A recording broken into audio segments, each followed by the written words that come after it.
What if Naruto was forgotten divine sage, God who descended into Dungeon Ace X Ryuu Chapter 1, Strange Encounters Pain. That was the first sensation that registered. Dull, throbbing pain all over his body.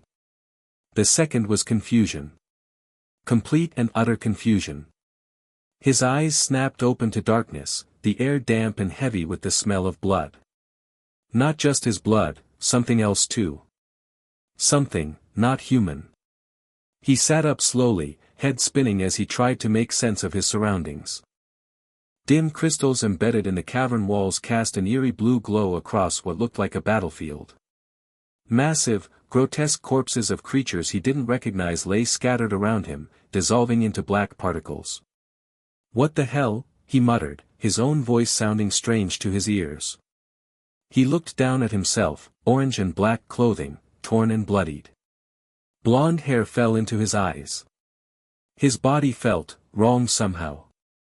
Powerful but restrained, like something was locked away inside him. Who was he? Where was he? How did he get here? Nothing. Not a single memory came to mind. Just a name. Naruto, he said aloud. That was his name. At least he remembered that much. He stood shakily, surveying the carnage around him. Had he done this? The monsters, because what else could they be, were massive, easily 3 times his size with claws and fangs that could rip through steel. A sudden noise caught his attention, the sound of battle echoing from somewhere ahead. Without thinking, his body moved on instinct, dashing through the dark corridor toward the commotion. The tunnel opened into an enormous cavern, and what he saw made him freeze in his tracks. A girl, no, a woman, with long blonde hair was fighting something. Something massive. The creature towered at least 20 feet tall, a horrifying amalgamation of scales, claws, and too many eyes. It moved with impossible speed for its size, lashing out with razor-sharp appendages. But the woman moved faster. She danced around the monster, her sword glinting in the crystal light as she struck with precision. A glow seemed to emanate from her blade, cutting deep gashes into the creature's hide. But for every wound she inflicted, the monster seemed to grow more enraged. Naruto watched, transfixed. The woman fought with an elegance that spoke of years of training, but he could see she was tiring. Her movements grew fractionally slower with each dodge. Then it happened. The monster fainted, causing her to dodge right into the path of another attack. She realized too late, golden eyes widening as a massive claw descended toward her. Naruto didn't think. He just moved. Energy surged through his body, channeling in ways that felt somehow familiar yet foreign. He crossed the distance in a heartbeat, his hands forming seals he didn't consciously remember. Shadow Clone Jutsu. The words left his mouth before he knew what they meant, and suddenly there were 5 of him. The clones launched forward, tackling the woman out of harm's way while the original Naruto leapt into the air, a swirling ball of blue energy forming in his palm. Rasengan.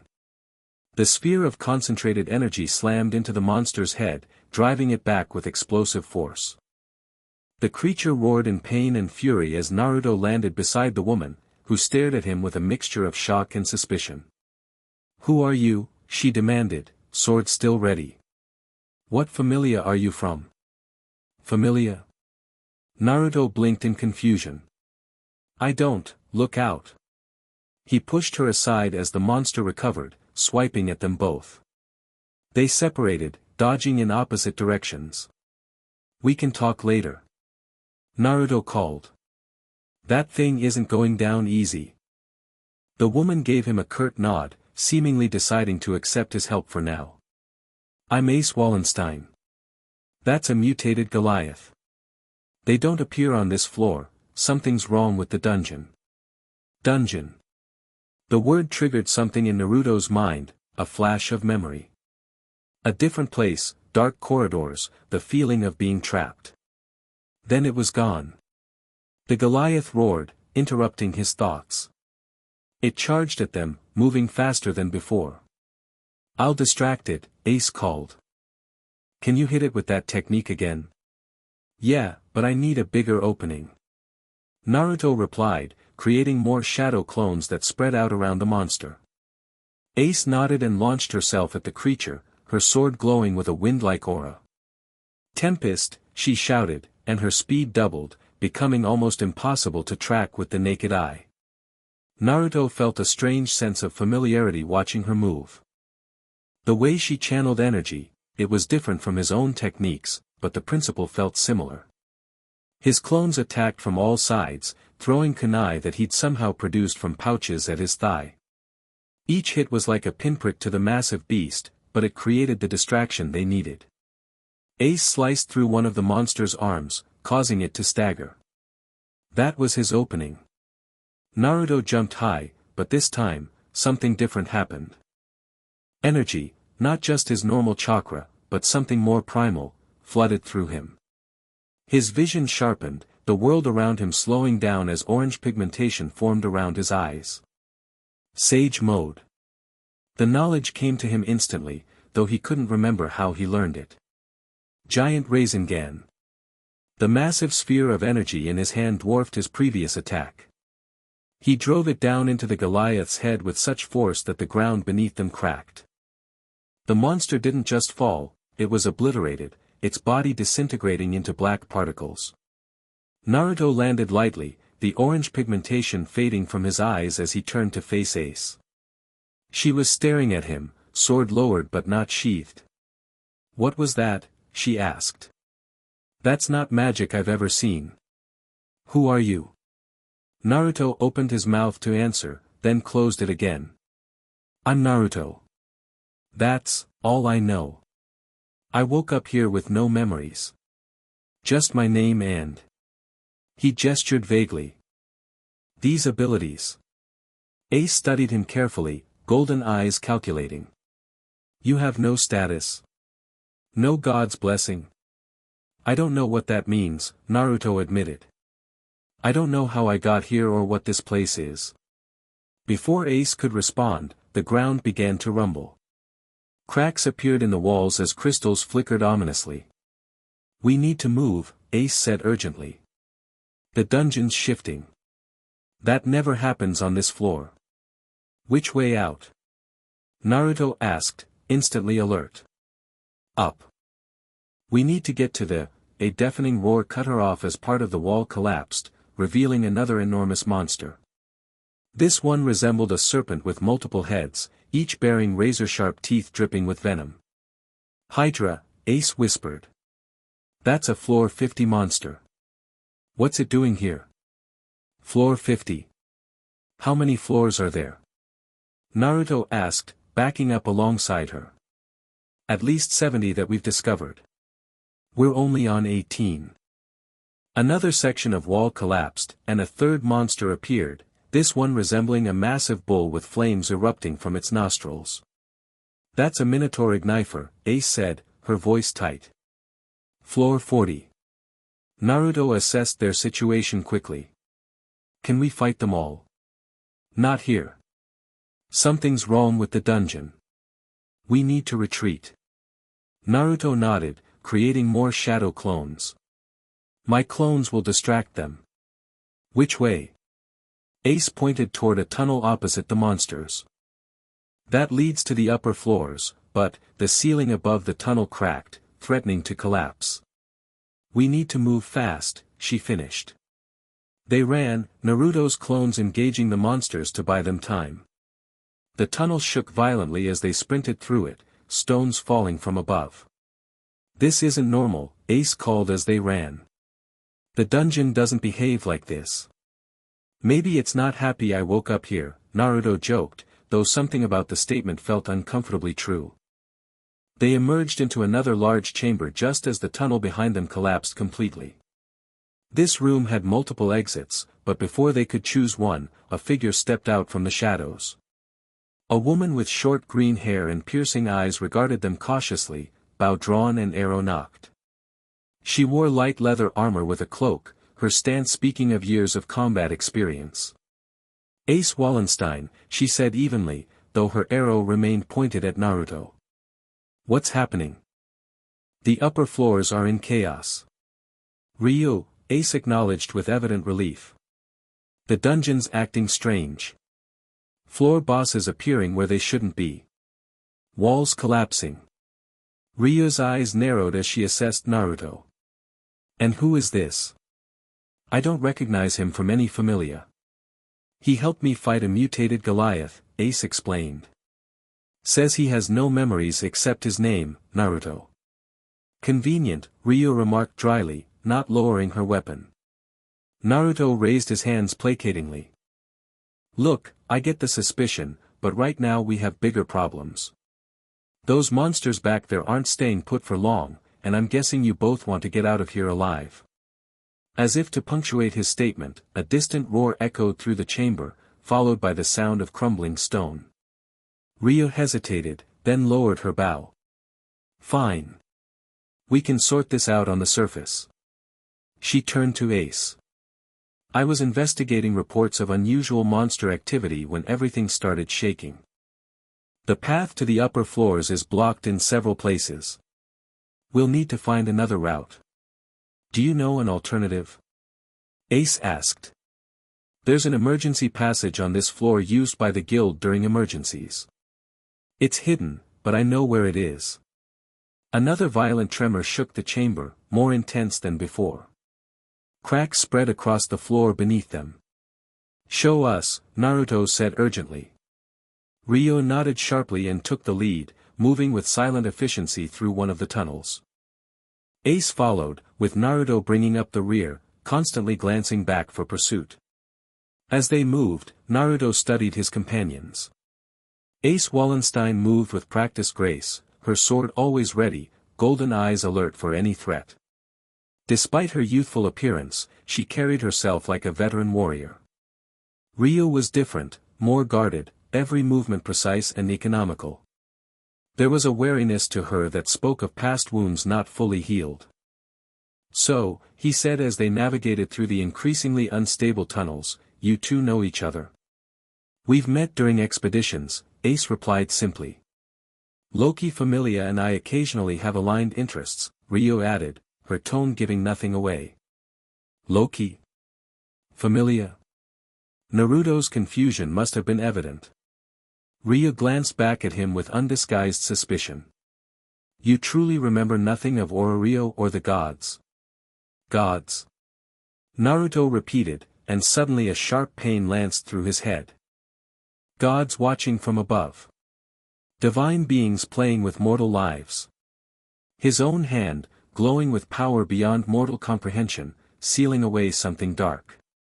He stumbled, clutching his head. What's wrong? Ace asked, catching his arm to steady him. Just, a flash of something, Naruto muttered. Gone now. Ryuu and Ace exchanged a look that Naruto couldn't quite interpret.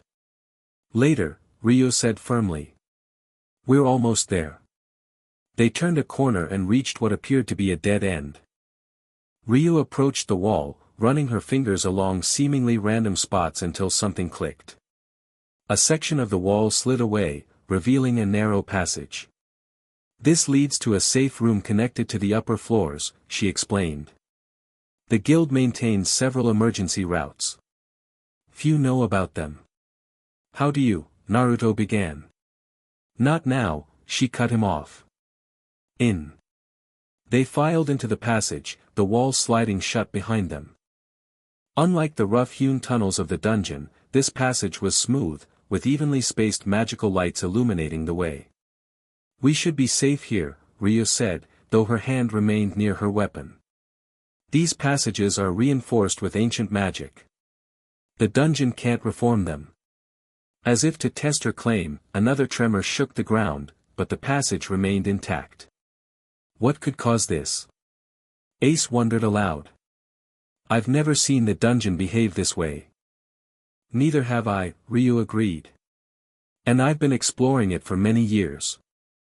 They both looked at Naruto, who raised his hands defensively. Hey, don't look at me. I just woke up down there. Surrounded by dead monsters, with abilities no normal adventurer possesses, and no memories, Ryuu summarized flatly. Forgive me if I find that suspicious. I'm not asking you to trust me, Naruto replied. But I helped Ace when I could have just run, and I'm just as confused as you are. Before Ryuu could respond, the lights in the passage flickered, then went out completely, plunging them into darkness. That shouldn't be possible, Ryuu whispered. Naruto felt a strange sensation, a pull on his energy, as if something was trying to drain him. Instinctively, he channeled chakra to resist, and as he did, a soft blue glow emanated from his skin, providing just enough light to see by. How are you doing that? Ace asked, her face bathed in the gentle blue light. I don't know, Naruto admitted. It just happened. The pull intensified, becoming almost painful. Naruto gritted his teeth, fighting against it. Something's trying to take my energy, he managed. Can you feel it? Ace shook her head, but Ryu's expression became alarmed. The dungeon is hungry, she said softly. I've heard old stories, the deepest floors can sometimes drain life force directly. But never this high up. The passage began to warp around them, the smooth walls becoming rough and uneven. Run! Ryu shouted. The passage is reverting. They sprinted forward, guided by Naruto's glowing form. The floor beneath them began to crack, giving way to the natural stone of the dungeon. Behind them, the passage collapsed entirely. There. Ace pointed ahead to a metal door at the end of the corridor. They redoubled their pace, the collapse gaining on them with each step. Naruto felt his energy being drained faster, the glow around him dimming. With a final burst of speed, they reached the door. Ryu slammed her hand against a crystal beside it, and the door slid open. They tumbled through just as the passage behind them disintegrated completely. The door sealed automatically, leaving them in what appeared to be a small safe room carved into the rock. Magical lights flickered to life, revealing sparse furnishings, a table, a few chairs, and storage containers. A guild-safe house, Ryu explained, catching her breath. Should be stocked with supplies. Naruto collapsed into a chair, suddenly exhausted. The draining sensation had stopped, but he felt depleted, as if he'd used too much chakra at once. You okay? Ace asked, studying him with concern. Yeah, just tired, Naruto replied. Whatever was pulling on me took a lot out. What are you? Ryu asked bluntly, keeping her distance. No adventurer glows like that or creates copies of themselves. Naruto sighed, running a hand through his spiky blonde hair. I wish I knew. All I remember is waking up down there surrounded by dead monsters. I know my name is Naruto, I know how to fight, and I can use these abilities. Everything else is just gone. You have no fauna, Ace observed. I can tell. Yet you fight like a high-level adventurer. Fauna? A god's blessing, Ryu explained. The source of an adventurer's abilities. Without it, humans can't fight monsters or use magic. Well, I definitely don't have whatever that is, Naruto said. But these abilities, chakra, sage mode, my techniques, they feel natural to me. Like I've always had them. Ryu opened her mouth to press further, but a tremor shook the safe room, cutting her off. The dungeon's still unstable, she said instead. We should wait here until it settles. How long might that take? Naruto asked. Hard to say. I've never seen a disturbance this widespread. Ace had been silent, observing Naruto thoughtfully. Now she spoke up. When did the disturbances start, Ryu? Reports came in early this morning. Why? Ace looked at Naruto. When did you wake up? Naruto considered. I don't know exactly. Not long before I found you. You think there's a connection, Ryu said, following Ace's line of thought. It seems too coincidental otherwise, Ace replied. Another violent shake rattled the room, causing dust to fall from the ceiling. This place might not hold, Ryu said, checking the walls. We should prepare to move if necessary. How far are we from the surface? Naruto asked. Several floors still. This room connects to floor 15. From there it's normally a straight path up, but with the dungeon in this state. Nothing's going to be normal, Ace finished. Naruto stood, testing his energy reserves. The drain had left him weakened, but he was recovering quickly, faster than he suspected was normal. Another piece of the puzzle of who or what he was. I can create shadow clones to scout, he offered. If they're destroyed, I get their memories back. We can check multiple routes without risking ourselves. Ryuu looked skeptical, but Ace nodded. That would be useful. Before Naruto could form the hand signs, another tremor, stronger than any before, shook the room violently. A crack spread across the ceiling, widening rapidly. Move! Ace shouted, grabbing Naruto's arm and pulling him toward the far wall as a section of the ceiling collapsed. Dust filled the air, and when it cleared, they found themselves facing a new problem. The cave-in had exposed an adjacent tunnel, and standing in that tunnel was a monster unlike any they'd seen before. It resembled a massive wolf, but its body seemed to shift and warp continuously, as if unable to maintain a solid form. Most disturbing were its eyes, not the red glow typical of dungeon monsters, but a swirling purple that seemed to hold intelligence. What is that? Naruto whispered. I don't know, Ace replied, drawing her sword. I've never seen anything like it. The creature stared at them, its gaze fixing on Naruto with unsettling focus. Then it threw back its head and howled, a sound that seemed to vibrate at a frequency that made Naruto's very bones ache. Throughout the dungeon, other howls answered. It's calling others, Ryuu said, knocking an arrow. We need to kill it quickly. She loosed the arrow with deadly precision, striking the creature in the eye. The wolf thing didn't flinch, simply letting the arrow pass through its shifting form. Physical attacks won't work, Ace realized, her sword beginning to glow with wind energy. Let's try magic. She launched forward, her blade cutting through the air with supernatural speed. Aerial. The wind-enhanced blade struck the monster, and for a moment, it seemed to work, the creature's form destabilized further. But then it reformed, larger than before, absorbing the wind energy. It's feeding on our magic. Ryuu called out in alarm.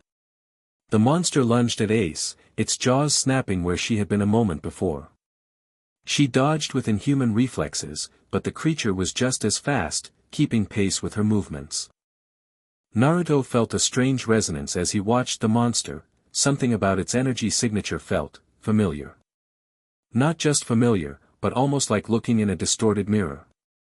Without thinking, he stepped forward, hands forming unfamiliar seals. Naruto, don't.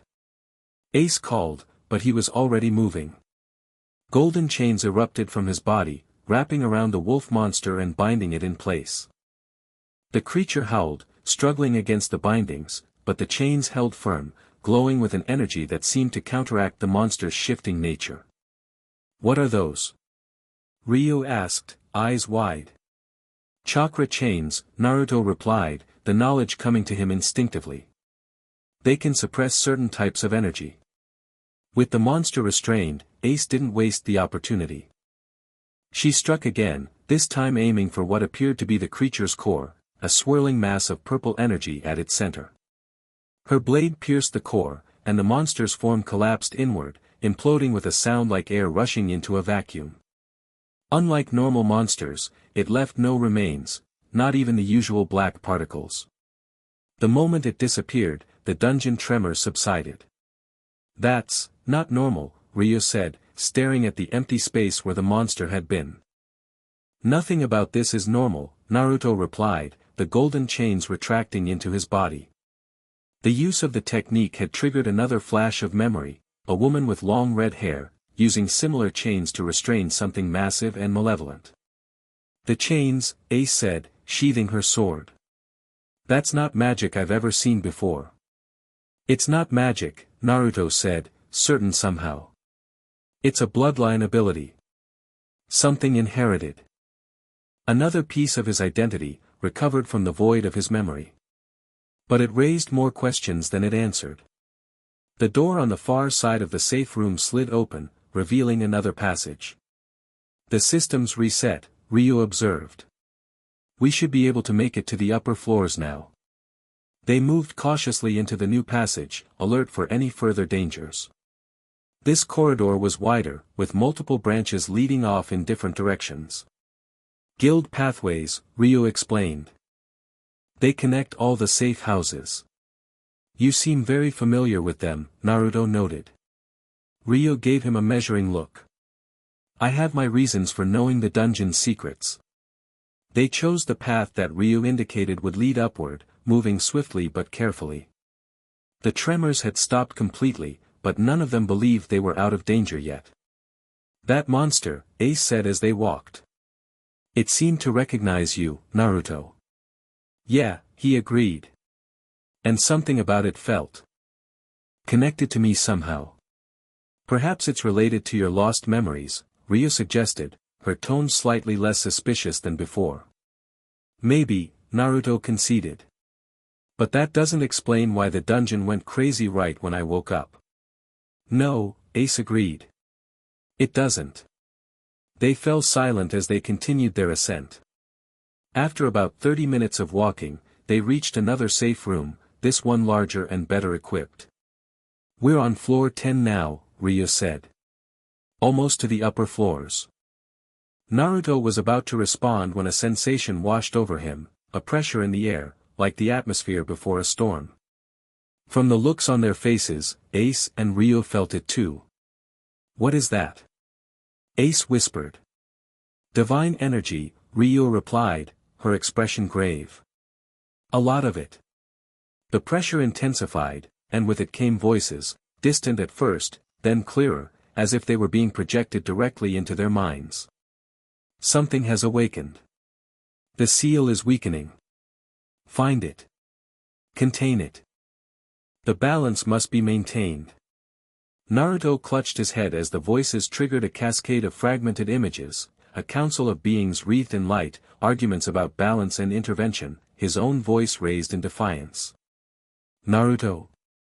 Ace's voice seemed to come from far away. What's happening?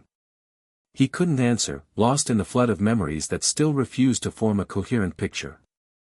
One voice rose above the others in his mind, deeper, older, filled with a malevolence that made his blood run cold. Found you, little god. Your chains won't hold me this time. As suddenly as it began, the pressure vanished, leaving an ominous silence in its wake. Naruto opened his eyes to find both women staring at him with a mixture of concern and wariness. You heard that? He asked. Ace nodded. Some of it. Divine communication. The gods are agitated. They're looking for something, Ryuu added. Or someone. The implication hung in the air between them. Me, Naruto said. They're looking for me. It would seem so, Ryuu agreed. The question is, why? Before Naruto could respond, the safe room door slid open automatically. Standing in the doorway was a figure that made both Ace and Ryuu tense immediately. A man with blood-red hair and eyes to match. He wore ornate black robes with intricate golden patterns that seemed to shift and move of their own accord. Though he appeared human, there was an unmistakable aura of power around him that marked him as something else entirely. Well, he said, his voice smooth as silk and cold as ice. The prodigal returns. The other gods are looking in all the wrong places, but I knew better. He stepped into the room, and the air seemed to grow heavier with each step. Lord Erebus, Ryuu acknowledged stiffly, her hand moving to her weapon. Now, Erebus chided. No need for that. I'm simply here to greet our lost friend. His eyes, ancient and knowing, fixed on Naruto. Though friend might be too generous a term, considering our history. Isn't that right, Sage of Six Paths? The title triggered another flash of memory, a stone throne, a council of divine beings, arguments about the fate of the mortal realm. I don't know you, Naruto said, though something deep inside him recognized the god before him. Erebus laughed, the sound like shattering glass. Oh, how the mighty have fallen. The divine sage, reduced to a wandering amnesiac. How delightfully ironic. Divine sage? Ace repeated, looking between Naruto and the god. Oh yes, Erebus said with evident enjoyment. Your new friend here is no mere mortal. Or at least, he wasn't. He was one of us, a god. And not just any god, but the divine sage who maintained balance between our realm and the mortal world. He circled Naruto like a predator. Until he decided the rules no longer applied to him. Until he chose to abandon his duty. I don't remember any of that, Naruto insisted, though the god's words resonated with something deep inside him. Of course you don't, Erebus replied. Because you sealed your own divinity away. Locked your power and memories behind barriers of your own making. All to experience life as a mortal. His expression darkened. All to escape your responsibility. Ace and Ryuu were watching the exchange with growing tension, hands never far from their weapons. If what you say is true, Naruto challenged, why are you here? Just to taunt me? Erebus smiled, but there was no warmth in it. Oh, I'm here because your little awakening has caused quite a stir. That monster you just destroyed. It was drawn to your divine essence. And it won't be the last. His expression turned serious. The seal you placed on the Hollow One is weakening, divine sage. Without your power maintaining it, that ancient evil will soon break free. And when it does, it will consume everything, mortal and divine alike. The Hollow One? Ryuu asked sharply. What is that? Erebus glanced at her dismissively. A being from before even our time. A devourer of worlds that the divine sage here sealed away eons ago. The seal required constant maintenance, a duty he abandoned when he decided to play mortal. He turned back to Naruto. The other gods are in an uproar. Some want to destroy you before you regain your power. Others want to force you to repair the seal. I, however, have a different proposal. And what's that? Naruto asked warily. Join me, Erebus said simply. Together, we can reshape the covenant between gods and mortals. No more hiding our true nature, no more restrictions on our divine power in the mortal realm. That would violate every law of the divine compact, Ryuu interjected. Laws the divine sage helped create, Erebus countered. Laws he himself broke when he descended. Why should the rest of us be bound by them? Naruto felt torn between the person he was now, the amnesiac who had woken in the dungeon, and fragments of a being he once was, a divine entity with responsibilities beyond mortal comprehension. I need time, he said finally. To remember who I was. To decide who I want to be. Erebus's expression hardened. Time is a luxury we don't have. The Hollow One grows stronger with each passing day. Make your choice, sage. He said he needs time, Ace interjected, stepping forward. Her hand rested on her sword, a clear warning despite facing a god. The Sword Princess defends you, Erebus observed with amusement. How quaint. And the fallen elf as well. He glanced at Ryuu. Curious companions you found, sage. He stepped back, spreading his hands in a gesture of mock surrender. Very well. Take your time. Discover who you were.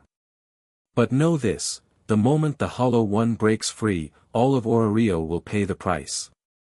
And that blood will be on your hands. With that, he vanished, not walking away but simply ceasing to be there, leaving behind only a lingering chill in the air. Silence fell over the safe room. Naruto could feel both women's eyes on him, waiting for an explanation he couldn't give. I don't remember being a god, he said finally. I don't remember this Hollow One or any seal. But you don't deny it's possible, Ryuu noted.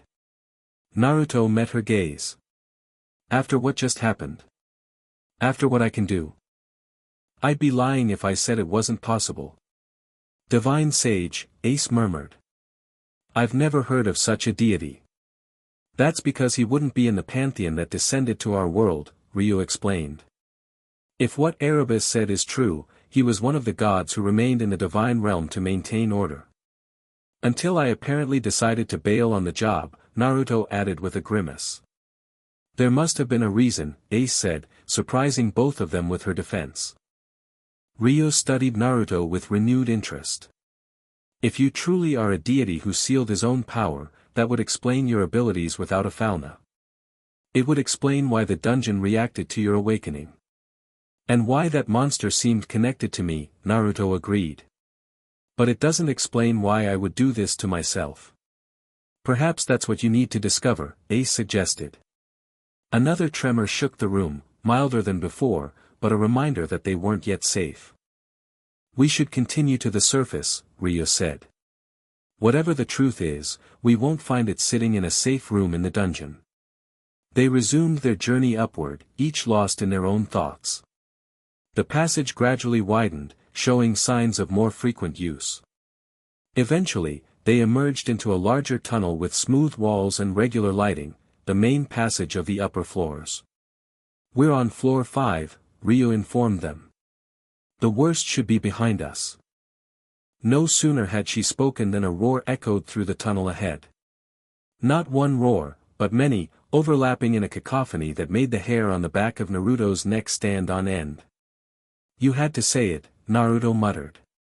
They rounded a bend to find the passage ahead filled with monsters, dozens of them, varieties from all different floors mixed together in an impossible gathering. And they were all facing toward them. Toward Naruto. They sense your divine energy, Ace realized. They're drawn to it, Ryuu added. Like moths to flame. The monsters surged forward as one, a wave of claws, fangs, and malice. Naruto stepped forward, hands already forming seals. Stay behind me. Not a chance, Ace replied, sword at the ready.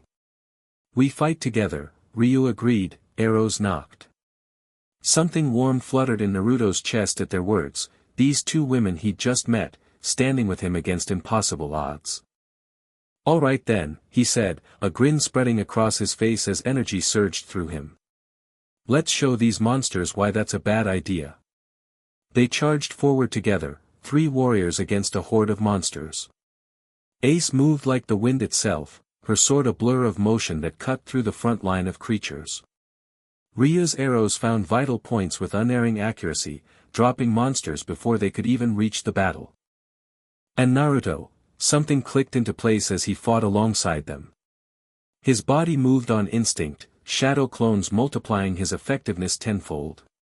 He found himself naturally coordinating with Ace and Ryuu, his clones providing openings for their attacks, they in turn protecting his flanks. It felt right.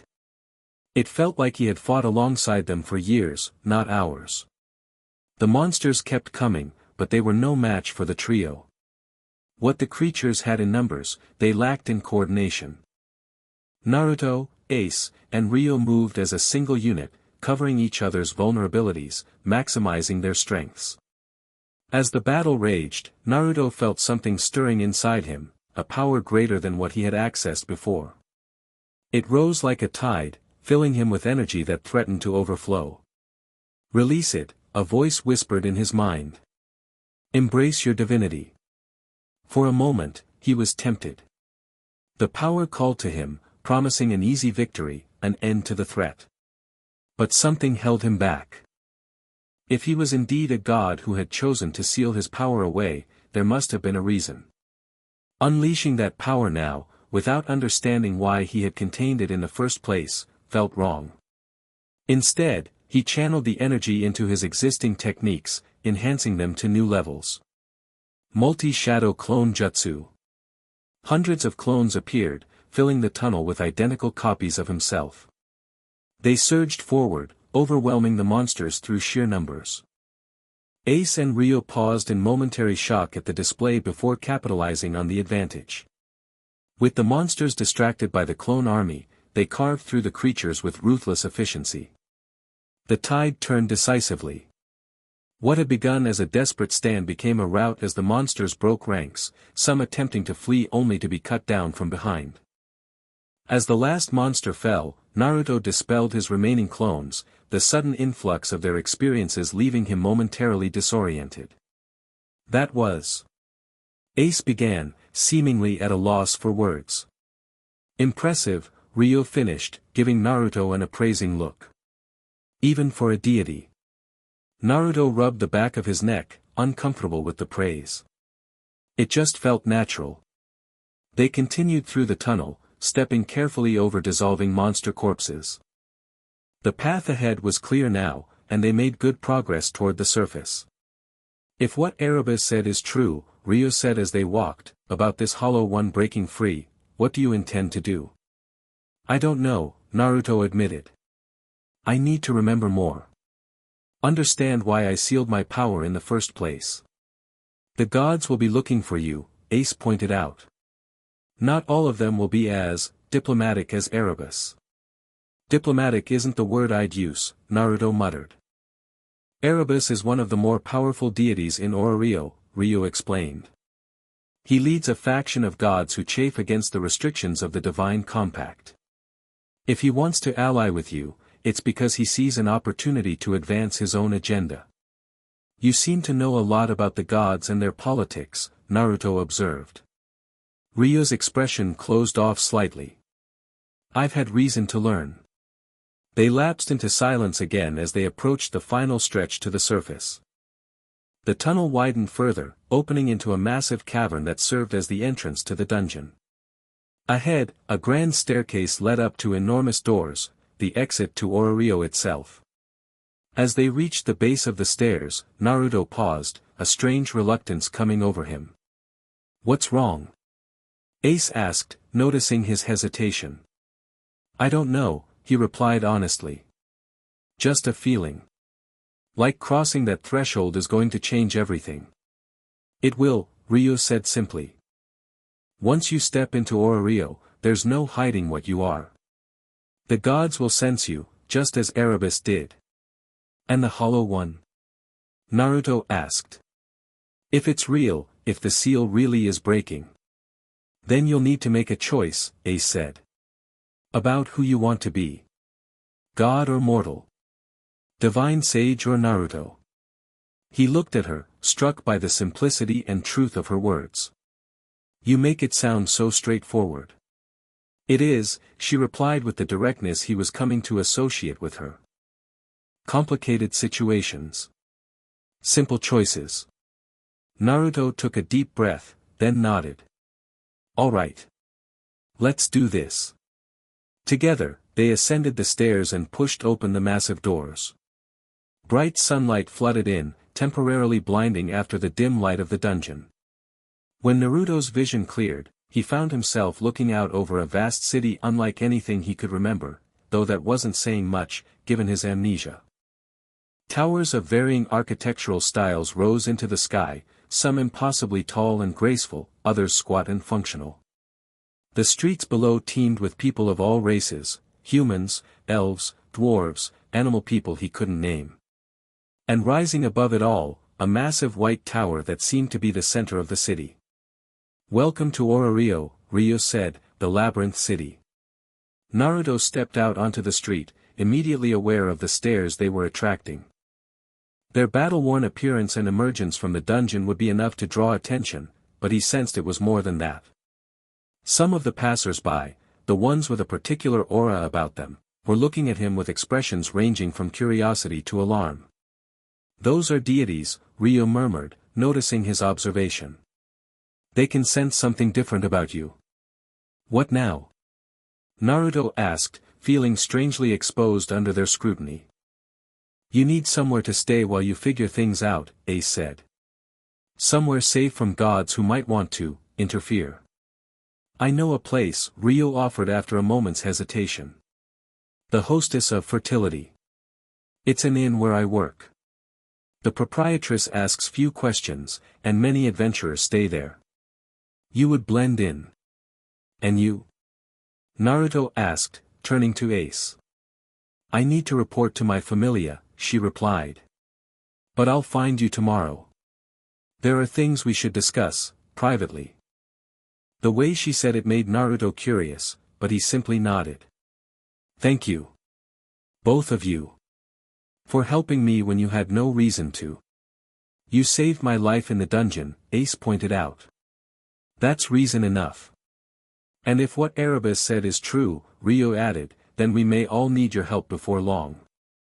With that sobering thought hanging in the air, they parted ways.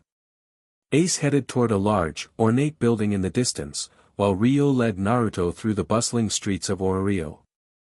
As they walked, Naruto couldn't shake the feeling that unseen eyes were watching his every move, divine eyes, filled with curiosity, suspicion, and in some cases, fear. What had he gotten himself into? And more importantly, what had he been before he lost his memories? Divine Sage. God.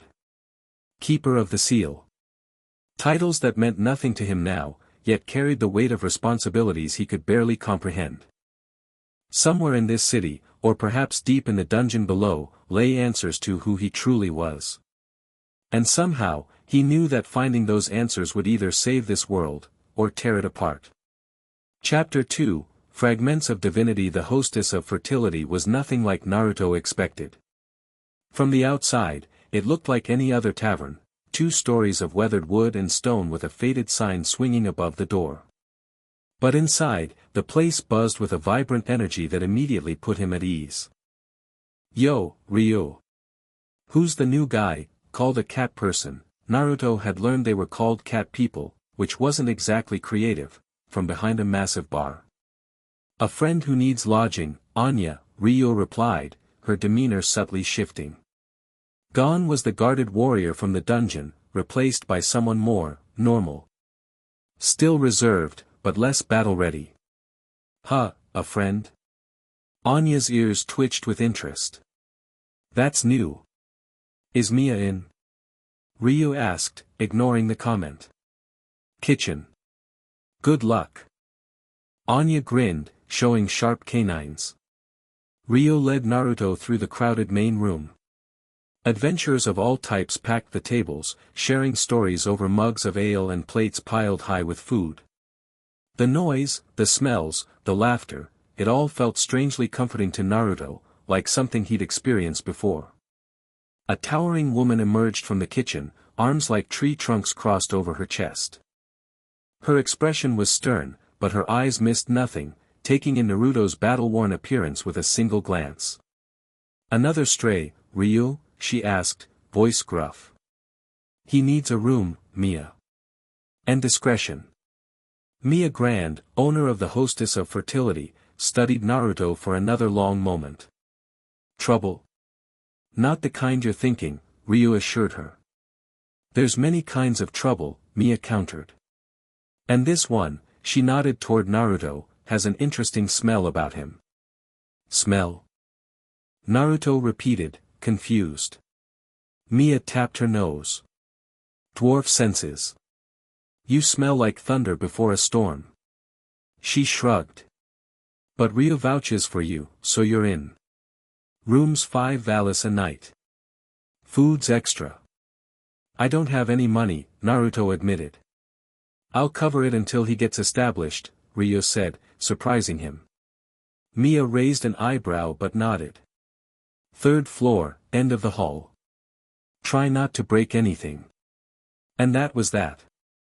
No questions about his identity, his lack of possessions, or why he needed discretion.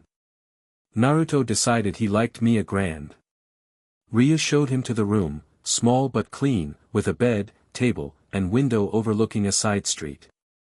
Thank you, Naruto said, genuinely grateful. For everything. Don't thank me yet, Ryuu replied. I still don't know what you are or what your presence means for Orario.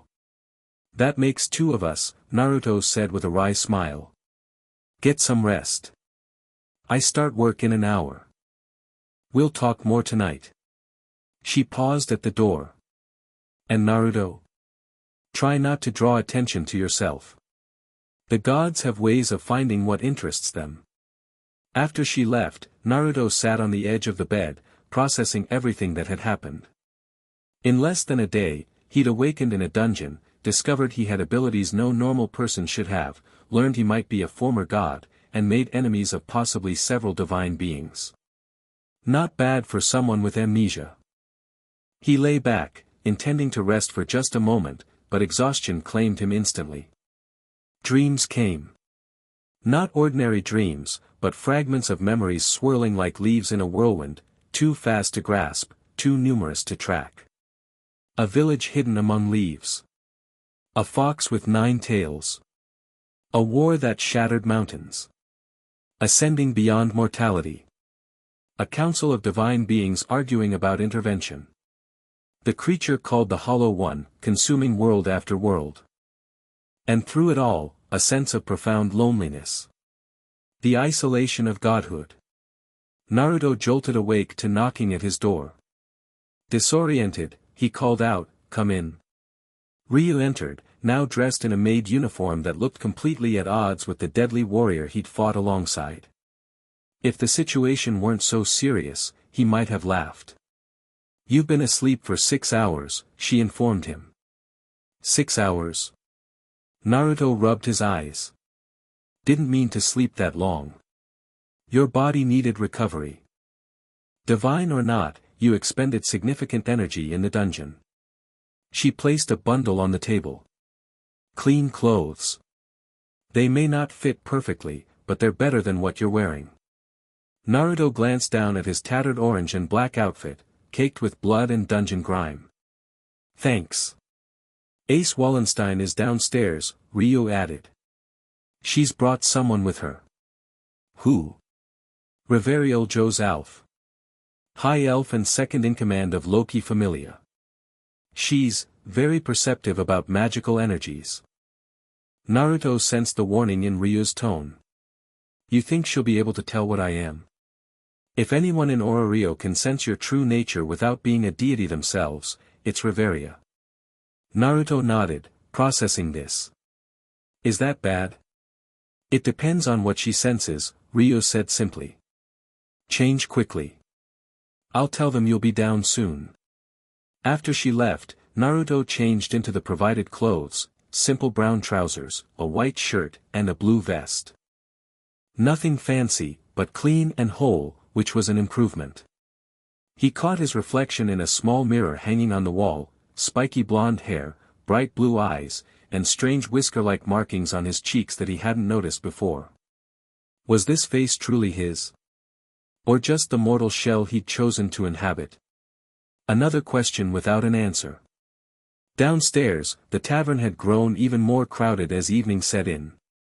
Ryuu moved efficiently between tables, serving drinks with practiced ease. She caught his eye and nodded toward a corner table where Ace sat with a tall, elegant elf woman with long green hair. Naruto made his way through the crowd, acutely aware of the stares he attracted. Not from everyone, most of the patrons were too busy with their food and drink to notice him, but certain individuals followed his movement with too keen interest. Those with that same subtle aura he'd noticed earlier. Gods, hiding in plain sight among mortals. He reached the table, and Ace looked up with what might have been relief. Naruto. This is Reverio Joe's Alf. The high elf studied him with ancient eyes that seemed to see right through him. So, she said, her voice melodious yet commanding, you're the anomaly that has the divine realm in an uproar. Apparently, Naruto replied, sitting down. Though I still don't remember much about who or what I am. Ace has told me about your encounter with Erebus, Reveria said. And about your unusual abilities. Is that why you're here? To figure out what I am? Partially, she admitted. But also because if what Erebus said is true about the Hollow One, all of Ororio is in danger. The Loki Familia has a vested interest in threats to the city. Makes sense. So what now? You want me to prove I'm a god or something? Reveria's expression remained impassive. No need. I can sense it clearly now that you're close. Your energy signature is unlike anything I've encountered, neither fully divine nor fully mortal. It's as if. As if what? Naruto prompted when she trailed off. As if you exist in both states simultaneously. A paradox. She leaned forward slightly.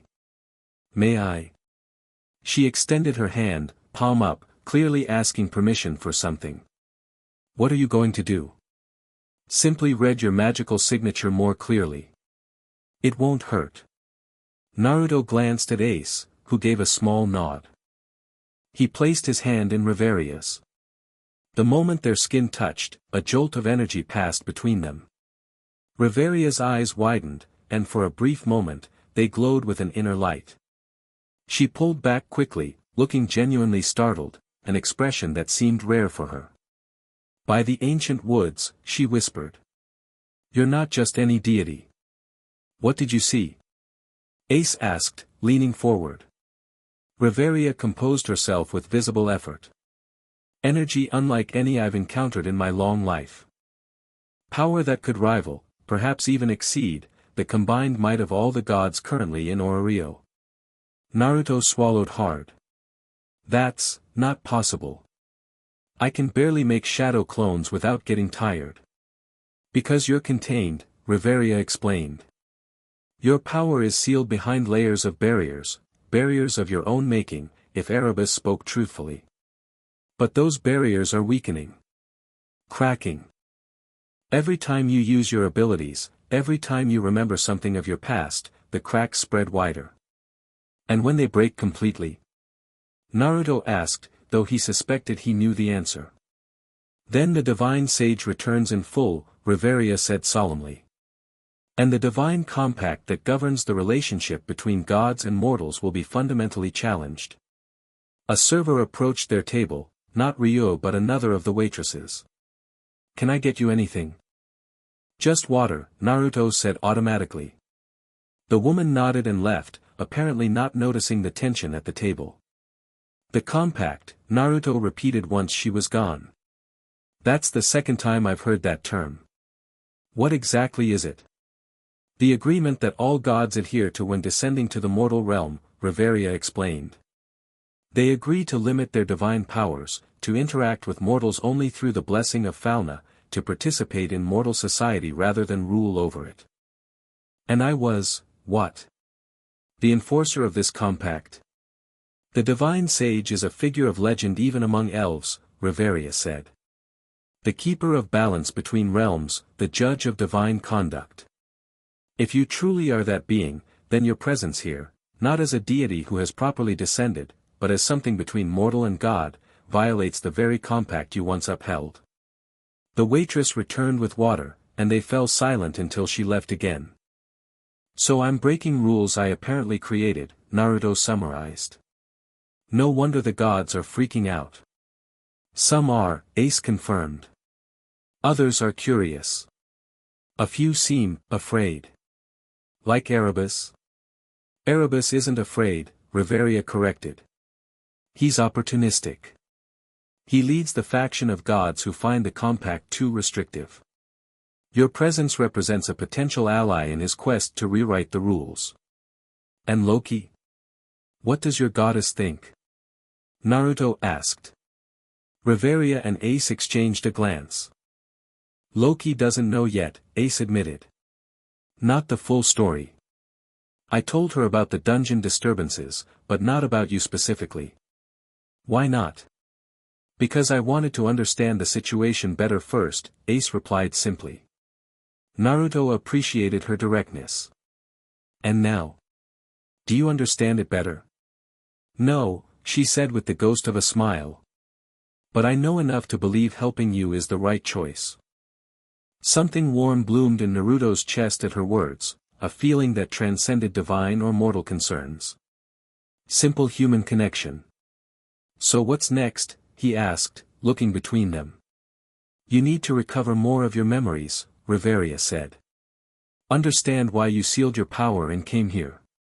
And you need to determine if the Hollow One is truly breaking free. How do I do that? Return to the dungeon, Ace suggested.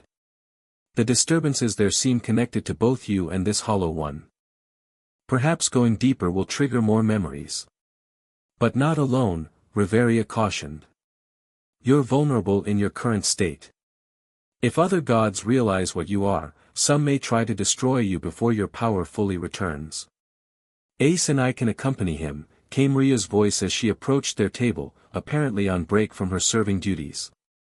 Between us, we should be able to handle most threats the dungeon can produce. Reveria regarded Ryuu with interest. Lion. I didn't expect you to volunteer so readily.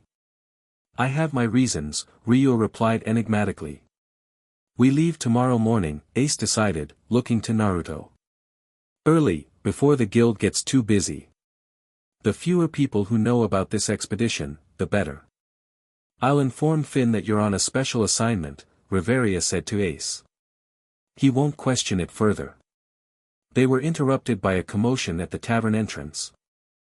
The door burst open, and several figures entered, adventurers by their gear, but something about them set Naruto on edge immediately. Their auras were wrong, tainted somehow, as if something dark clung to their very souls. And they moved with an eerie synchronicity, scanning the room with predatory focus. Ryuu tensed beside him. Erebus Familia, she murmured. His elite followers. The lead adventurer, a tall human with ash-gray hair and eyes like burnt coal, spotted their table and smiled. The expression never reached his eyes. There he is, he announced, loud enough for the entire tavern to hear. The false god. The tavern fell silent, all eyes turning toward their table. Mia appeared from the kitchen, her expression thunderous. What's the meaning of this? No trouble in my establishment. Stand aside, dwarf, the gray-haired man said dismissively. We're here on divine business. By order of Lord Erebus, we're taking that one, he pointed at Naruto, into custody. That one is my customer, Mia replied, crossing massive arms.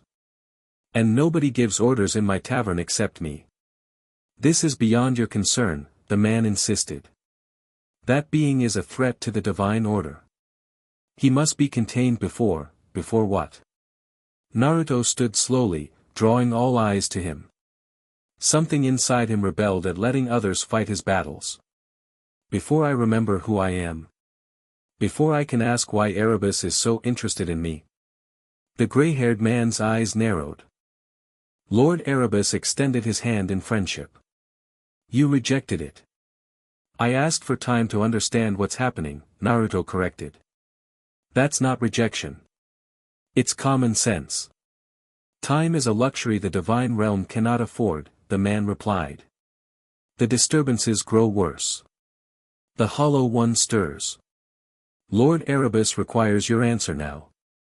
The tension in the room had reached a breaking point. Other adventurers had risen from their tables, sensing the impending conflict. Some looked ready to intervene, others eager to watch the show, and a few were quietly making for the exits. Let's take this outside, Naruto suggested, not wanting to endanger the tavern or its patrons. No need, the gray-haired man said with a cold smile. You're coming with us either way. He snapped his fingers, and his companions moved with that same disturbing synchronicity, forming a circle around Naruto's table. Ace stood, hand on her sword. Ryuu shifted subtly into a combat stance. Reveria remained seated, but Naruto sensed her gathering magical energy. Last chance to walk away, Naruto warned the Erebus Familia members. I don't want trouble, but I'm not going anywhere with you. You have no choice, the leader replied. Lord Erebus has marked you. There is nowhere in Ororio you can hide. He raised his hand, and a dark energy began to swirl around it, magic unlike anything Naruto had seen in this world so far. It pulsed with a sickly violet light that reminded him uncomfortably of the strange wolf monster from the dungeon. That energy, Reveria said sharply. It's not from any blessing. It's corrupted divine power, Ryuu finished, eyes widening in realization. He's channeling Erebus's own energy directly. Impossible, Reveria breathed. The compact forbids gods from using their powers directly in the mortal realm. The gray-haired man laughed. The compact is merely words on parchment. Lord Erebus has shown us the truth, that mortals can wield divine power directly, becoming extensions of the gods themselves. He thrust his hand forward, and the violet energy shot toward Naruto like a spear. Time seemed to slow. Naruto saw Ace moving to intercept, saw Ryuu lunging to push him aside, saw Reveria beginning to cast a barrier spell. None of them would make it in time. Something deep inside Naruto responded to the threat, not conscious thought but pure instinct. His hand raised of its own accord, and golden chains erupted from his palm, intercepting the violet spear. The energies collided in a blinding flash, the impact sending a shockwave through the tavern that knocked over tables and shattered mugs. When the light faded, Naruto stood unharmed, golden chains still extending from his arm. The gray-haired man stared in shock, his attack completely neutralized. "That's not possible," he whispered. "Your power is sealed." Lord Erebus assured us, "Your lord doesn't know as much as he thinks he does," Naruto replied, surprising even himself with the certainty in his voice. The chains retracted into his arm, and he stepped forward. The Erebus Familia members backed away instinctively, their confidence shattered by the display. "Tell Erebus that I'll find my answers my own way," Naruto said firmly. "And tell him that using his followers as conduits for divine power breaks more rules than I supposedly did." The leader hesitated, clearly torn between his orders and the unexpected resistance. "Go," Naruto repeated, and this time, there was an undercurrent of power in his voice, the faintest echo of divine authority. The Erebus Familia members retreated, backing toward the door. Their leader pointed at Naruto in a final gesture of defiance. "This isn't over. Lord Erebus will not be denied." Then they were gone, leaving the tavern in stunned silence. Slowly, the murmur of conversation resumed, though much of it centered on what had just happened. Mia began barking orders to clean up the mess, while shooting Naruto a look that clearly said they would be having words later. That, Reveria said quietly as they retook their seats, was not the power of someone with a sealed divinity. "I don't know how I did it," Naruto admitted. "It just happened." "The seals are breaking faster than we thought," Ryuu observed, concerned. "And Erebus is breaking the compact openly," Reveria added. "Using mortals as conduits for divine power is strictly forbidden. It corrupts the recipient and destabilizes the balance between realms." "Is that what happened to that wolf monster in the dungeon?" Naruto asked suddenly. It felt similar to that violet energy. Ace and Ryuu exchanged alarmed glances. "If Erebus is somehow corrupting dungeon monsters with divine energy," Ace said slowly, "that would explain the abnormal behavior we witnessed." "And if the Hollow One is what Erebus claims," Reveria added, "a being that feeds on divine energy, then these corrupted monsters could be manifestations of its influence reaching up through the dungeon." "We need to move quickly," Ryuu decided. "If Erebus knows where to find Naruto, others will soon as well." "Agreed," Reveria stood. "I must report this to Finn. The Loki Familia needs to prepare if things deteriorate further." She fixed Naruto with an intense gaze. "Whatever you were before, divine sage, your choices now may determine the fate of Ororio. Choose wisely." With that, she departed, leaving Naruto feeling the weight of responsibility pressing down on him, a weight that felt strangely familiar, as if he'd carried similar burdens before. "We should rest," Ace suggested. "Tomorrow will be challenging." "I'll meet you at the Babel Tower at dawn," Ryuu said, rising to return to her duties. "Come to the back entrance, fewer eyes there." After they left, Naruto retreated to his room, mind reeling from the day's events. He stood by the window, looking out over the nighttime cityscape of Ororio. Lights glowed in windows, people moved through streets, life continued its normal rhythm despite the divine drama unfolding in their midst. These people, humans, elves, dwarves, and other races he couldn't name, lived their lives unaware of the forces converging around them. The thought of them suffering because of conflicts between gods filled him with a protective anger that felt deeply personal. Was that a remnant of his divine nature? Or something more human? Sleep eluded him that night, his mind too full of questions without answers. When dawn finally came, he was ready, having spent the hours in a meditative state that felt practiced and familiar. He made his way through the quiet morning streets of Ryuu, hood pulled up to obscure his distinctive features. The massive white tower at the city's center, Babel Tower, built atop the dungeon entrance, grew larger as he approached. Ryuu was already waiting at the back in trance, dressed in her combat gear rather than the tavern uniform. Ace arrived moments later, her golden armor catching the first rays of sunlight. "Any problems?" Ryuu asked as they gathered. "None," Ace replied. "Though I sensed I was being watched when I left the Twilight Manor. Erebus's people. Or another god's. It's hard to tell." "We should move quickly," Naruto suggested. "The longer we stand here, the more likely we are to be noticed." They entered Babel Tower through the service entrance, bypassing the main guild hall where adventurers typically registered their dungeon expeditions. Ryuu led them through back corridors with the confidence of someone who had used these routes many times before. "You know the guild's secret passages well," Naruto observed. "I have my reasons," she replied cryptically.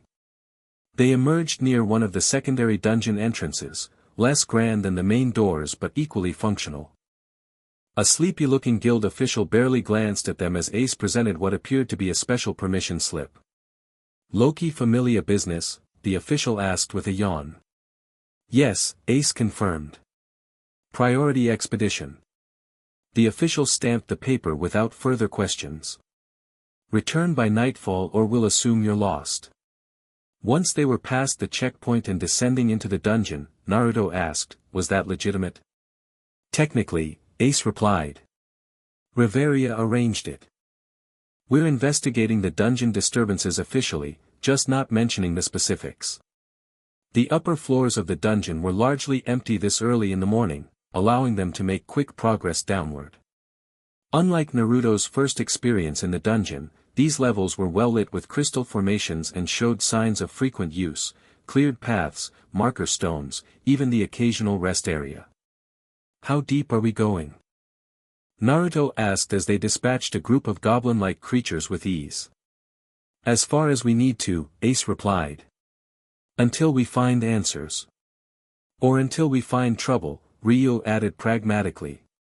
They passed through floors quickly, Ace and Ryuu's knowledge of the dungeon allowing them to take optimal routes.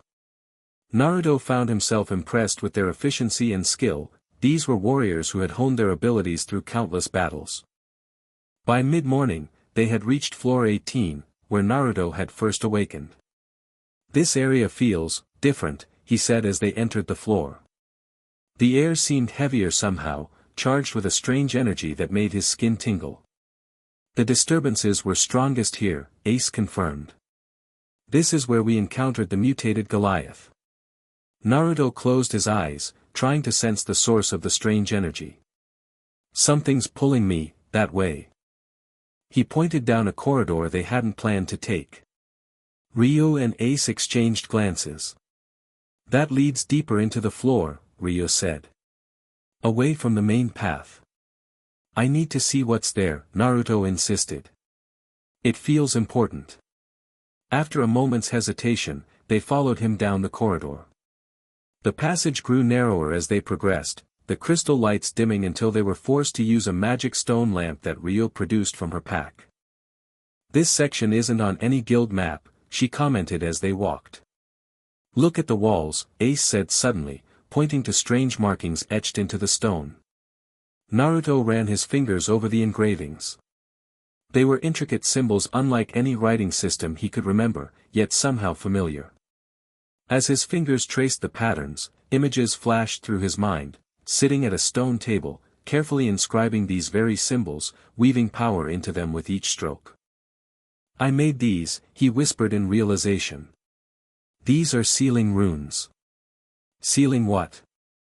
Ryuu asked, a note of concern in her voice. "A pathway. A connection." Naruto frowned, struggling to piece together the fragmented memories. "The dungeon isn't just a labyrinth. It's a bridge between realms." Between the mortal world and the divine? Ace asked. No. Between this world and, somewhere else. Somewhere ancient. The home of the Hollow One. The corridor opened suddenly into a circular chamber that immediately sent warning signals through Naruto's mind. Unlike the rough stone of the dungeon, this room was perfectly formed, its walls covered in the same symbols that had lined the corridor, but far more complex and densely packed.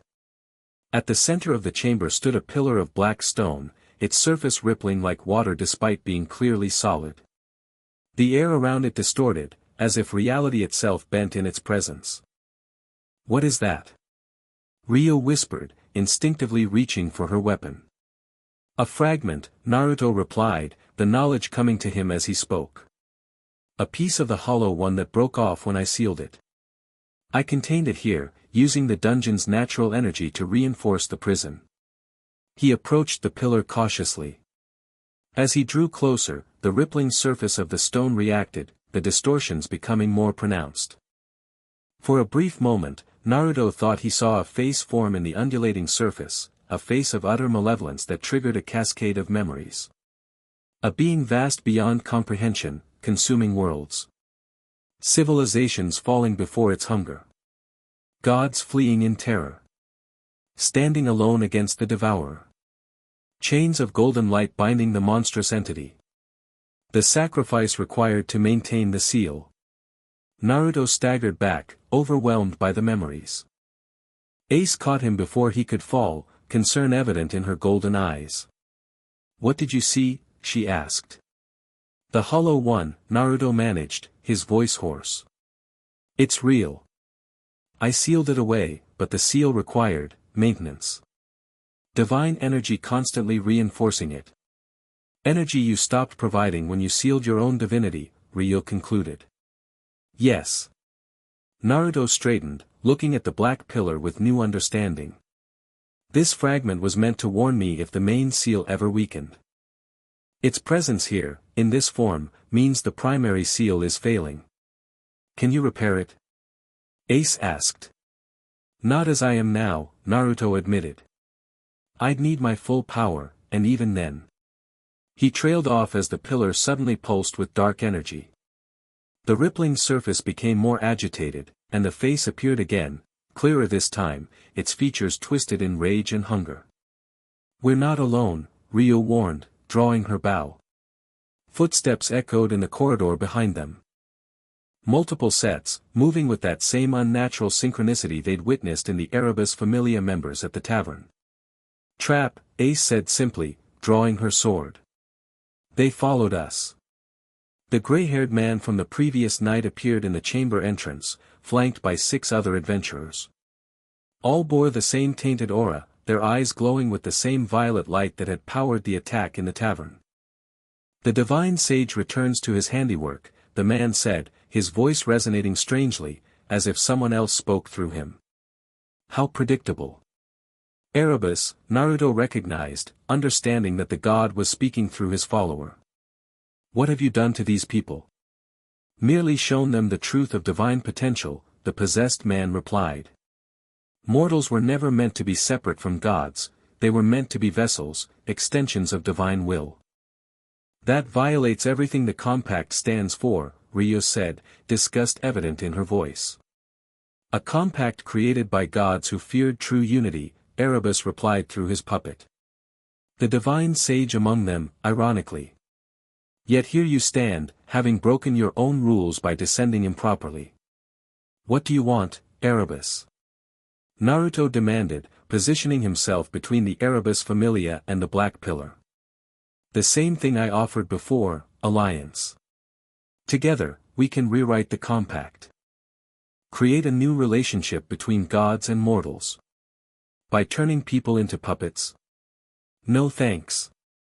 The gray-haired man's face contorted in anger, or rather, Erebus's anger showing through his mortal mask. Then you leave me no choice. If you won't join me willingly, I'll take your power by force. He raised his hands, and violet energy surged from all 7 Erebus Familia members simultaneously, converging into a sphere of crackling divine power. The fragment responds to divine energy, Naruto warned his companions. If that hits it, he didn't get to finish. The Erebus Familia launched their attack not at Naruto, but at the Black Pillar itself. Time slowed for Naruto. He saw the sphere of corrupt divine energy hurtling toward the fragment. Saw Ace moving to intercept, too slow despite her incredible speed. Saw Ryuu knocking an arrow that wouldn't fire in time. Without conscious thought, Naruto moved, placing himself directly in the path of the attack. Golden chains erupted from his body, forming a barrier between the violet sphere and the black pillar. The energies collided with devastating force. The chains held for a crucial moment, then shattered under the strain. The remainder of the attack struck Naruto directly, sending him crashing into the black pillar. The moment he touched the fragment, the world exploded into chaos. Visions overwhelmed him, not fragmented memories this time, but a deluge of complete recollections flooding back at once. The Divine Council. The creation of the Compact. The appearance of the Hollow One. The desperate battle to contain it. The toll it took on him, draining his essence year after year to maintain the seal. The growing isolation of divinity. The decision to seal his own power and descend, to remember what it meant to live rather than merely exist. The black pillar cracked under the impact, fissures spreading across its surface.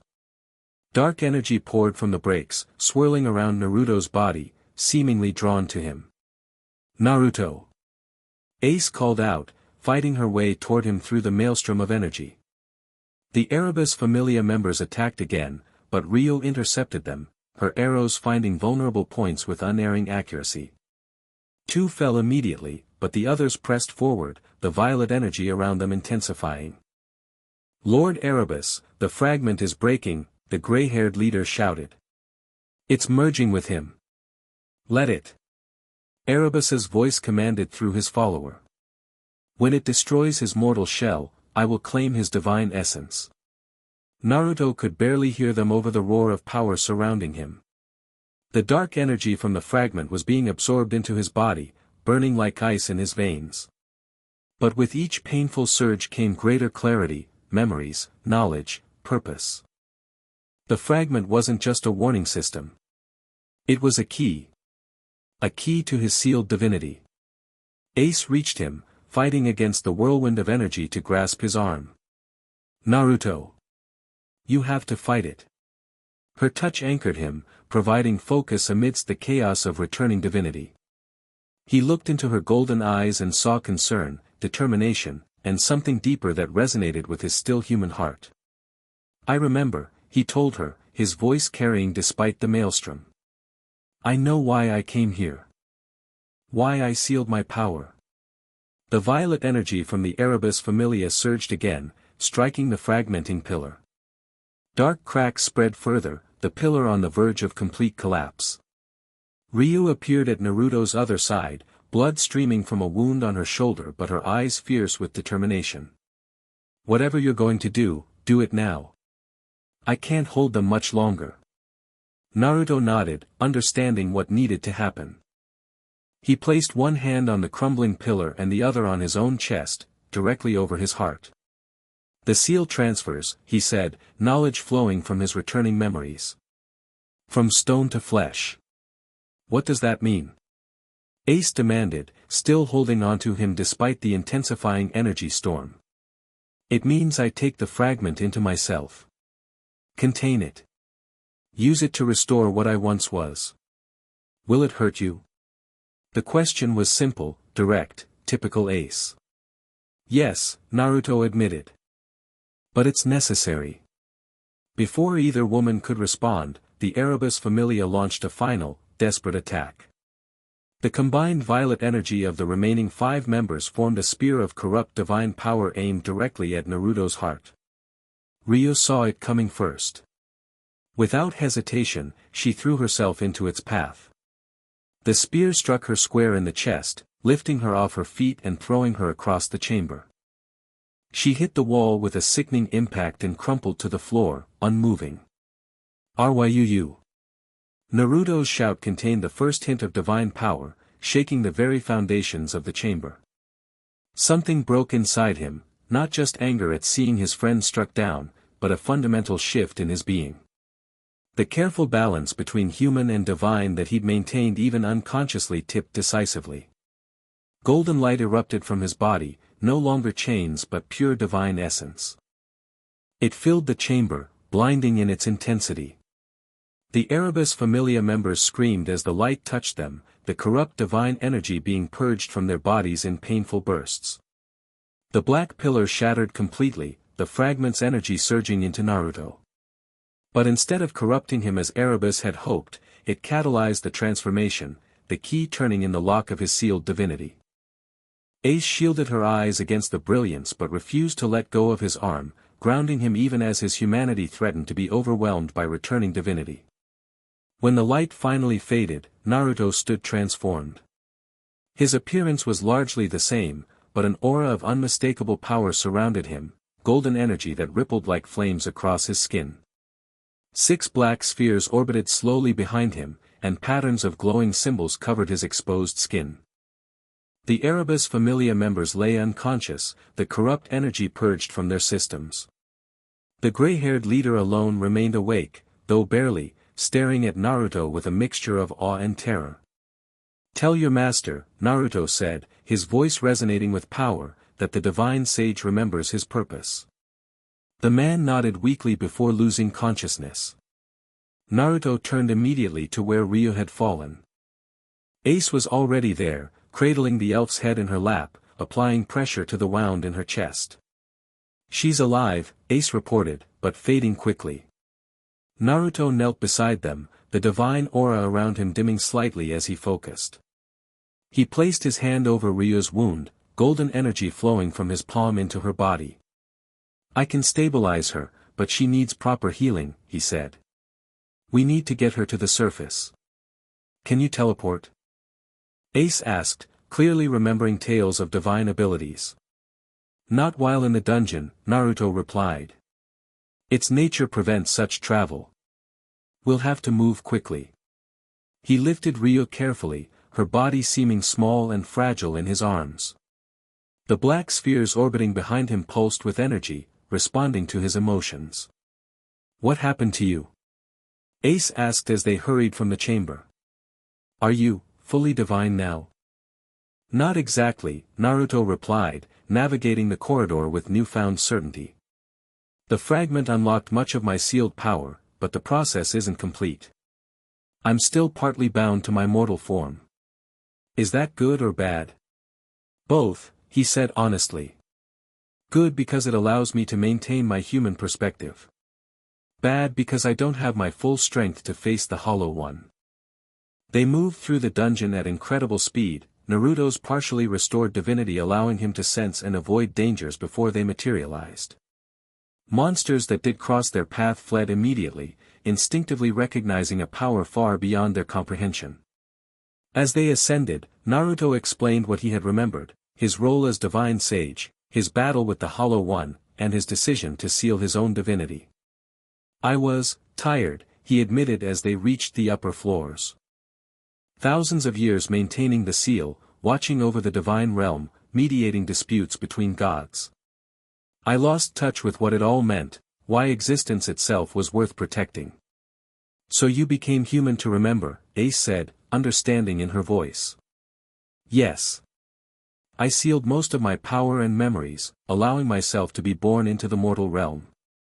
I lived a mortal life, a full one, with struggles and joys, friends and enemies. When that life ended, I was supposed to awaken with my divinity restored, my perspective renewed. What went wrong?" "The seal was too effective," Naruto said ruefully. "I forgot everything, even the fact that I needed to remember. I wandered between realms until I found myself in your dungeon, drawn by the fragment I'd left as a failsafe. And now the Hollow One is breaking free because you weren't maintaining the seal." "Exactly. My actions, however well-intentioned, have put everything at risk." They emerged from the dungeon into Babel Tower, drawing immediate attention from guild officials and adventurers alike. Naruto's divine aura, though diminished from its full manifestation in the chamber, was still evident enough to cause alarm. She needs healing, Ace told a stunned guild official, indicating Ryuu. Get a mid-tizonaire from the Jian sect Familia immediately. The mention of the famous healer spurred the official into action, sending runners to fetch help. Word spread quickly. By the time they had moved Ryuu to a treatment room in Babel Tower's medical wing, a crowd had gathered outside, adventurers curious about the golden-ored stranger, guild officials unsure how to handle the situation, and several individuals with the unmistakable presence of deities. The gods are gathering, Naruto observed as healers worked on Ryuu. They sense my awakening. What will you tell them? Ace asked. The truth. Or at least, as much of it as they need to know. A commotion outside drew their attention. The crowd parted as a familiar figure approached, Riveria, accompanied by two other individuals. One was a short man with blonde hair and a regal bearing despite his stature. The other was a red-haired woman with a carefree grin that didn't quite mask the calculation in her eyes. Finn and Loki, Ace identified as they entered the room. So this is the anomaly, the red-haired woman, Loki, said, circling Naruto with undisguised curiosity. Riveria wasn't exaggerating for once. You're quite the spectacle, divine sage. Goddess Loki, Naruto acknowledged. I apologize for the disruption my presence has caused. Oh, don't apologize. This is the most entertainment I've had in decades. Loki's grin widened. Gods appearing outside the proper descent process, ancient evils stirring in the dungeon, it's delightfully chaotic. The situation is serious, Loki, Finn, the short blonde man, reminded her. If what Riveria reported is accurate, Ryuu faces an unprecedented threat. All the more reason to enjoy the drama while we can, Loki replied, though her eyes sharpened as she studied Naruto more closely. So, Sage, what's your plan? Now that you've remembered your divine purpose and all that. Before Naruto could respond, the door burst open again. This time, it was Erebus who entered, his mortal form radiating barely contained divine power. Divine Sage, he acknowledged, his earlier friendliness replaced with cold formality. You've rejected my offer and attacked my familia. A declaration of divine conflict, by the old laws. Your familia attacked first, Ace pointed out, stepping protectively closer to Naruto. After attempting to corrupt a dungeon artifact. Semantics, Erebus dismissed. The fact remains that the divine sage has partially awakened his power within the mortal realm without following proper descent protocols. That alone violates the compact. A compact you yourself have broken by channeling divine power through your followers, Finn noted calmly. Erebus's eyes narrowed. Desperate times call for desperate measures. The Hollow One stirs because the sage abandoned his duty. I merely sought to address the threat by any means necessary. By corrupting mortals and monsters alike. Naruto challenged. The fragment showed me what you've been doing, Erebus. You're not fighting the Hollow One, you're feeding it, hoping to control what emerges. A murmur went through those gathered as Erebus's expression darkened. You know nothing of my intentions, he hissed. I know enough, Naruto replied. You want to rewrite the compact, to give gods greater power in the mortal realm. You see the Hollow One as a means to that end, a threat so great that the other gods will have no choice but to embrace your methods. The compact is flawed, Erebus insisted. Gods reduced to playthings, unable to use their true power. Mortals kept ignorant of divine reality. It's an unnatural separation. It's a necessary balance, Naruto countered. One I helped establish for good reason. Divine power unchecked in the mortal realm would destroy everything, including the gods themselves in the end. Their standoff was interrupted by a healer emerging from Ryuu's treatment room. She's stabilized, the healer reported. The wound was severe, divine energy corruption unlike anything we've seen, but we've contained it. She'll recover with rest. Relief washed through Naruto, temporarily dimming the divine aura around him as his human emotions took precedence. Loki noticed the change, her eyes widening slightly in realization. Well, well. The divine sage has grown attached to mortals during his little vacation. How wonderfully complicated. This changes nothing, Erebus declared. The divine sage has violated the compact. By rights, he should be expelled from the mortal realm immediately. And who would enforce such an expulsion? Loki challenged, clearly enjoying the confrontation. You, Erebus? Alone against the Sage of Six Paths?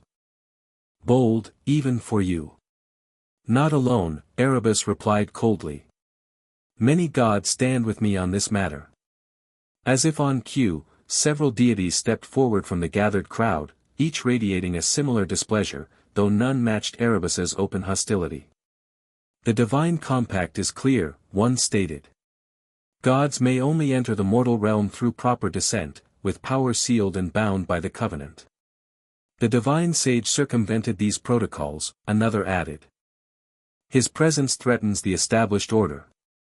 Naruto looked at the assembled deities, recognizing the political dynamics at play. Some truly believed in upholding the compact as written. Others aligned with Erebus out of self-interest, seeing an opportunity to expand their influence.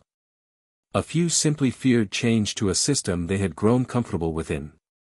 You're right, Naruto said finally, surprising everyone. I did violate the protocols I helped create. My dissent was improper, my power unsealed without the covenant's constraints. Erebus smiled triumphantly. But, Naruto continued, the compact was created to protect the mortal realm from divine excess. To prevent gods from using mortals as pawns or vessels.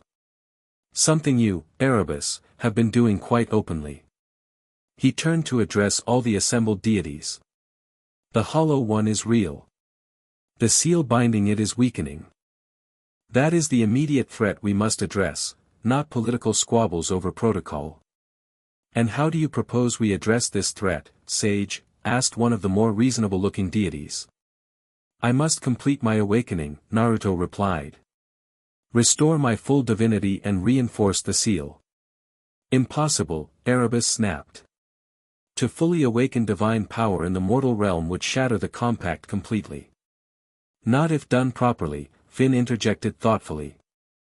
The original descent protocol allows for a god to return to the divine realm to access their full power when necessary. Could the same principle apply in reverse? Naruto nodded slowly. It could. There is a place where the barriers between realms grow thin, deep in the dungeon, near where the Hollow One's influence is strongest. Convenient, Erebus remarked suspiciously.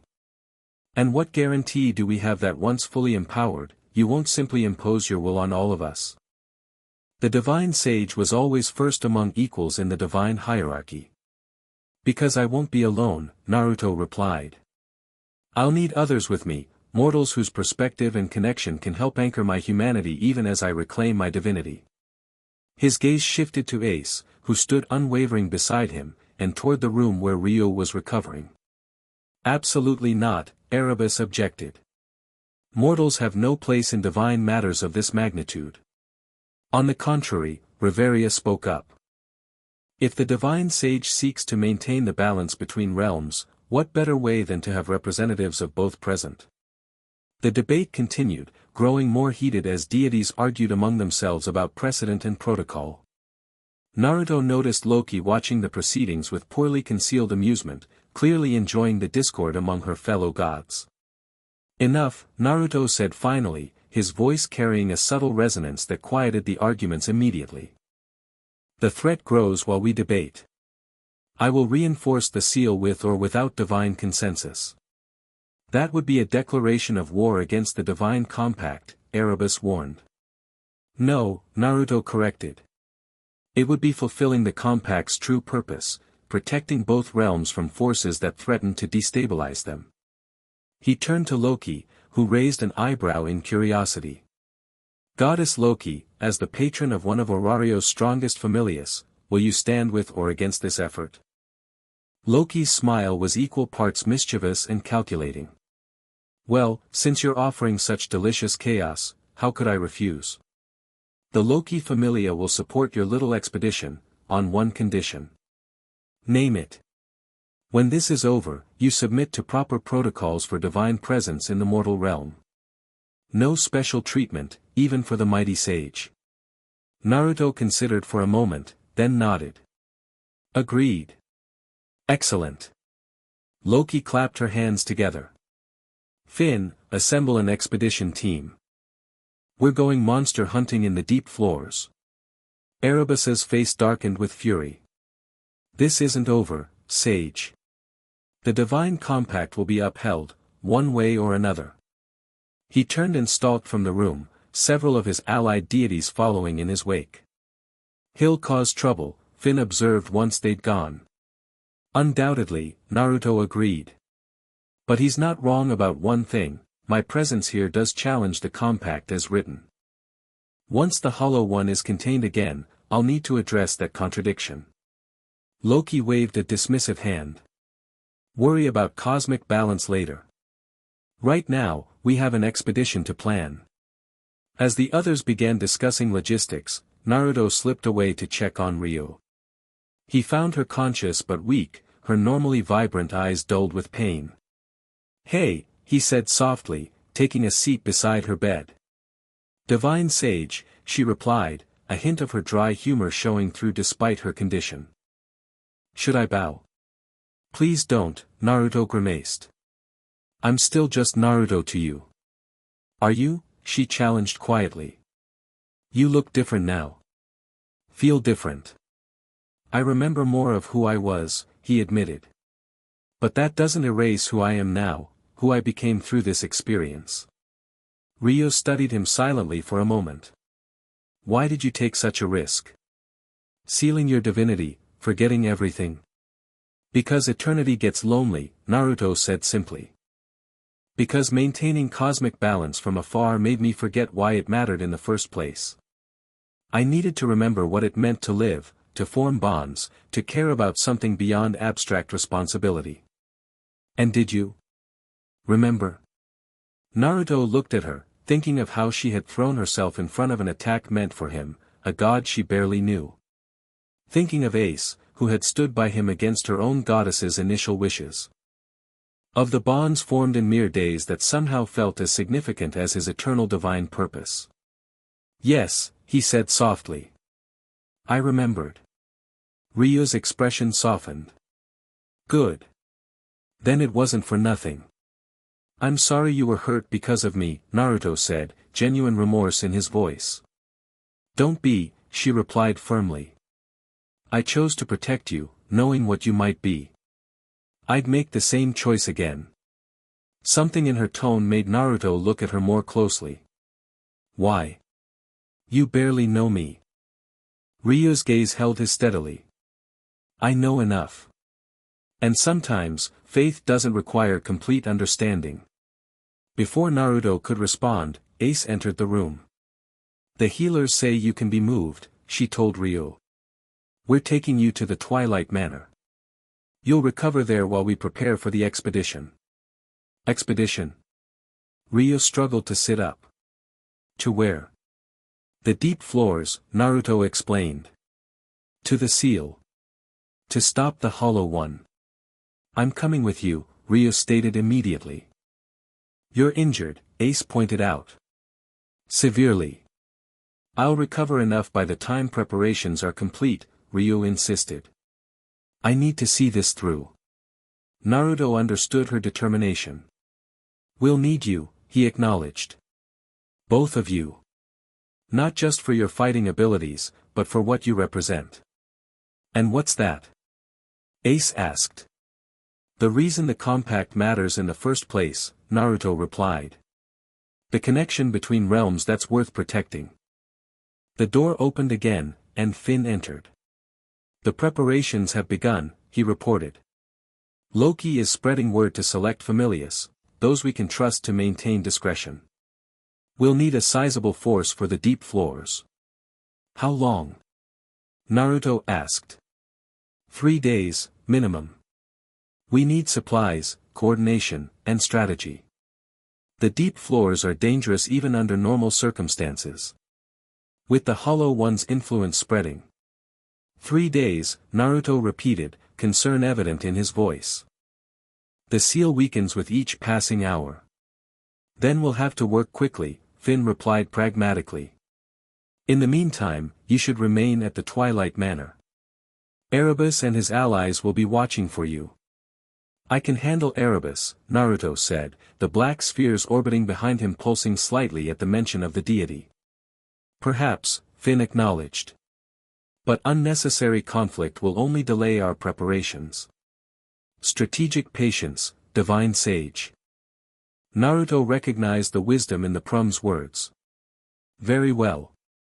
But I want updates on any changes in the dungeon. If the Hollow One's influence accelerates, we may need to move sooner. With the decision made, they transferred Ryuu to the Twilight Manor, home of the Loki Familia and one of the most secure locations in Ororio. The manor was a sprawling compound, well defended and staffed by some of the strongest adventurers in the city. Word of Naruto's divine nature had spread quickly through Ororio, drawing curious looks from Loki Familia members as they arrived. Most kept a respectful distance, but Naruto could sense their questions, their uncertainty about having a partially awakened deity in their midst. Loki seemed to delight in their discomfort, making a grand announcement about their divine guest, that did little to clarify matters and much to fuel speculation. You enjoy chaos, Naruto observed as Loki showed him to his quarters, a spacious room that seemed designed for important visitors. Chaos is honest, she replied with a shrug. Order is just chaos pretending to be respectable. An interesting philosophy for someone who helped create the divine compact. Loki's smile turned knowing. The compact was never about order, sage. It was about balance. Sometimes maintaining balance requires a little, creative disruption. Is that why you're helping me? To disrupt? I'm helping you because the Hollow One is bad for business, Loki replied bluntly. Can't have adventures and stories if everything gets devoured, can we? Besides, her expression turned unusually serious, I've grown rather fond of this little world and its peculiar mortals. With that oddly sentimental admission, she left him to settle in. The next 3 days passed in a blur of preparation.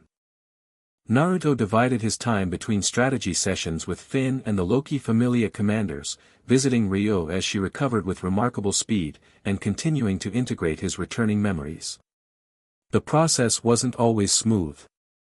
Sometimes memories would flood back without warning, centuries of divine existence suddenly compressed into moments of recollection, leaving him disoriented and struggling to maintain his human perspective. During one such episode, Ace found him on the manor's roof, sitting cross-legged as he attempted to process a particularly overwhelming surge of memories. Is it difficult? She asked, taking a seat beside him. Remembering everything you were? Yes, Naruto admitted. Divine memory works differently, everything experienced simultaneously rather than sequentially. My human mind wasn't designed for it. Yet you chose this, she observed. To limit yourself this way. I did. He looked at her curiously. Does that seem strange to you? That a god would choose limitation? Ace considered the question seriously before answering. No. Power without perspective is empty. I've sought strength my entire life, but without purpose, it would mean nothing. Her insight surprised him. That's exactly it. I had power, responsibility, purpose, but I'd lost perspective on why it mattered. They sat in comfortable silence for a while, watching the sunset paint Ororio in hues of gold and amber. When this is over, Ace said finally, what will you do? Return to the divine realm?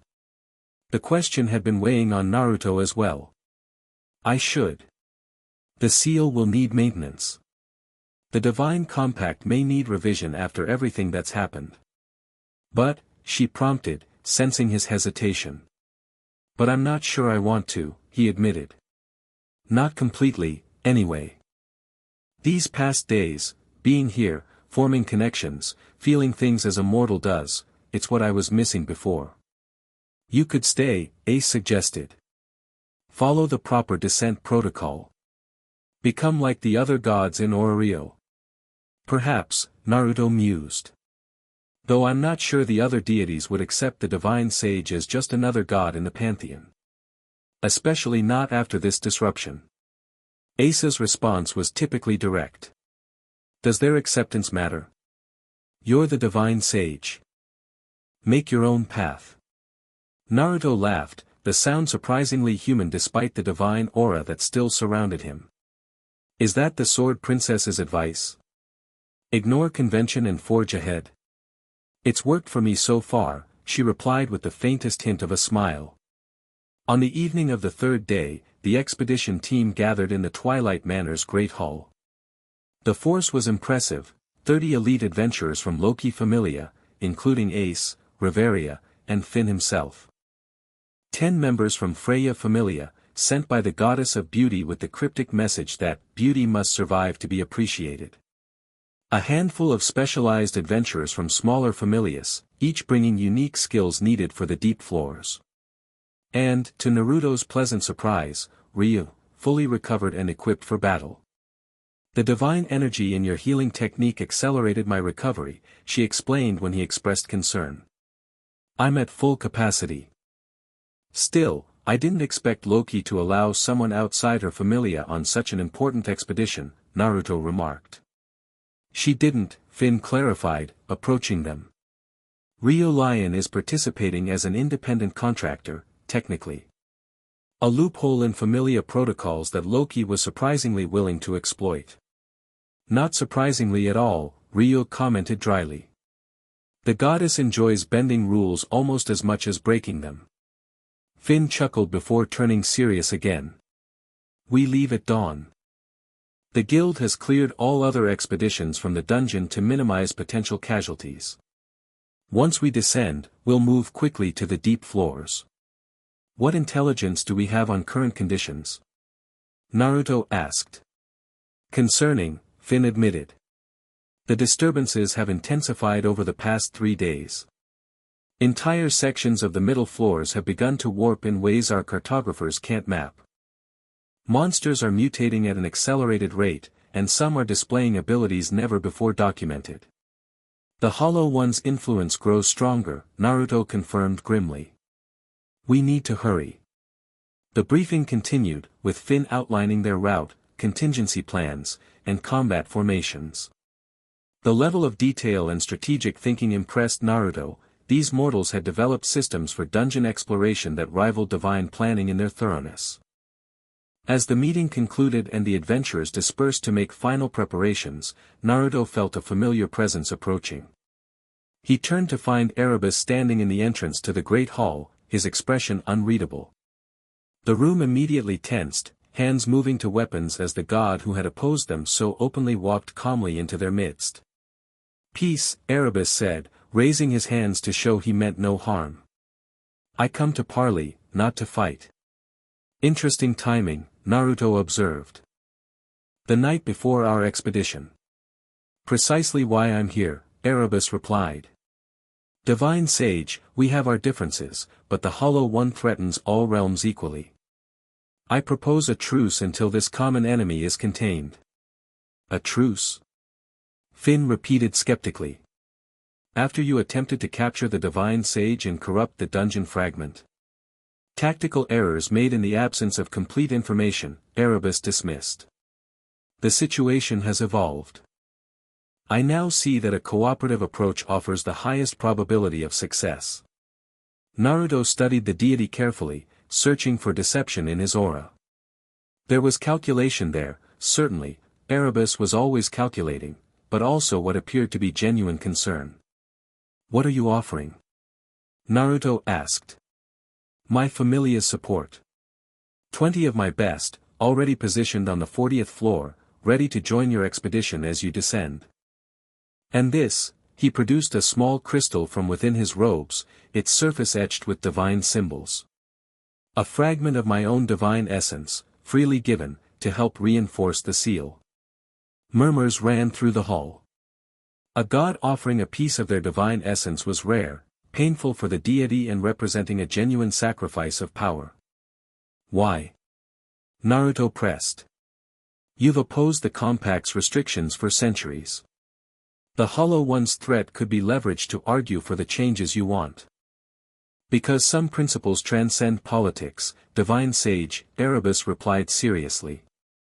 I may desire change in how gods and mortals interact, but not at the cost of both realms being devoured. Loki chose that moment to enter, her usual grin freezing as she spotted Erebus. Well, well. The god of darkness graces us with his brooding presence. To what do we owe the displeasure? He's offering support for the expedition, Naruto explained. His familia and a fragment of his divine essence to help reinforce the seal. Loki's eyes narrowed suspiciously. How uncharacteristically cooperative of you, Erebus. One might almost suspect ulterior motives. Think what you will, Loki, Erebus replied coldly. But even you must recognize that the Hollow One's return would end your precious games permanently. Extinction does put a damper on entertainment, Loki acknowledged. Still, I prefer my allies without a history of stabbing backs. I accept your offer, Naruto interjected before the divine sniping could escalate. But understand this, Erebus, at the first sign of betrayal, I won't hesitate to use whatever power I have against you, compact or no compact. Erebus inclined his head in acknowledgement. Fair terms, Divine Sage. My familia will await your arrival on the 40th floor, at the Bridge of Sorrows. With that, he departed, leaving the hall buzzing with new questions and concerns. Can we trust him? Finn asked once Erebus was gone. Not entirely, Naruto replied honestly. But his fear of the Hollow One is genuine. For now, our interests align. And when they inevitably diverge again? Reveria inquired. Then we adapt, Naruto said simply. As mortals and gods have always done when circumstances change. The night passed quickly, most of the expedition members getting what rest they could before the challenges ahead. Naruto spent the hours in meditation, continuing to integrate his returning divinity with his human experience, seeking the balance he would need in the coming confrontation. Dawn came with a heavy mist shrouding Ryuu, as if the city itself sensed the gravity of what was to come. The expedition assembled at the main entrance to Babel Tower, a formidable force of elite adventurers led by 3 level 6 commanders, Finn, Reveria, and Gareth, a dwarf warrior of legendary skill. Ace, as a level 5, led the vanguard unit, with Ryuu assigned to her team despite technically being an independent. Naruto would travel with the command unit, his partially restored divinity making him both their greatest asset and their most significant unknown variable. Remember, Finn addressed the gathered adventurers, our primary objective is to escort the Divine Sage to the seal on the 59th floor. Secondary objective is to neutralize any corrupted monsters or dungeon anomalies we encounter. This is not a standard expedition, we move quickly, engage only when necessary, and maintain formation at all times. With final preparations complete, they entered the dungeon. The upper floors passed without incident, the guild's clearance meaning they encountered no other adventurers, and the monsters that typically populated these levels seemed to have retreated deeper, as if sensing the divine presence in their midst. It was on the 24th floor that they encountered their first real challenge. The great forest floor, normally a verdant expanse of massive trees and undergrowth, had changed dramatically. The trees had twisted into unnatural shapes, their bark pulsing with a violet energy that immediately set Naruto on edge. Corruption, he confirmed as they surveyed the altered landscape. The Hollow One's influence has reached this far already. The monsters? Ace asked, indicating strange shapes moving among the twisted trees. Similarly affected, Naruto replied. They'll be stronger, more aggressive, and possibly capable of new abilities. Wonderful, Gareth the dwarf remarked dryly, hefting his massive battle axe. Just when I thought dungeon exploration was getting predictable. Finn quickly adjusted their formation for the new threat, a diamond pattern with ranged fighters in the center, surrounded by close combat specialists, with scouts at the cardinal points. They moved into the corrupted forest cautiously, every sense alert for danger. The attack, when it came, wasn't from the ground but from above. Creatures resembling monkeys, but with too many limbs and glowing violet eyes, dropped from the twisted branches.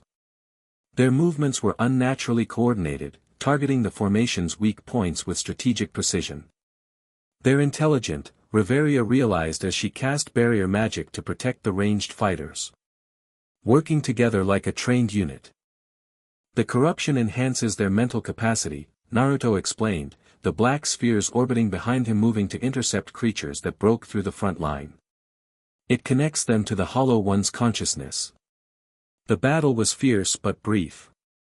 Despite the monster's enhanced capabilities, they faced some of Orario's finest adventurers. Ace moved like a golden whirlwind, her sword desperate cutting through corrupted flesh with brutal efficiency. Ryuu fought at her side, her archery supplemented with lightning-fast dagger work when enemies closed to melee range. As the last of the creatures fell, Finn called for a brief halt to assess injuries and reorganize. Naruto took the opportunity to examine one of the dissolving monster corpses more closely. The corruption is accelerating, he observed, noting how the violet energy persisted even as the monster's body disintegrated. It's adapting to this world's natural energy patterns. How much time do we have? Finn asked, joining him. Less than I thought, Naruto admitted. Days, perhaps, rather than weeks. Once the corruption reaches a critical threshold, the Hollow One will be able to manifest a physical presence in this realm. And then? Then it begins consuming. First magic energy, then life force, then physical matter itself. Eventually, the entire world. Finn absorbed this grim assessment with remarkable composure. Then we continue. No delays. They pressed deeper into the dungeon with renewed urgency. The middle floors presented their own challenges, areas where the very geography of the dungeon had warped, passages that led in circles despite appearing straight, chambers where gravity itself seemed altered. Naruto recognized these spatial distortions as further signs of the barriers between realms weakening. He used his partially restored divine senses to guide them through, identifying paths that still maintained their connection to deeper floors. On the 38th floor, they encountered the first truly dangerous corrupted entity, a floor boss transformed beyond recognition. What had once been a Cadmus-class dragon was now a writhing mass of scales, fangs, and violet energy, its multiple heads tracking different targets simultaneously. We need to bypass it if possible, Finn decided after assessing the monster. A direct confrontation would cost us time and resources we can't spare. There's no way around, one of the scouts reported. It's positioned directly in our path, and the surrounding tunnels have collapsed. I can create a distraction, Naruto offered. Draw it away long enough for the expedition to pass. Ace shook her head immediately. Too risky. We need you intact to reinforce the seal. What about a combined attack? Ryuu suggested. Hit it with everything at once, from multiple angles. Overwhelm it before it can focus its defense. The strategy was sound, but required perfect coordination. Finn quickly organized the assault. Magic users under Riveria would strike first, followed immediately by a charge from Gareth's heavy infantry. Ace and the fastest fighters would target the creature's multiple heads, while Ryuu led a team to attack its legs and immobilize it. And me? Naruto asked as they finalized the plan. Conserve your strength, Finn advised. Intervene only if absolutely necessary. Naruto understood the logic but didn't like being sidelined. Still, he recognized that these adventurers were experts at dungeon combat, their tactics honed through countless expeditions.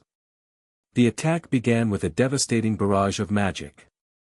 Riveria's Ray Levitine, a spell of legendary power, led the assault, followed by coordinated spells from the other mages.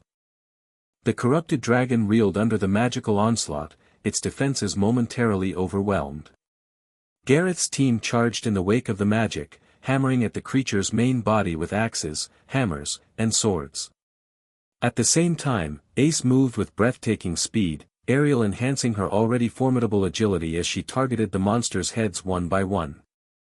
For a moment, it seemed their strategy was working perfectly. The creature staggered, unable to coordinate its defense against so many simultaneous attacks. Then everything changed. The violet energy coursing through the monster intensified suddenly, pulsing like a heartbeat. The creature roared, a sound that carried more than just bestial rage, but intelligence and malice. "It's adapting." Naruto shouted in warning. "Pull back." The warning came too late. The corrupted dragon released a wave of violet energy that knocked back the attacking adventurers, shattering Riveria's magical barriers in the process. Those caught in the full force of the blast were thrown violently against the chamber walls, several losing consciousness from the impact. The monster advanced on the disoriented fighters, its movement now purposeful and coordinated. This was no longer a dungeon creature acting on instinct, it was a weapon being wielded by a greater intelligence. "The Hollow One is acting through it directly," Naruto realized aloud. "It's aware of us. Of me." Finn quickly organized a defensive perimeter around the injured, but the situation had deteriorated rapidly. Nearly a third of their force was incapacitated, and the corrupted dragon was now between them and their path forward. "We need a new plan," Riveria stated, maintaining a barrier around the wounded despite her obvious fatigue. "There's no time," Naruto replied, stepping forward. "I need to intervene." Before anyone could object, he moved to the front of their formation, directly facing the corrupted dragon. The black spheres orbiting behind him accelerated their rotation, responding to his focused intent. "Everyone stay back," he instructed. "This won't be like normal combat." The dragon seemed to recognize the threat he posed, all of its heads focusing on him at once. The violet energy surrounding it intensified, coalescing into a pulsing core at the center of its mass. "It's channeling corruption," Naruto warned. "Preparing to release it as a concentrated attack." "Can your barriers withstand that?" Finn asked Riveria. "Not in their current state," she admitted. "They won't need to," Naruto replied. "I'm going to redirect it." He raised his hand, palm forward, golden energy flowing from his body to form complex patterns in the air, divine script that even Riveria, with her extensive magical knowledge, couldn't decipher. The dragon released its attack, a beam of pure corruption that would have annihilated anything in its path. It struck Naruto's outstretched palm and simply stopped. The violet energy didn't dissipate or reflect, it was absorbed, drawn into the divine script floating before him. The dragon roared in confusion and fury, unleashing a second, more powerful blast. This too was absorbed, the golden script glowing brighter with each assault. "What's he doing?" one of the adventurers asked in awe. "Converting energy," Riveria explained, watching with fascination. "Taking the corruption and transforming its nature." Indeed, as the dragon exhausted its attacks, the script before Naruto began to change color, from gold to a pure, radiant white. He brought his hands together, the script collapsing into a sphere of white energy between his palms. "Purification release," Naruto announced, his voice resonating with divine authority. He thrust the sphere toward the dragon. The white energy expanded explosively, engulfing the corrupted creature completely. Unlike the violet corruption, this energy didn't destroy or consume, it cleansed. The multiple heads of the dragon thrashed as the corruption was forcibly extracted from its being, violet energy pulled away like poison from a wound. When the light faded, what remained was the original Cadmus dragon, still massive and dangerous, but no longer corrupted. It swayed unsteadily, as if dazed by the transformation. "Now!" Finn commanded, recognizing the opportunity. "Ace!" The sword princess didn't hesitate.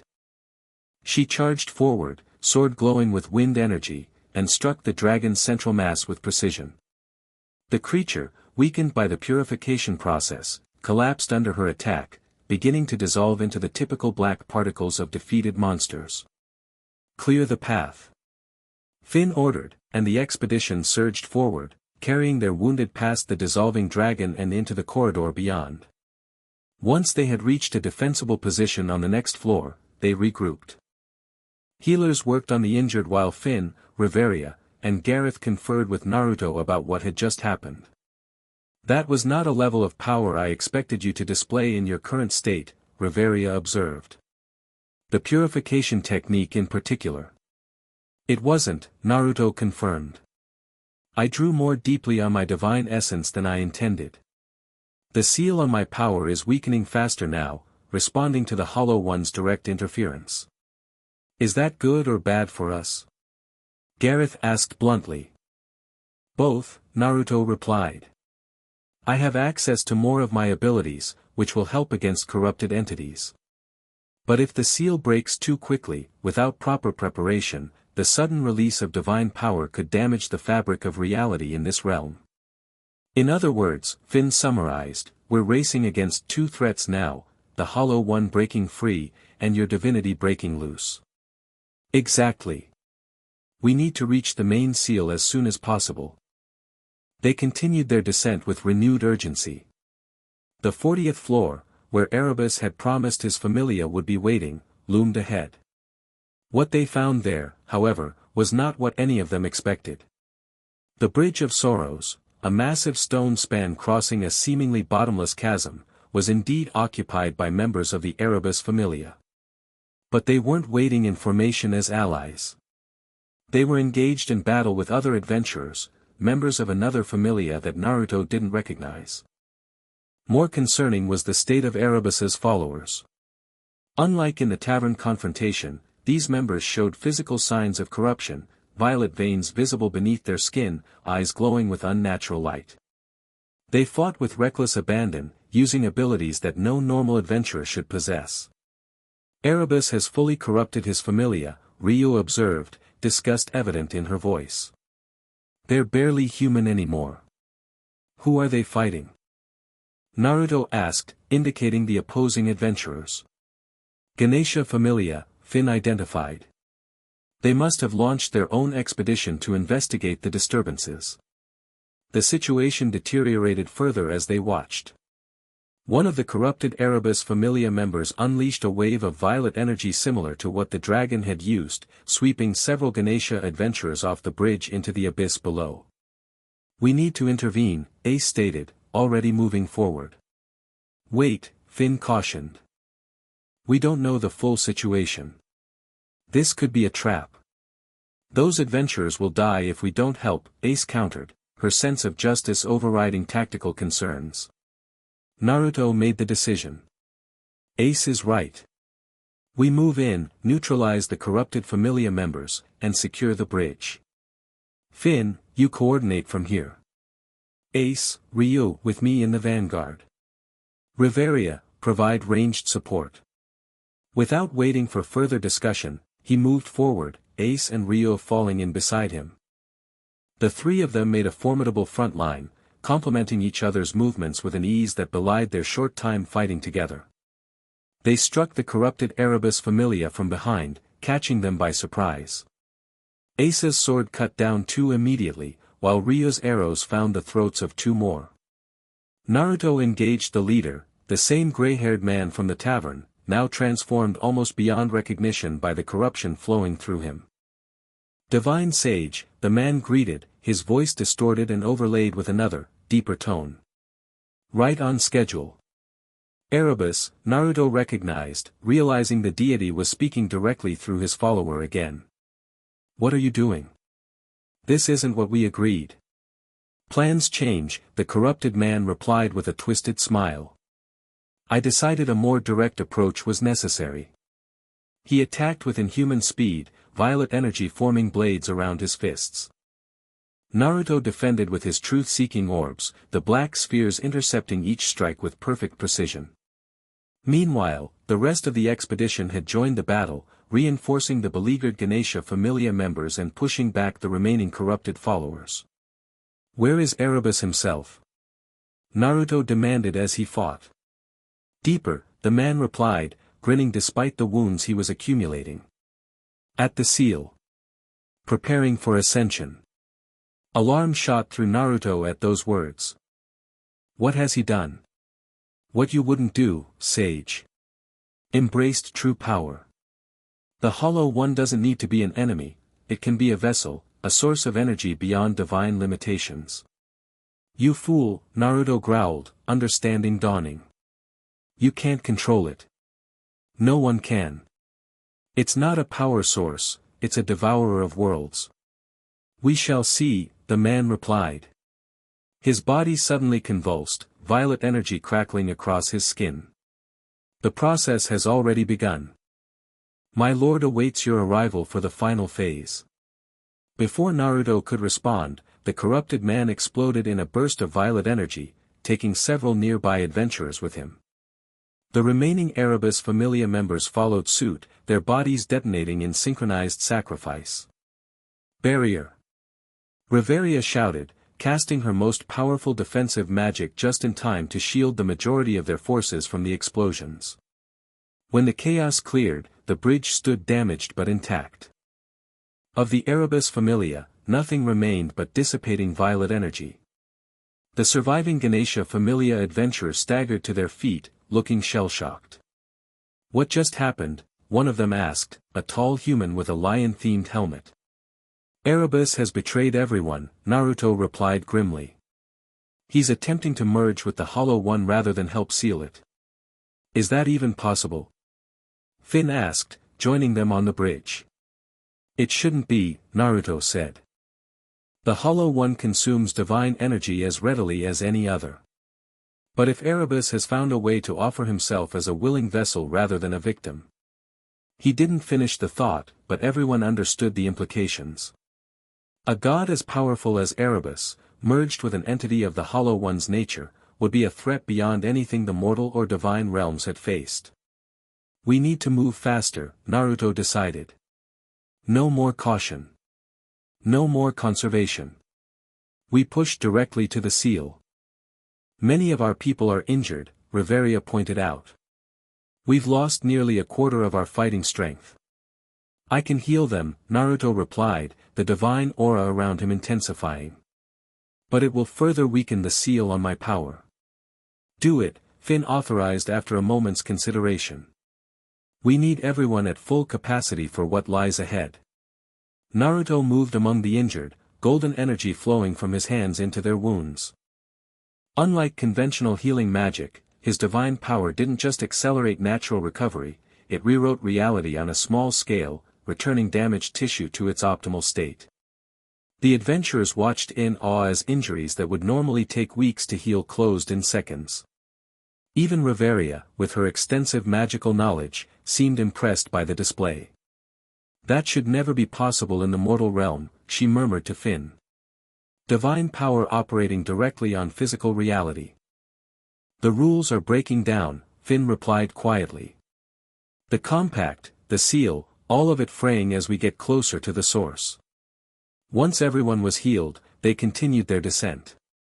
The bridge led to the 41st floor, and from there they moved downward at a pace that would have been reckless under normal circumstances. The dungeon itself seemed to resist their progress now. Passages collapsed behind them, forcing them forward. Monsters appeared with increasing frequency, all bearing signs of corruption. The very air grew thick with violet energy that made breathing difficult for the mortal members of the expedition. Naruto, Ace, and Ryuu took point, cutting a path through the resistance. The trio had developed an almost supernatural coordination, anticipating each other's movements and covering any vulnerabilities. Naruto's divine abilities cleared the most dangerous threats, while Ace and Ryuu handled anything that got past his initial assault. By the time they reached the 50th floor, even the elite adventurers of Loki Familia were showing signs of fatigue. The constant battles, the corrupted atmosphere, and the psychological strain of facing increasingly unnatural monsters had taken their toll. We need to rest, Finn decided as they secured a relatively safe chamber. Even with your healing, divine sage, mortals have limits. I understand, Naruto acknowledged, though concern was evident in his expression. But we can't delay long. Erebus is already at the seal, and his intentions are clear now. 1 hour, Finn proposed. Enough to recover stamina and reorganize. Naruto nodded reluctantly. 1 hour. Then we make the final push. While the adventurers rested, Naruto sought a quiet corner of the chamber to meditate. He needed to prepare himself for what was coming, a confrontation not just with Erebus, but potentially with the Hollow One itself if the seal had degraded too far. He was surprised when both Ace and Ryuu joined him, sitting on either side without invitation or explanation. "You should rest," he told them. "The coming battle will demand everything you have." "So will yours," Ace replied simply. "We're here for the same reason you brought us in the first place," Ryuu added. "To ground you. To remind you of the connection between realms that makes all this worth fighting for." Naruto felt a wave of gratitude, and something deeper, for these two women who had stood by him from the beginning of this strange journey. One driven by an unwavering sense of justice, the other by a quiet but unshakable loyalty. Both willing to face gods and monsters alike without hesitation. "Thank you," he said softly. "For everything." They sat together in silence for the remainder of the rest period, no further words needed between them. When the hour was up, Finn gathered the expedition for a final briefing. "From here, we face the unknown," he told them frankly. "The deepest floors are dangerous under normal circumstances. With the corruption and Erebus's interference, we must expect the worst." "The seal chamber is on the 59th floor," Naruto informed them. "A vast cavern at the center of a labyrinth. The seal itself appears as a massive crystalline structure, or it did, before all this began. I don't know what we'll find now." "And Erebus?" Reveria asked. "If he's truly attempting to merge with the Hollow One, he'll be at the seal itself, trying to corrupt the binding magic." "Then our primary objective remains the same," Finn concluded. "Get the divine sage to the seal so he can reinforce it. Everything else is secondary." With grim determination, the expedition continued their descent. The final floors of their journey proved to be the most challenging yet. The corruption had transformed these levels almost beyond recognition, reality itself warping under the Hollow One's influence. Gravity shifted unpredictably. Passages appeared and disappeared. Time itself seemed to flow inconsistently, with moments stretching into what felt like hours, then compressing back in disorienting bursts. The monsters they encountered were barely recognizable as dungeon creatures anymore, amalgamations of corrupted flesh and violet energy that attacked with terrifying coordination. Each battle left the expedition further depleted, despite Naruto's healing and the adventurers' remarkable resilience. By the time they reached the 58th floor, one level above their destination, their numbers had been reduced to just over half their original force. The remaining adventurers were exhausted, their equipment damaged, their magical resources nearly depleted. But they had made it. The entrance to the 59th floor loomed before them, a massive archway carved with ancient symbols similar to those Naruto had recognized in the fragment chamber. "The final stretch," Finn announced, surveying their diminished but determined force. "Beyond this point, we face whatever Erebus has prepared, and potentially the Hollow One itself." "I sense tremendous power beyond," Reveria warned. "Divine energy in conflict with something other. Something I cannot fully comprehend." "Erebus has already begun," Naruto confirmed, feeling the disturbance in the fabric of reality. "He's interfacing with the seal directly." "Then we have no more time for caution," Ace stated, stepping forward. "We go now." Together, they passed through the archway and entered the seal chamber. What greeted them defied comprehension. The chamber, once a vast, orderly cavern with a crystalline seal at its center, had transformed into a nightmare landscape. The floor undulated like liquid, despite remaining solid underfoot. The walls pulsed with veins of violet energy that branched and spread like a disease. The air itself seemed alive, currents of visible energy swirling in complex patterns. And at the center of it all stood Erebus, or what remained of him. The god had partially merged with the seal, his body fused with the crystalline structure that now glowed with a sickly mixture of divine gold and corrupted violet. His face was still recognizable, twisted in an expression of ecstasy and agony combined.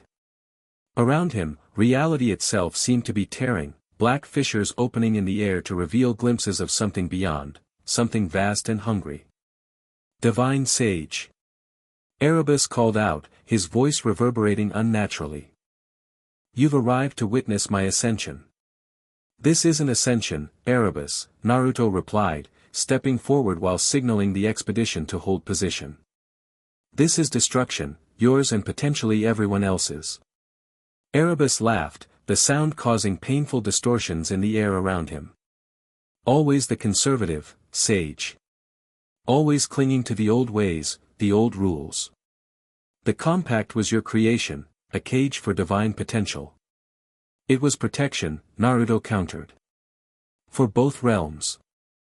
What you're doing now threatens everything, mortal and divine alike. I am becoming more than divine, Erebus declared. The Hollow One is not just a devourer, it is a transformer. It consumes to create anew. As he spoke, more fissures opened around him, widening to reveal glimpses of an entity so vast it could only be perceived in fragments, a writhing mass of darkness spangled with what looked like stars, but moving, shifting, hungry. The Hollow One was awakening, using Erebus as its connection to this realm. You can't control it, Naruto warned, the divine aura around him intensifying as he prepared for battle. No single deity has that power. Not alone, perhaps, Erebus conceded with a twisted smile. But with your essence added to mine. The divine sage, keeper of balance. Together we could direct its hunger, channel its power. Naruto understood then, this had been Erebus's plan all along. Not just to merge with the Hollow One, but to capture Naruto as well, to use the divine sage's essence as the controlling element in the equation. Never, Naruto stated, the black spheres orbiting him accelerating in response to his resolve. I'm here to repair the seal, not break it further. You have no choice, Erebus snarled, his body distorting further as more of the Hollow One's essence poured through the weakened seal. The process has already begun. Either join me willingly or be consumed along with everything else. With that declaration, Erebus attacked. Tendrils of corrupted divine energy shot out from his transformed body, targeting not just Naruto but the entire expedition. The adventurers scattered, Finn shouting orders as they took defensive positions. Naruto countered with his truth-seeking orbs, the black spheres intercepting the tendrils and neutralizing their energy. Ace and Ryuu moved to flank him, creating a defensive perimeter while Reveria began casting her most powerful magic to shield the other adventurers. The seal. Naruto called out, pointing to the crystalline structure fused with Erebus. We need to separate him from it before the corruption spreads further. How? Ace asked, deflecting a tendril with her wind-enhanced blade. I need to get closer, Naruto replied. I can use purification energy like I did with the dragon, but I need to apply it directly to the seal. We'll create an opening, Ryuu decided, knocking multiple arrows simultaneously. On my mark. She released the arrows, each striking a different tendril with perfect accuracy. At the same moment, Ace unleashed her aerial technique, becoming a blur of motion as she cut through the remaining tendrils on their side of the chamber. Now! Ryuu called. Naruto moved, crossing the distance to the seal with supernatural speed. Erebus howled in rage, directing all his corrupted energy toward this new threat. Tendrils converged from every direction, forming a cage of violet energy around Naruto. But he had anticipated this. The black spheres expanded suddenly, creating a shield that pushed back the tendrils long enough for him to reach the seal itself. Up close, the corruption was even more evident. The once pristine crystal was shot through with veins of darkness, and Erebus's body had become more construct than flesh, integrated into the seal's structure in a grotesque fusion of divine and corrupted matter. It's too late, Sage, Erebus hissed, his face inches from Naruto's. The seal is breaking. The Hollow One comes. Not if I can help it, Naruto replied, placing both hands on the uncorrupted portion of the crystal. Golden energy flowed from his palms into the seal, seeking out the original binding magic he had created eons ago. The crystal responded, glowing brighter where his power touched it, pushing back against the corruption. Erebus screamed in fury and pain as the purification energy began to separate him from the seal. The fissures in reality trembled, some beginning to close as the original binding reasserted itself. But it wasn't enough.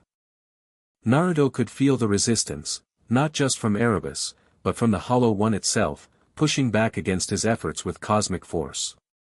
His partially restored divinity wasn't sufficient to counteract both threats simultaneously. He needed more power. I need to break my own seal, he realized aloud. Fully restore my divinity. You can't. Erebus cried, genuine fear in his voice now. The release of that much divine power would shatter reality in this chamber. Not if it's controlled, Naruto countered. Not if it's channeled directly into the seal. You'll destroy yourself in the process. Naruto smiled grimly. Perhaps. But that's what the divine sage does, maintains balance, whatever the cost. He closed his eyes, focusing inward to the core of his being where the last locks on his divine essence remained. Complex barriers of his own creation, designed to contain power that no mortal realm was meant to witness directly. As he prepared to release them, he sensed movement behind him.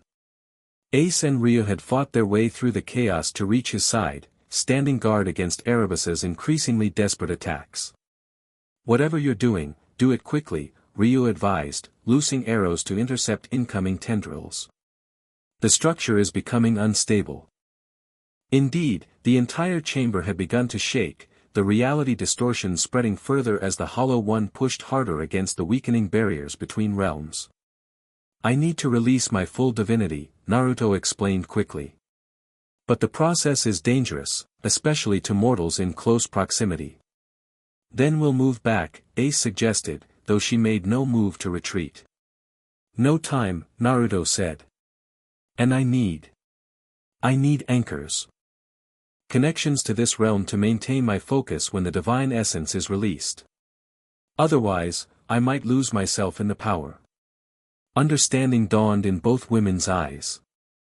We'll be your anchors, Ryuu stated, shifting position to place one hand on Naruto's shoulder while still defending with her bow. Just don't get lost, Ace added, taking a similar position on his other side, her sword still at the ready. Naruto felt their touch, solid, real, mortal. The connections he had formed in his time here, bonds that transcended divine and mortal boundaries. In that moment, he understood with perfect clarity why he had sealed his divinity in the first place, and why returning to a purely divine state would never be enough for him again. With that realization providing focus, he released the final seals on his power. Divine energy exploded outward from his core, golden light so intense it seemed to rewrite the very fabric of reality around him. The black spheres merged with the light, becoming a corona of pure creation energy that surrounded Naruto and his companions. Erebus shrieked as the light touched him, the corruption in his divine essence burning away under its purifying effect. The fissures in reality began to close, the Hollow One's influence being pushed back across the dimensional barrier. The seal crystal resonated with the divine energy, its original purpose reasserting itself as Naruto channeled his power directly into its structure. Complex patterns appeared across its surface, the original binding formula he had created, strengthened now with new understanding gained from his time as a mortal. As his full divinity manifested, Naruto's perception expanded beyond mortal limitations. He could see the entirety of the dungeon at once, from surface to deepest floor. Could perceive the threads of fate binding each person in the expedition. Could sense the Hollow One in its entirety, a cosmic horror that existed to consume, to end all differentiated existence and return everything to primal chaos. It would have been easy to lose himself in that expanded awareness, to forget his mortal self entirely and become once more the detached divine sage, viewing mortal concerns from an eternal perspective. But the anchors held. Ace and Ryuu, their hands on his shoulders, their very beings radiating determination and trust, kept him grounded in the moment, in this realm, in the connections that made existence meaningful. With perfect clarity, Naruto completed the sealing formula. Divine script flowed from his hands into the crystal, reinforcing the original bindings and adding new layers of protection. The seal began to pulse with golden light, pushing back against the corruption with increasing force. Erebus, still partially fused with the crystal, writhed in agony as his connection to the Hollow One was severed. "What have you done?" he gasped, his form beginning to destabilize. "Restored the balance," Naruto replied, his voice resonating with divine authority. "And added new protections that even you cannot break, Erebus. You've doomed us to stagnation," Erebus accused, his body beginning to dissolve as the corrupted divine energy was purged from the seal. "To separation when we should be unified." "No," Naruto corrected, thinking of the bonds he had formed, the understanding he had gained. "I've ensured that connection remains possible, but on terms that respect both realms." With a final cry of defiance, Erebus's form collapsed entirely, his divine essence separating from the corruption and reforming as a small golden sphere, his core being, purified but diminished, no longer capable of maintaining a presence in the mortal realm. The fissures in reality sealed completely as the crystal blazed with renewed power. The Hollow One's influence receded, pushed back beyond the dimensional barrier by the reinforced seal. Throughout the chamber, the corruption began to fade. The walls returned to solid stone, the distortions in the air dissipated, and the unnatural energies plaguing the expedition members dissolved. As the seal stabilized, Naruto felt his divine power settling into a new equilibrium, neither fully sealed as before, nor completely unleashed, but balanced in a way that maintained his connection to both realms. The black spheres reappeared around him, reduced to 3 from the original 6, a visible representation of his divided essence. The golden aura remained, though less intense, integrated harmoniously with his physical form. Slowly, carefully, he withdrew his hands from the restored seal crystal, which now pulsed with a steady, golden rhythm. "It's done," he said, turning to face Ace and Ryuu, who still maintained their positions beside him. "The seal is restored. The Hollow One is contained once more." Exhaustion hit him suddenly, not physical fatigue, but the aftermath of channeling so much divine energy through a partially mortal vessel. He staggered slightly, and both women moved to support him. "Did it work?" Finn called out, approaching cautiously with Reveria and the remaining expedition members. "Yes," Naruto confirmed. "The threat is contained. Erebus has been reduced. He'll be returned to the divine realm, unable to descend again for some time." Reveria studied the seal crystal with experienced eyes. "The formula is different now. More complex.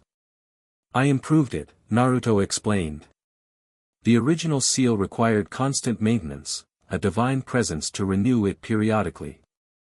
This version is self-sustaining, drawing energy from the natural flow between realms." "So the Hollow One can never break free again?" Ace asked. "Never is a strong word when dealing with cosmic entities," Naruto replied with a small smile. "But it would take something far more catastrophic than one god's ambition to weaken this seal." "And you?" Ryuu asked the question directly, as was her way. "What happens to you now?" It was the question Naruto had been asking himself since his memories began returning. Now, with his divine power restored but transformed by his mortal experience, he finally had an answer. "I've found a balance," he said, looking at the 3 black spheres that orbited him. "Not fully divine, not fully mortal, but something in between. A bridge between realms, you might say." "Is that allowed?" one of the adventurers asked hesitantly. Naruto laughed, a surprisingly human sound from a being of his nature. "The divine sage makes the rules for divine conduct," he reminded them. "And this divine sage has decided that closer connection between realms is not just permissible, but necessary. The other gods will have opinions about that," Finn observed pragmatically. "Let them," Naruto replied. "The compact needs revision anyway, after all that's happened. Perhaps this can be the beginning of a new understanding between divine and mortal." With the immediate threat addressed, they began the long journey back to the surface. The expedition moved much more quickly now, as the corruption had receded from the dungeon with the Hollow One's containment. Monsters had returned to their normal state, though they gave the group a wide berth, sensing the divine presence in their midst. As they ascended, Naruto found himself walking between Ace and Ryuu, a position that felt strangely right after everything they had experienced together. Both women had questions, about his nature, about the future, about what his new status meant for Ororio and for them personally. He answered as honestly as he could, though some aspects of divine existence remained difficult to express in mortal terms. What he could convey clearly, however, was his intention to remain connected to this realm, to maintain the bonds he had formed. "So you'll stay in Ororio?" Ace asked as they reached the upper floors. "For now," Naruto confirmed. "There's much to do, helping the dungeon heal from the corruption, working with the gods to revise the compact, learning more about this world from a perspective between mortal and divine." "Will you create a familia?" Ryuu inquired. Naruto considered the question. "Perhaps, eventually. But not in the traditional sense. I'm not interested in collecting followers or competing for status. Any familia I create would have a different purpose." "What purpose?" Ace asked. "Balance," Naruto replied simply. "Maintaining connection between realms without domination from either side. A familia that serves as a bridge rather than a hierarchy." The concept seemed to resonate with both women, though in different ways. Ace, who had spent her life seeking strength for a specific purpose, understood the value of power guided by clear intention. Ryuu, who had experienced both the benefits and costs of familial loyalty, appreciated the emphasis on balance rather than control. When they finally emerged from the dungeon into Babel Tower, they found Ororio in a state of controlled chaos. Word of the expedition, the threat, and the involvement of a newly awakened deity had spread throughout the city, drawing crowds of adventurers and civilians alike to the tower's entrance. Guild officials struggled to maintain order while representatives from various familias positioned themselves to gather information firsthand. Most notable was the presence of numerous deities, all clearly sensing the return of divine power from the depths. "Quite the welcome committee," Naruto observed as they emerged into the main hall. "The divine sage returns triumphant." Loki's voice carried over the crowd as she pushed her way forward, grinning widely. "And with a new fashion statement, I see." She gestured to his transformed appearance and the orbiting black spheres. "Loki," Naruto acknowledged with a nod. "The threat has been contained. Erebus has been dealt with." "So I gathered from the divine ripples," she replied. "Quite the light show you put on down there." Had all the gods in Ororio looking nervously at the sky. Other deities approached, some cautiously, others with open curiosity. Questions flew fast and furious, about the Hollow One, about Erebus's fate, about Naruto's status under the compact. He answered patiently, explaining what had happened and what it meant for the divine order moving forward. Some gods seemed alarmed by his hybrid state, others intrigued by the possibilities it presented. A few, notably including Loki, appeared simply entertained by the disruption to established protocols. Throughout the debriefing, Ace and Ryuu remained nearby, though respectfully withdrawn as divine matters were discussed. Naruto found himself regularly glancing their way, drawing strength and perspective from their presence even amidst the divine politics. "The compact will need to be revised," one of the elder gods declared after the initial explanations. "This situation is unprecedented." "Agreed," Naruto replied. "But not here, not now. The expedition members need rest and care. Divine deliberations can wait for a more appropriate time and setting." The statement was delivered with just enough divine authority to brook no argument. The gods, recognizing the wisdom in his words, agreed to convene a formal council in 3 days' time to address the implications of recent events. As the crowd began to disperse, Finn approached Naruto with Loki at his side. "The Loki Familia honors your commitment to our agreement," he said formally. "You aided us in addressing the threat to Ororio, and we acknowledge our debt." "There is no debt," Naruto replied. "What was done, we did together, for the benefit of all realms." Loki's smile was knowing. "Still thinking like a bridge builder, I see. Well, divine sage or not, you're welcome in the Twilight Manor while you sort out your new situation. Thank you, but I have other arrangements in mind, Naruto replied. His gaze shifted to where Ace and Ryuu stood talking quietly. The two women had formed their own bond through the shared experience, the reserved elf and the stoic swordswoman finding common ground in their extraordinary journey. Loki followed his look and laughed. Oh my! The divine sage has developed very mortal interests, hasn't he?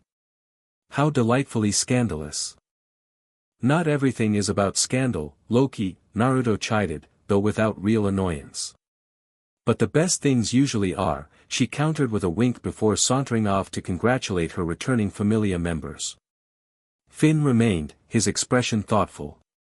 What you did down there, finding balance between divine and mortal, it's something many have considered impossible. Perhaps it will lead to positive changes for both realms. That's my hope, Naruto agreed. Though the path forward won't be simple. Few worthwhile paths are, Finn observed before following his goddess. Left momentarily alone, Naruto took the opportunity to truly look at the world around him with his transformed perception. He could see now what he couldn't before, the intricate web of connections binding all beings in this realm, the flow of energy between mortal and divine, the beautiful complexity of existence that transcended simple categories of God and human. He understood now why he had sealed his divinity, why he had sought mortal experience. And he knew with certainty that he could never return to being solely the divine sage, distant and detached from the realm he protected. Ace and Ryuu approached him, having concluded their own conversation. The other gods are watching you, Ryuu observed quietly. Some with concern, others with calculation. Let them watch, Naruto replied. What happens next will happen in the open, not in divine shadows. And what does happen next? Ace asked directly. Naruto smiled, appreciating her characteristic straightforwardness. For the divine realm, negotiations and adjustments to the compact. For Ororio, healing and recovery from Erebus's corruption. And for me. He looked at both women, feeling the bonds that had formed between them, bonds that transcended the usual boundaries between mortal and divine. For me, learning to exist in this new balance. To be neither fully God nor fully mortal, but something that honors both natures. And I'd like to do that learning with people who remind me why the connection between realms matters in the first place. Understanding passed between them, unspoken but clear. Whatever came next, they would face it together, three beings from different worlds who had found common purpose and connection. As they left Babel Tower together, stepping into an Ororio forever changed by recent events, Naruto felt something he hadn't experienced in his divine existence, a sense of anticipation for an uncertain future, the human joy of not knowing exactly what came next but looking forward to discovering it alongside those who mattered. It wasn't the tidy resolution his divine self might have created, with everything in its proper place, all balances perfectly maintained. It was messier, more complex, filled with potential conflicts and challenges. But it was real. It was connected. It was alive. And that, the divine sage had finally remembered, was what made it all worthwhile. Chapter 3, Ascension 3 days after the sealing expedition, Ororio was still buzzing with rumors. The hostess of fertility had never been busier, everyone wanted to drink at the tavern where the divine sage was staying. Naruto sat at a corner table, nursing a drink he didn't need while observing the crowded tavern. The three black orbs continued to orbit slowly behind him, drawing stares from patrons despite his attempt to keep a low profile. You're bad for business, Mia commented as she dropped off another round. Too many gawkers, not enough paying customers. Sorry about that, Naruto replied with a sheepish grin. I can find another place if, don't be stupid, she cut him off. The profit's worth the headache. Just try not to start any divine wars in my establishment.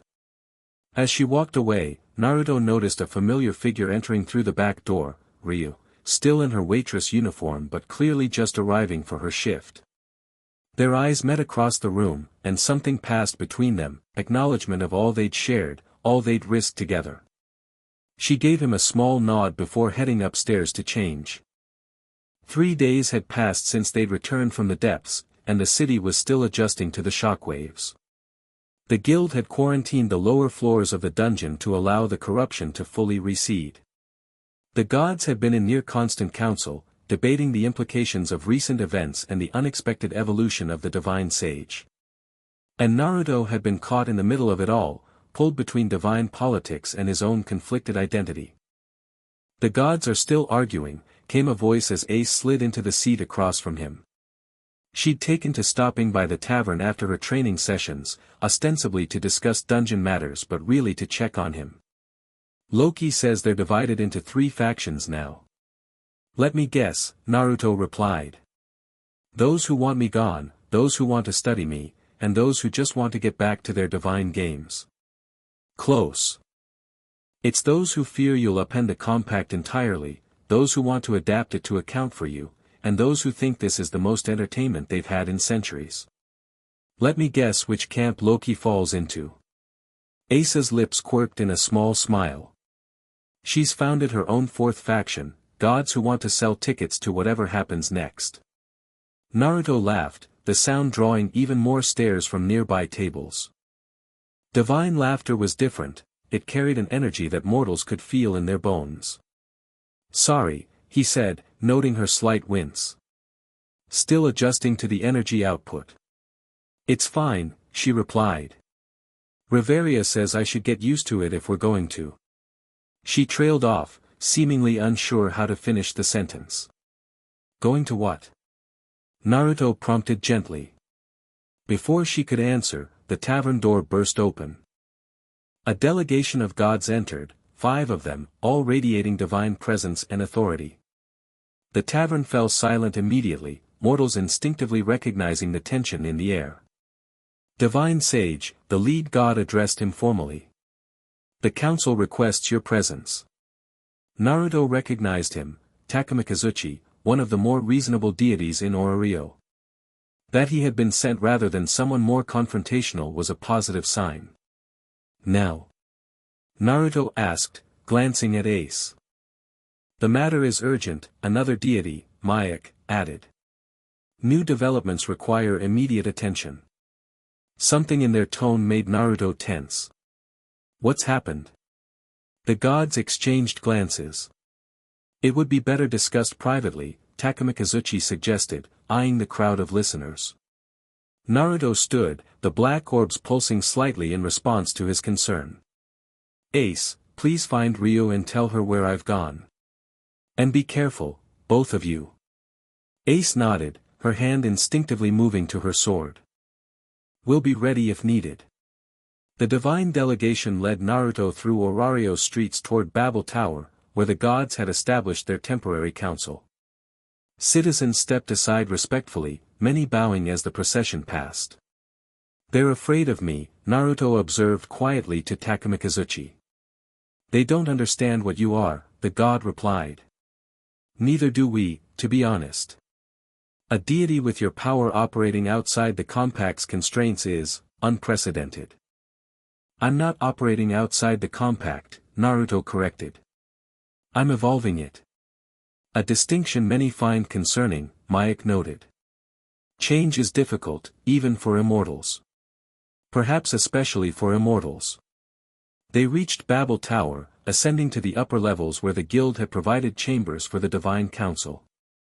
The room they entered was circular, with raised seats arranged in tiers, reminiscent of the Divine Council chambers in the heavenly realm, Naruto realized with a pang of memory.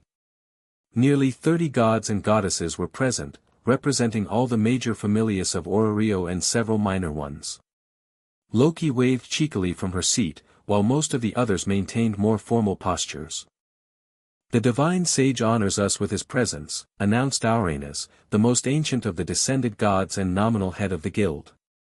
His voice carried the weight of eons, commanding immediate silence. "I came as requested," Naruto replied, taking the central position indicated for him. The black orbs continued their slow orbit, a visible reminder of his unique status. "What's happened that requires immediate attention?" Auranas gestured to a side door, which opened to admit a familiar face, Finn, looking uncharacteristically troubled. An expedition from the Ganesha Familia returned from the lower floors an hour ago, the Prum captain reported.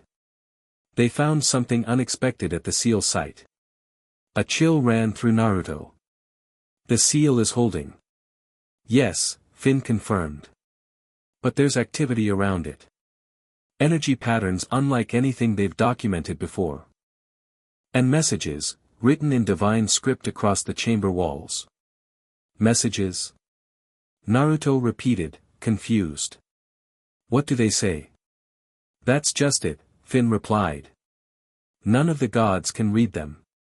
They're in a divine language so ancient even Auranes doesn't recognize it. All eyes turned to Naruto.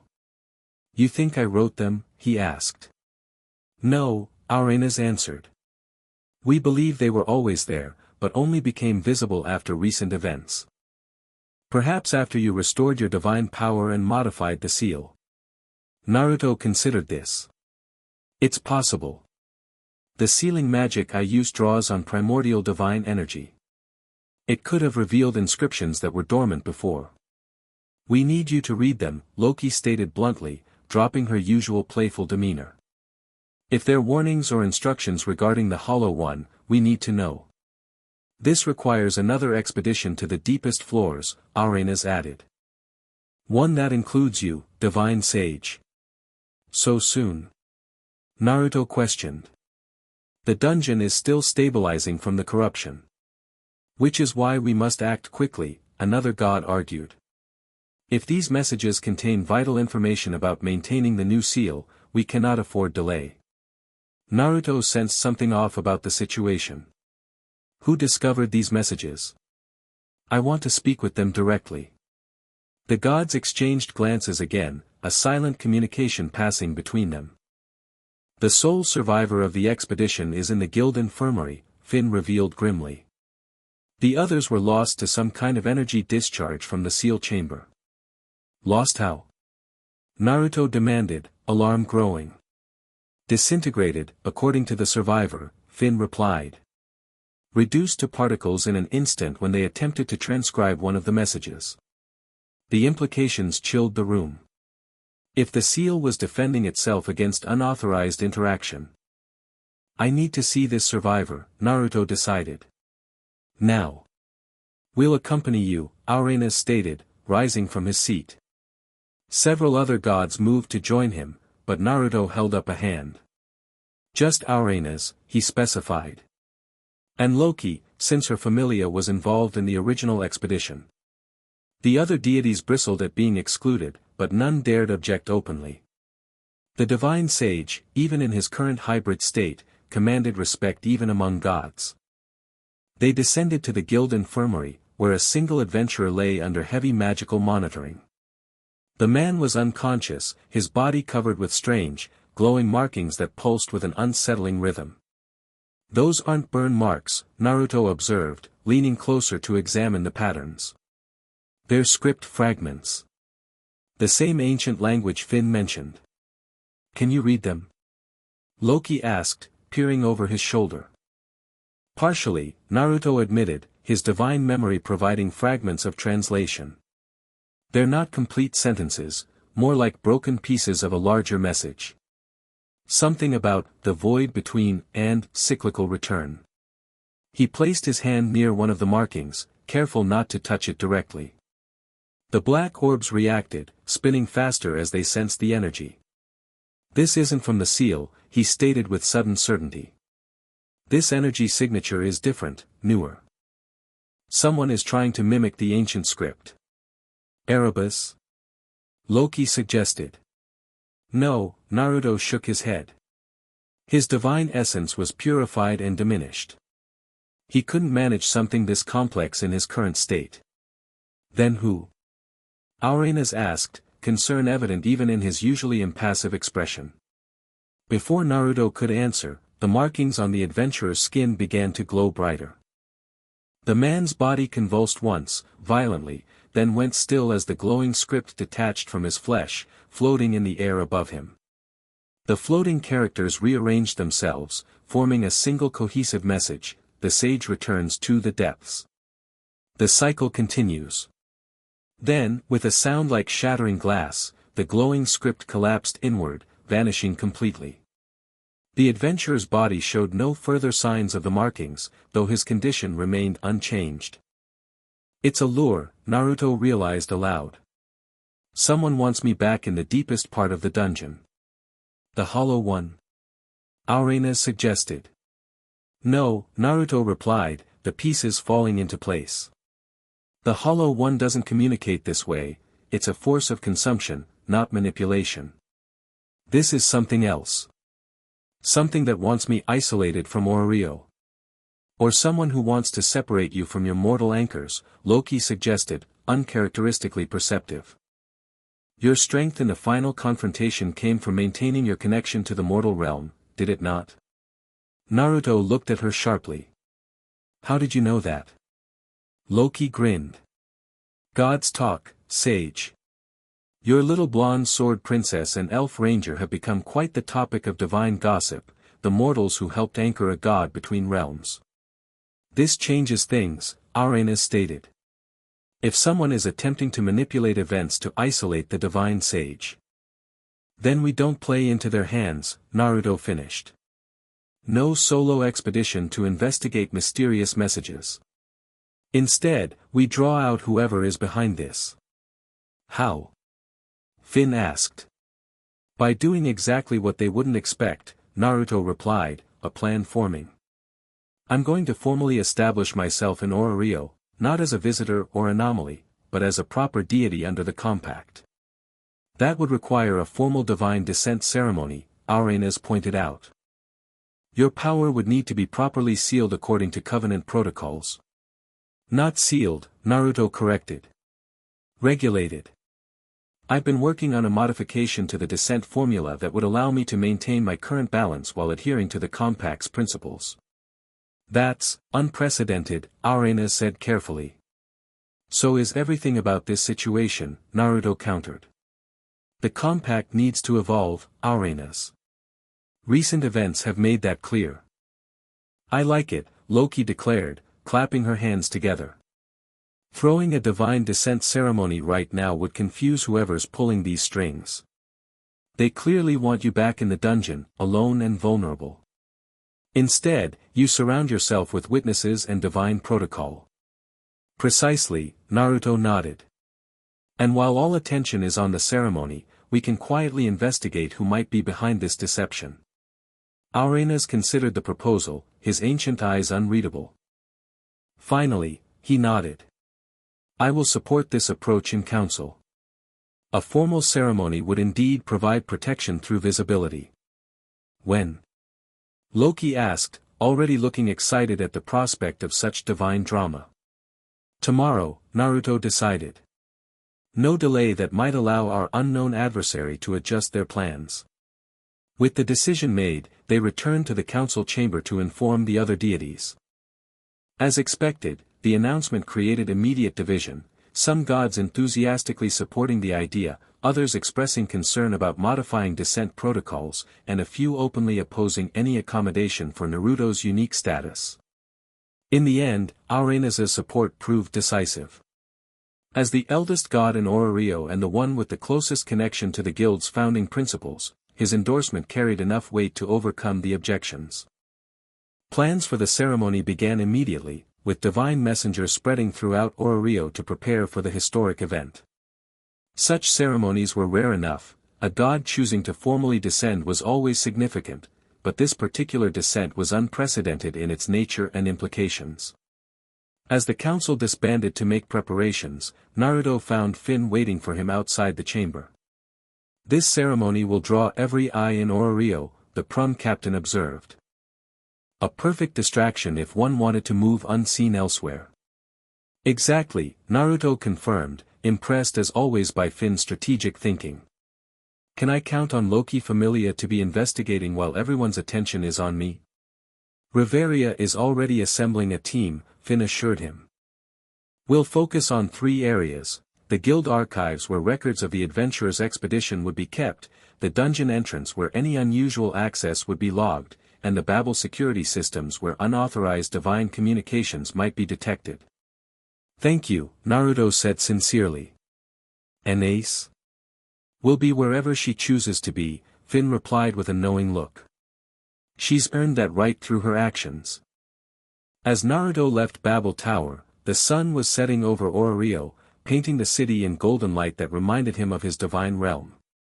The streets were already buzzing with rumors of tomorrow's ceremony, adventurers and citizens alike speculating on what it might mean for a deity as powerful as the divine sage to formally accept the compact's constraints. He made his way back to the hostess of fertility, finding it even more crowded than before. News traveled fast in Ryuu, especially news involving gods and potential celebration. Mia spotted him at the door and jerked her thumb toward the back stairs. Your friends are waiting upstairs. Used the private dining room. Figured you'd want some quiet. Thank you, Naruto said, genuinely grateful for the dwarf woman's perceptiveness. He found Ace and Ryuu in the small room normally reserved for private parties, a simple meal laid out on the table between them. Both women looked up as he entered, concern evident in their expressions. What happened? Ace asked directly. Naruto explained everything, the false messages, the marked adventurer, the ceremony planned for tomorrow, and the suspicion that someone was trying to lure him back into the dungeon's depths. A trap, Ryuu summarized when he finished. But for what purpose? The Hollow One is contained, and Erebus diminished. That's what we need to discover, Naruto replied. While the ceremony distracts whoever is behind this, Finn's team will be investigating the real source. And us? Ace asked, including both herself and Ryuu in the question. Naruto hesitated. There's something I haven't told the gods, something about the ceremony tomorrow and what it might mean for me. Both women focused on him intently, sensing the weight behind his words. The modification I've designed for the descent protocol, he continued, will permanently anchor my divine essence in this form, this balance between mortal and divine. I won't be able to return fully to godhood, even if I wanted to. You'd be giving up your divine birthright, Ryuu observed quietly. Why? Because I've remembered what I forgot before, Naruto replied. The reason I sealed my divinity in the first place. Gods are meant to be connected to the worlds they oversee, not detached observers. My role as divine sage became hollow when I lost that connection. And now? Ace prompted. Now I understand that maintaining that connection requires sacrifice, he explained. Not just temporarily experiencing mortality, but committing to a permanent bridge between realms. Becoming truly what I claim to be, a guardian of balance who embodies that balance. The gods won't like it, Ryuu noted. It challenges their entire understanding of divine nature. Which is precisely why it's necessary, Naruto said. The compact as written treats dissension as a game, gods playing at mortality while maintaining their essential separation. What I'm proposing is genuine integration, a new way for divine and mortal realms to connect. And you need us for this? Ace asked perceptively. Naruto nodded. The ceremony requires anchors, beings who represent the mortal realm's connection to the divine. Traditionally, these are random citizens chosen by lottery. But for what I'm attempting, I need anchors with whom I've already established genuine connection. Understanding dawned in both women's eyes. You want us to be your anchors, Ryuu stated. As we were during the sealing. Yes, Naruto confirmed. But you need to understand what it means. This won't be symbolic, the connection goes both ways. You'll be permanently linked to my divine essence, able to draw on it in times of need, but also potentially vulnerable to divine influences that normally couldn't touch mortals. Like what happened to Erebus's followers? Ace asked, concern evident. No, Naruto assured her. What Erebus did was corruption, forcing divine energy into unwilling vessels. This would be communion, a voluntary sharing of essence across realms. It's how the original Falna was meant to work before the god simplified it for convenience. He looked at them both earnestly. I won't pretend it's not dangerous. No mortal has experienced this kind of connection in thousands of years. And once done, it can't be undone except through death. A heavy silence fell over the room as both women absorbed the implications. Why us? Ryuu asked finally. There must be others in Rio with whom you could form this connection, gods of your own tier, perhaps, or legendary adventurers with greater power. Power isn't the requirement, Naruto explained gently. It's understanding. You both saw me at my most vulnerable, caught between identities, struggling to remember who I was while discovering who I could be. You stood by me when you had every reason to walk away. You risked yourselves to anchor me when my divinity threatened to overwhelm my humanity. He smiled softly. In the oldest divine texts, there's a concept called sacred recognition, the moment when beings from different realms truly see each other, beyond all barriers and pretenses. That's what happened in the dungeon between us. That's what makes you the only possible anchors for what I'm attempting. Ace, who had been silent through much of this explanation, finally spoke. When is the ceremony? Tomorrow at noon, Naruto replied. In the central plaza before Babel Tower. And if we agree, she continued, what would be required of us? Your presence. Your consent. Your trust, Naruto said simply. The ritual itself is complex in divine terms but straightforward for the anchors. You would stand at cardinal points around me as I recite the modified covenant, and when the moment comes, you would each place a hand on the sealing array that forms. And then? Ryuu prompted. And then everything changes, Naruto admitted. For all of us. Another silence fell, this one charged with the weight of decision. Neither woman spoke, though they exchanged a glance that conveyed volumes. You don't need to answer now, Naruto assured them. Think on it overnight. If you choose not to participate, I'll understand completely. No, Ace said firmly, surprising both Naruto and Ryuu with her decisiveness. I don't need to wait. I'll stand as your anchor. Ace, Naruto began, but she cut him off with a raised hand. I've spent my life seeking strength for a purpose, she explained, her golden eyes unwavering. This is a purpose worthy of whatever risk it brings. Ryu's expression had grown thoughtful. This connection, would it affect our existing familia bonds? No, Naruto assured her. This operates on a different principle. Your goddess's blessing would remain intact, though it might evolve in response to the divine connection. The elf nodded slowly. Then I too will stand as anchor. As you said, we've already established the connection in truth. The ceremony merely formalizes what already exists. Relief and gratitude washed through Naruto. Thank you both. What you're offering means more than I can express. There's one condition, Ace added, her direct gaze unwavering. Name it, Naruto replied. No more secrets, she stated simply. Whatever you discover about who's behind this deception, whatever divine politics emerge, we share in all of it. No protection through ignorance. Agreed, Naruto said without hesitation. Complete transparency between us. With the decision made, they turned to practical matters, where they would meet before the ceremony, what they should wear, ceremonial attire would be provided by the guild, and how they should prepare themselves mentally for the experience ahead. As they finalized the details, a guild messenger arrived with formal invitations and instructions for all three of them. The ceremony had already taken on the proportions of a major Rio event, with gods from every familia planning to attend and the guild declaring a citywide holiday. They're certainly not keeping it low-key, Ryuu observed dryly as she read the elaborate invitation. The more public, the better, Naruto replied. Whoever tried to lure me into the dungeon wanted secrecy. This is the opposite, maximum visibility and divine witnessing. And while everyone watches you, Loki Familia hunts for the true threat, Ace added, understanding the strategy. Exactly, Naruto confirmed. Though I suspect our adversary will be among those watching tomorrow. Few would miss an event of this magnitude. As the night grew late, they agreed to meet early the next morning at a private guild preparation chamber beneath Babel Tower.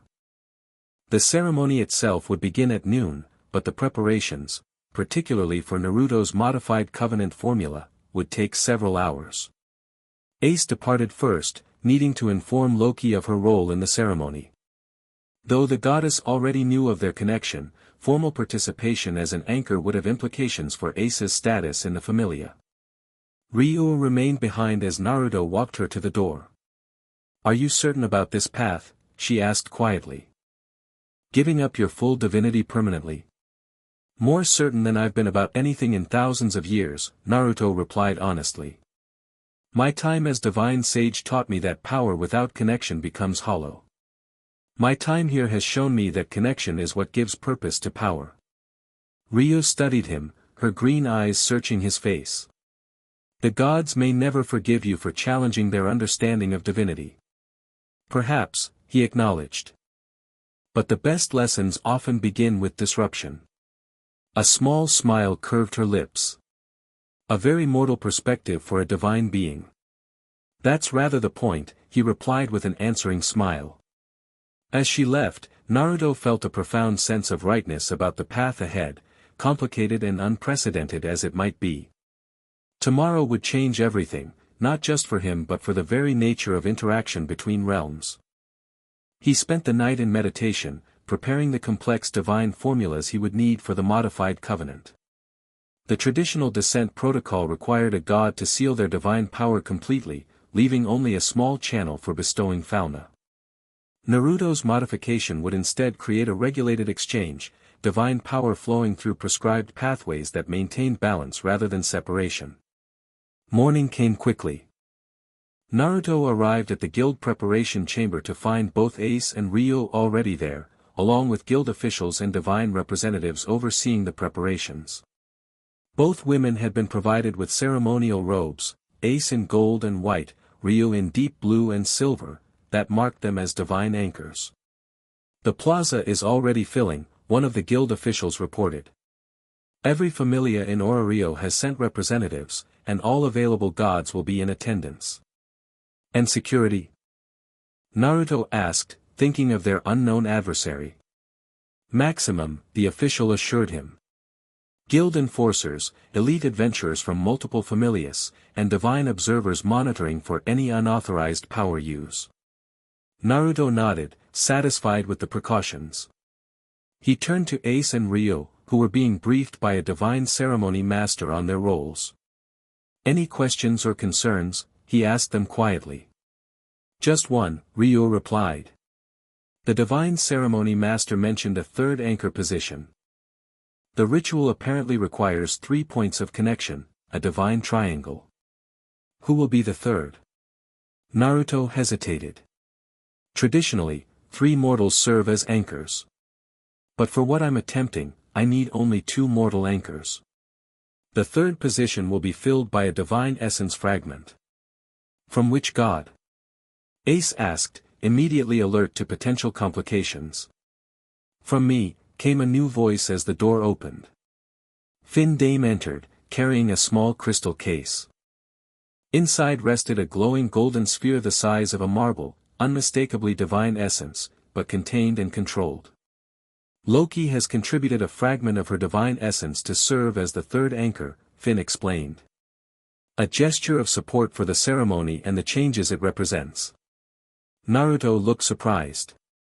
"That's unexpected.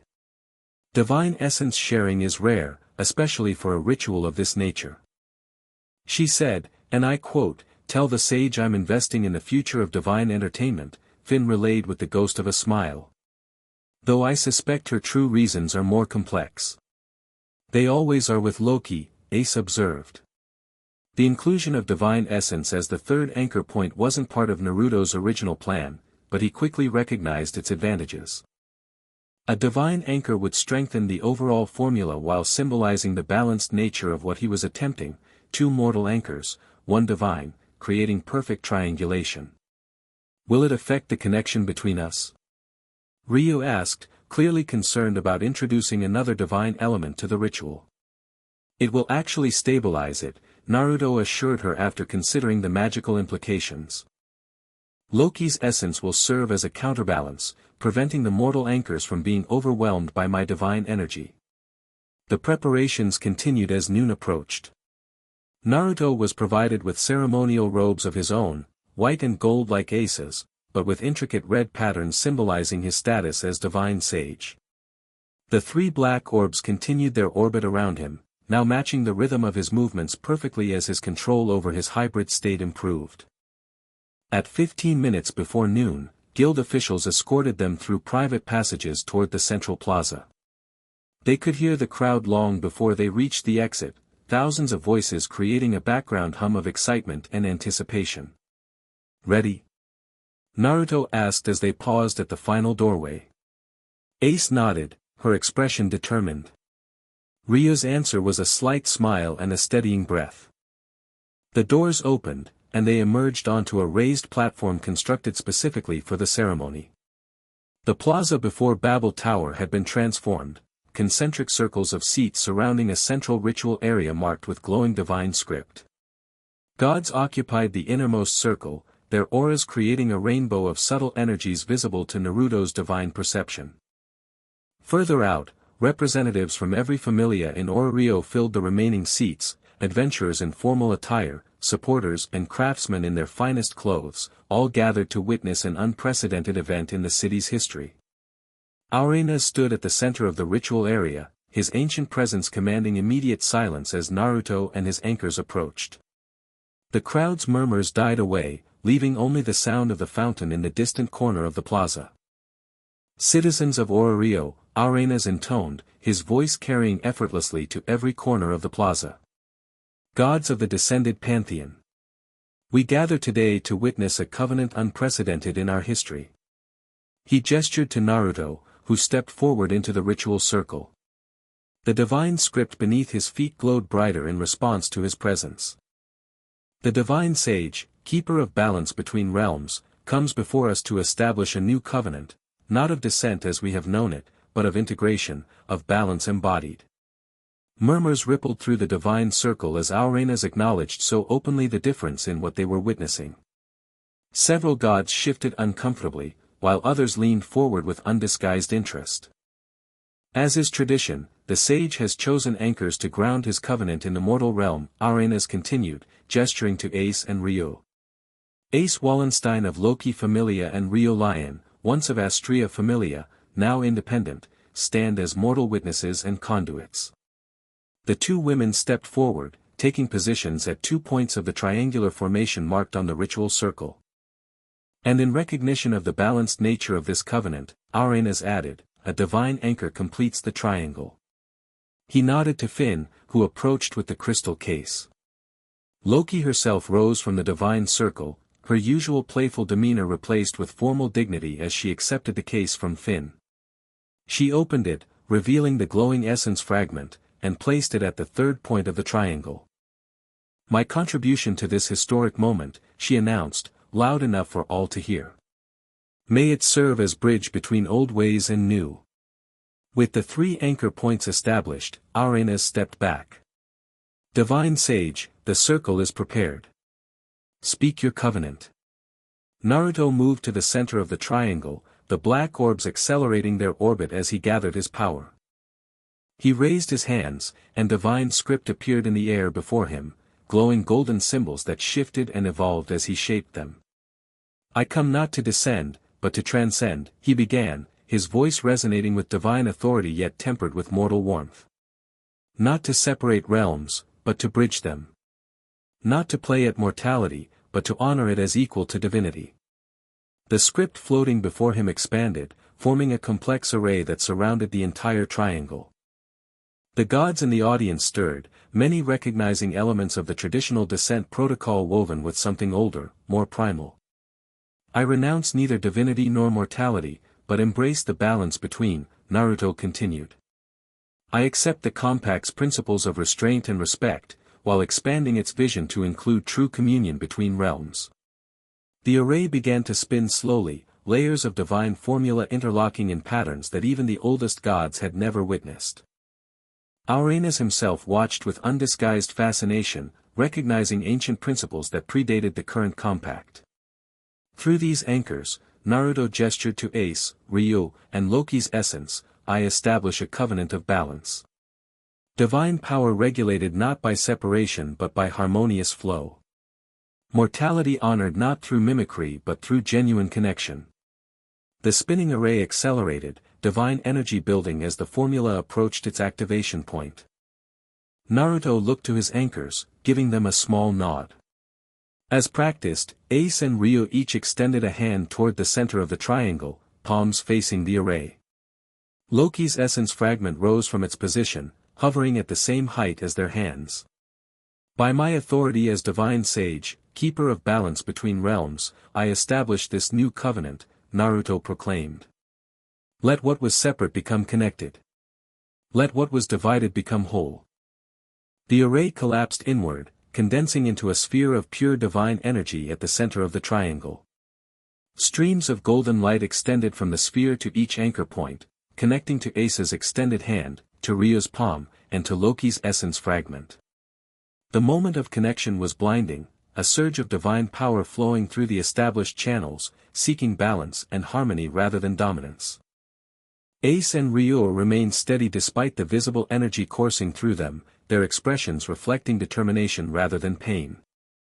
Throughout the plaza, gods and mortals alike shielded their eyes from the brilliance. When the light finally dimmed, Naruto stood transformed.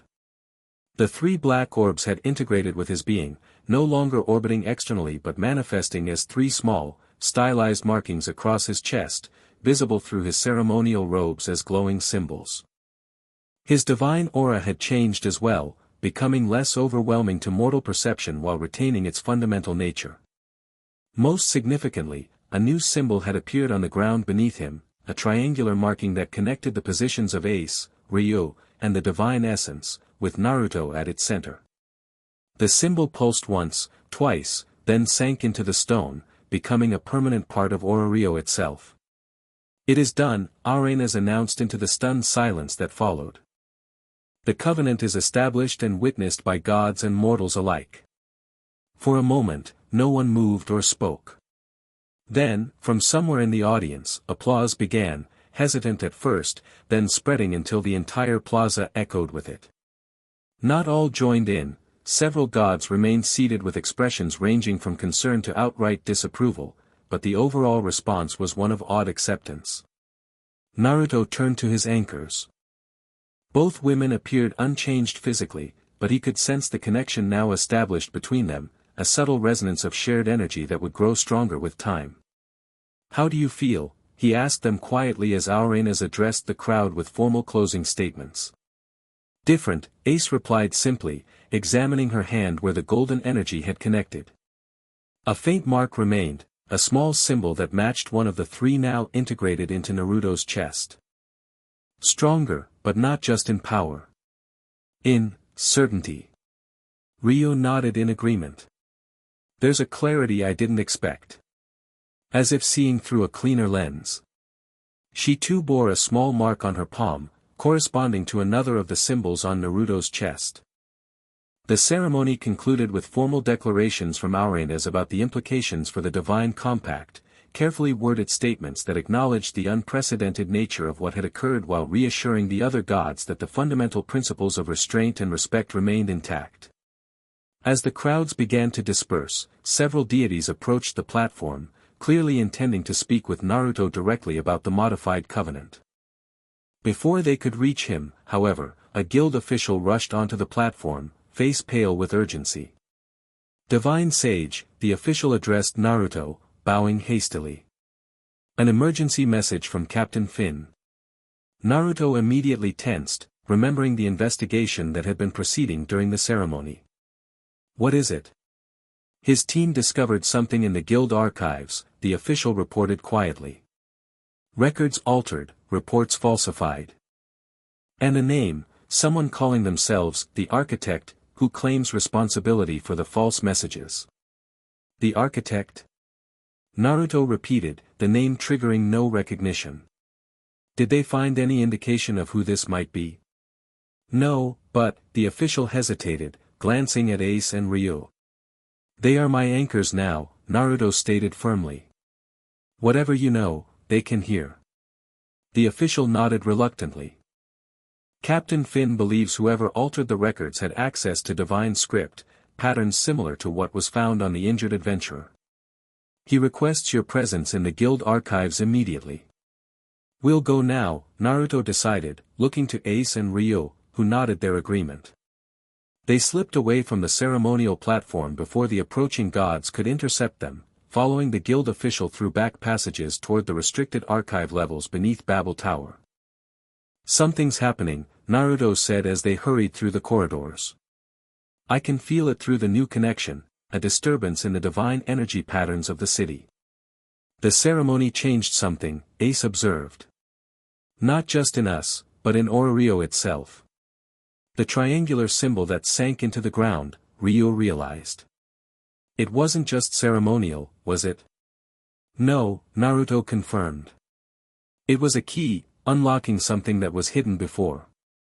Something related to this architect, perhaps.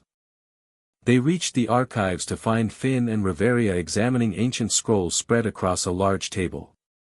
Both looked up as Naruto and his anchors entered. The ceremony was successful? Finn asked, noting the subtle changes in all three. Yes, Naruto confirmed. What have you found? Reveria gestured to the scrolls.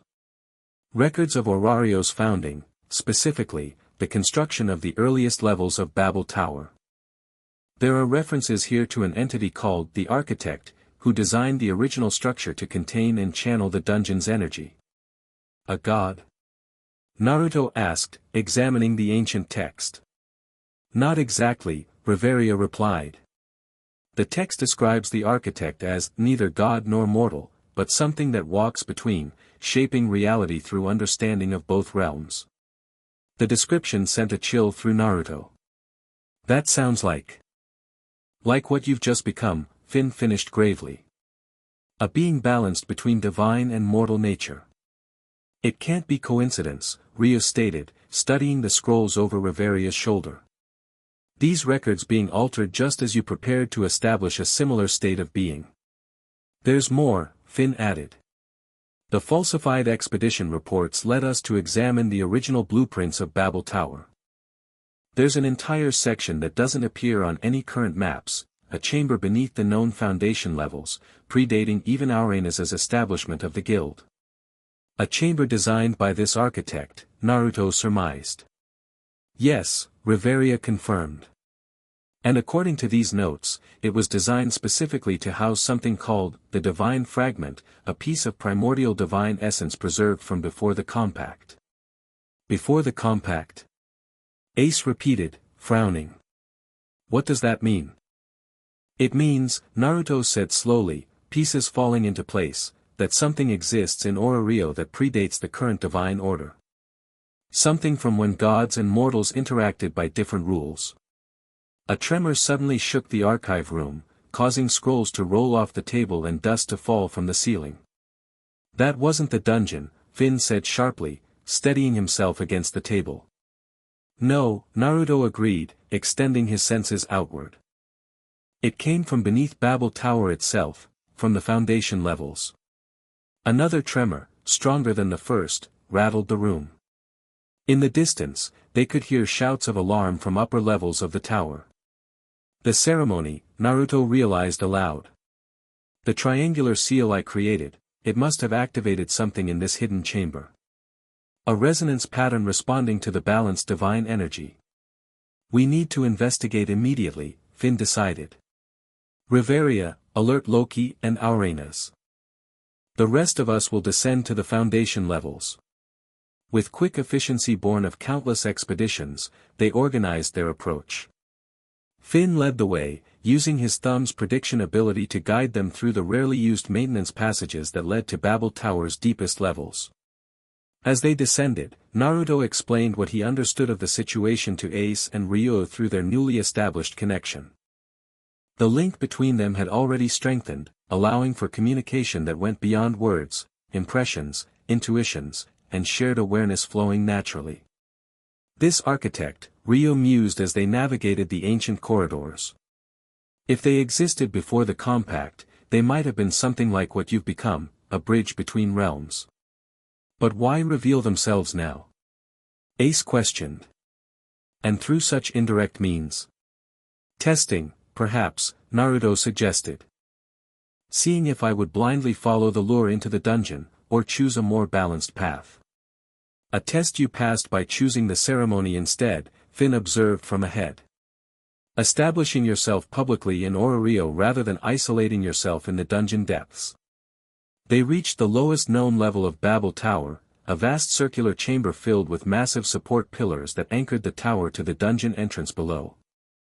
Unlike the upper levels with their polished stone and magical lighting, this area was raw and primal, the air thick with ancient magic. The blueprints indicated an access point near the central pillar, Finn said, leading them toward the largest of the support columns. As they approached, Naruto felt a resonance with the symbols now embedded in his chest. The 3 marks pulsed gently, responding to something in the chamber. There, he said, pointing to a section of the floor near the pillar's base. The stone pattern is different there, newer than the surrounding area. Finn examined the section carefully. It's a trapdoor, cleverly disguised. But I don't see any mechanism to open it. You wouldn't, Naruto replied, understanding dawning. It's not mechanical, it's divine. Keyed to respond to a specific energy signature. He placed his hand on the center of the disguised door, channeling a carefully modulated flow of divine energy, balanced between his divine and mortal aspects. For a moment, nothing happened. Then the stone beneath his palm began to glow with the same triangular pattern that had marked the ceremonial ground. The trapdoor slid open silently, revealing a spiral staircase descending into darkness. I'll go first, Naruto decided. The space may be keyed to respond only to someone with balanced divine energy. We're coming with you, Ace stated firmly, her hand on her sword. Together, Ryuu agreed, already knocking an arrow in her bow. Finn nodded his approval. I'll follow and secure our exit path. Whatever we find down there, we may need a quick retreat. They descended the spiral staircase, which seemed to go much deeper than should have been possible given their already low position in the tower. The air grew older, heavier with each step, charged with an energy that made the hair on their arms stand on end. Finally, the staircase ended in a perfectly circular chamber unlike anything they had ever seen in Ororio. The walls were not stone but crystal, etched with divine script so ancient even Naruto struggled to interpret it. The floor featured a massive version of the same triangular symbol that had appeared during the ceremony, glowing with a soft blue light. And at the center of the triangle stood a figure.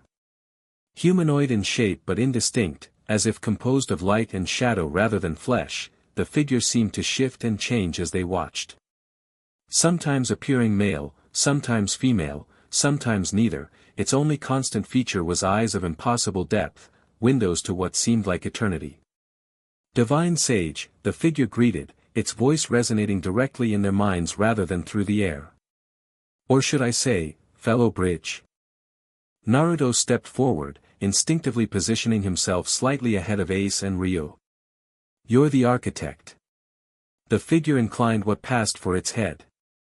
One of my many titles, yes. The mortals who helped build this city needed something to call me. You're like me, Naruto observed. Balanced between realms.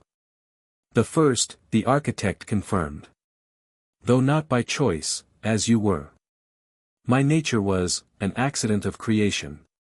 A divine experiment that produced unexpected results. Why reveal yourself now? Finn asked from near the staircase.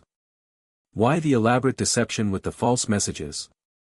The architect's form shifted again, becoming more defined as it focused on the prom captain. Because the divine sage needed to choose his path freely. Had I simply appeared and offered guidance, his divine aspect would have dominated the decision, gods being naturally suspicious of anything that challenges their understanding of cosmic order. So you tested me, Naruto concluded. The lure to the dungeon versus establishing myself in Ororio. Precisely, the architect confirmed.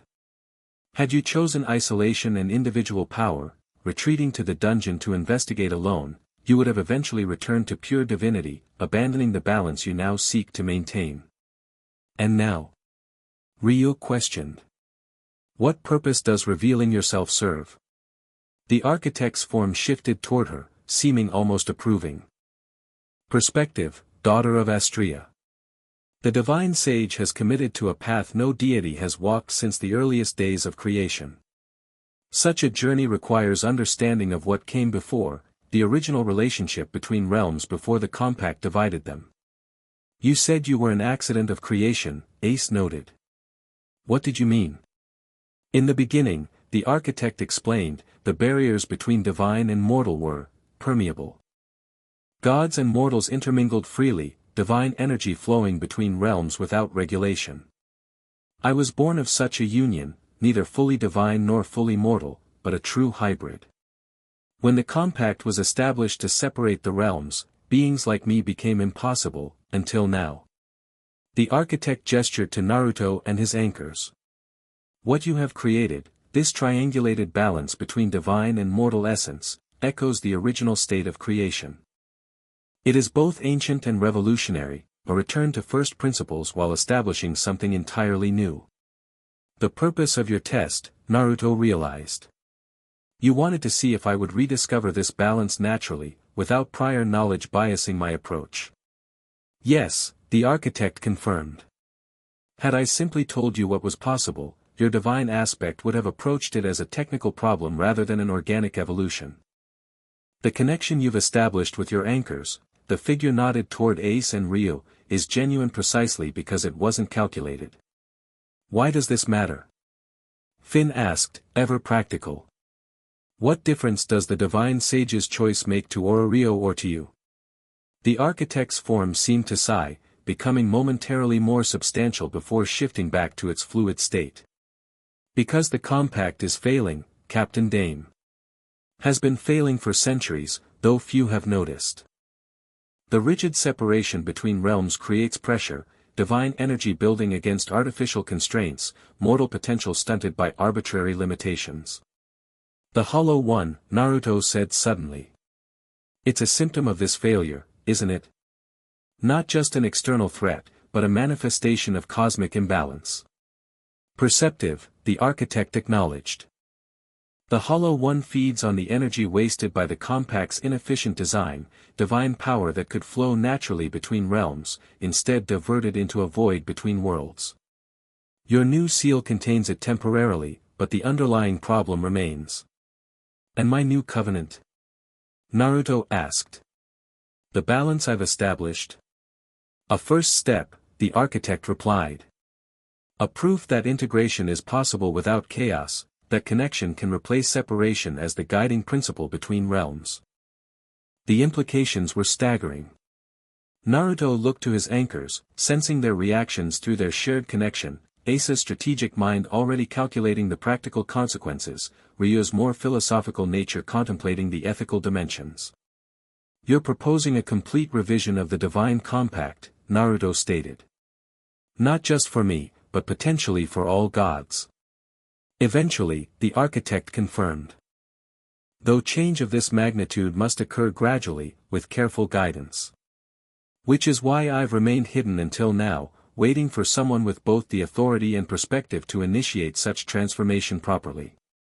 The divine sage, Ryuu observed. The bridge, the architect corrected gently.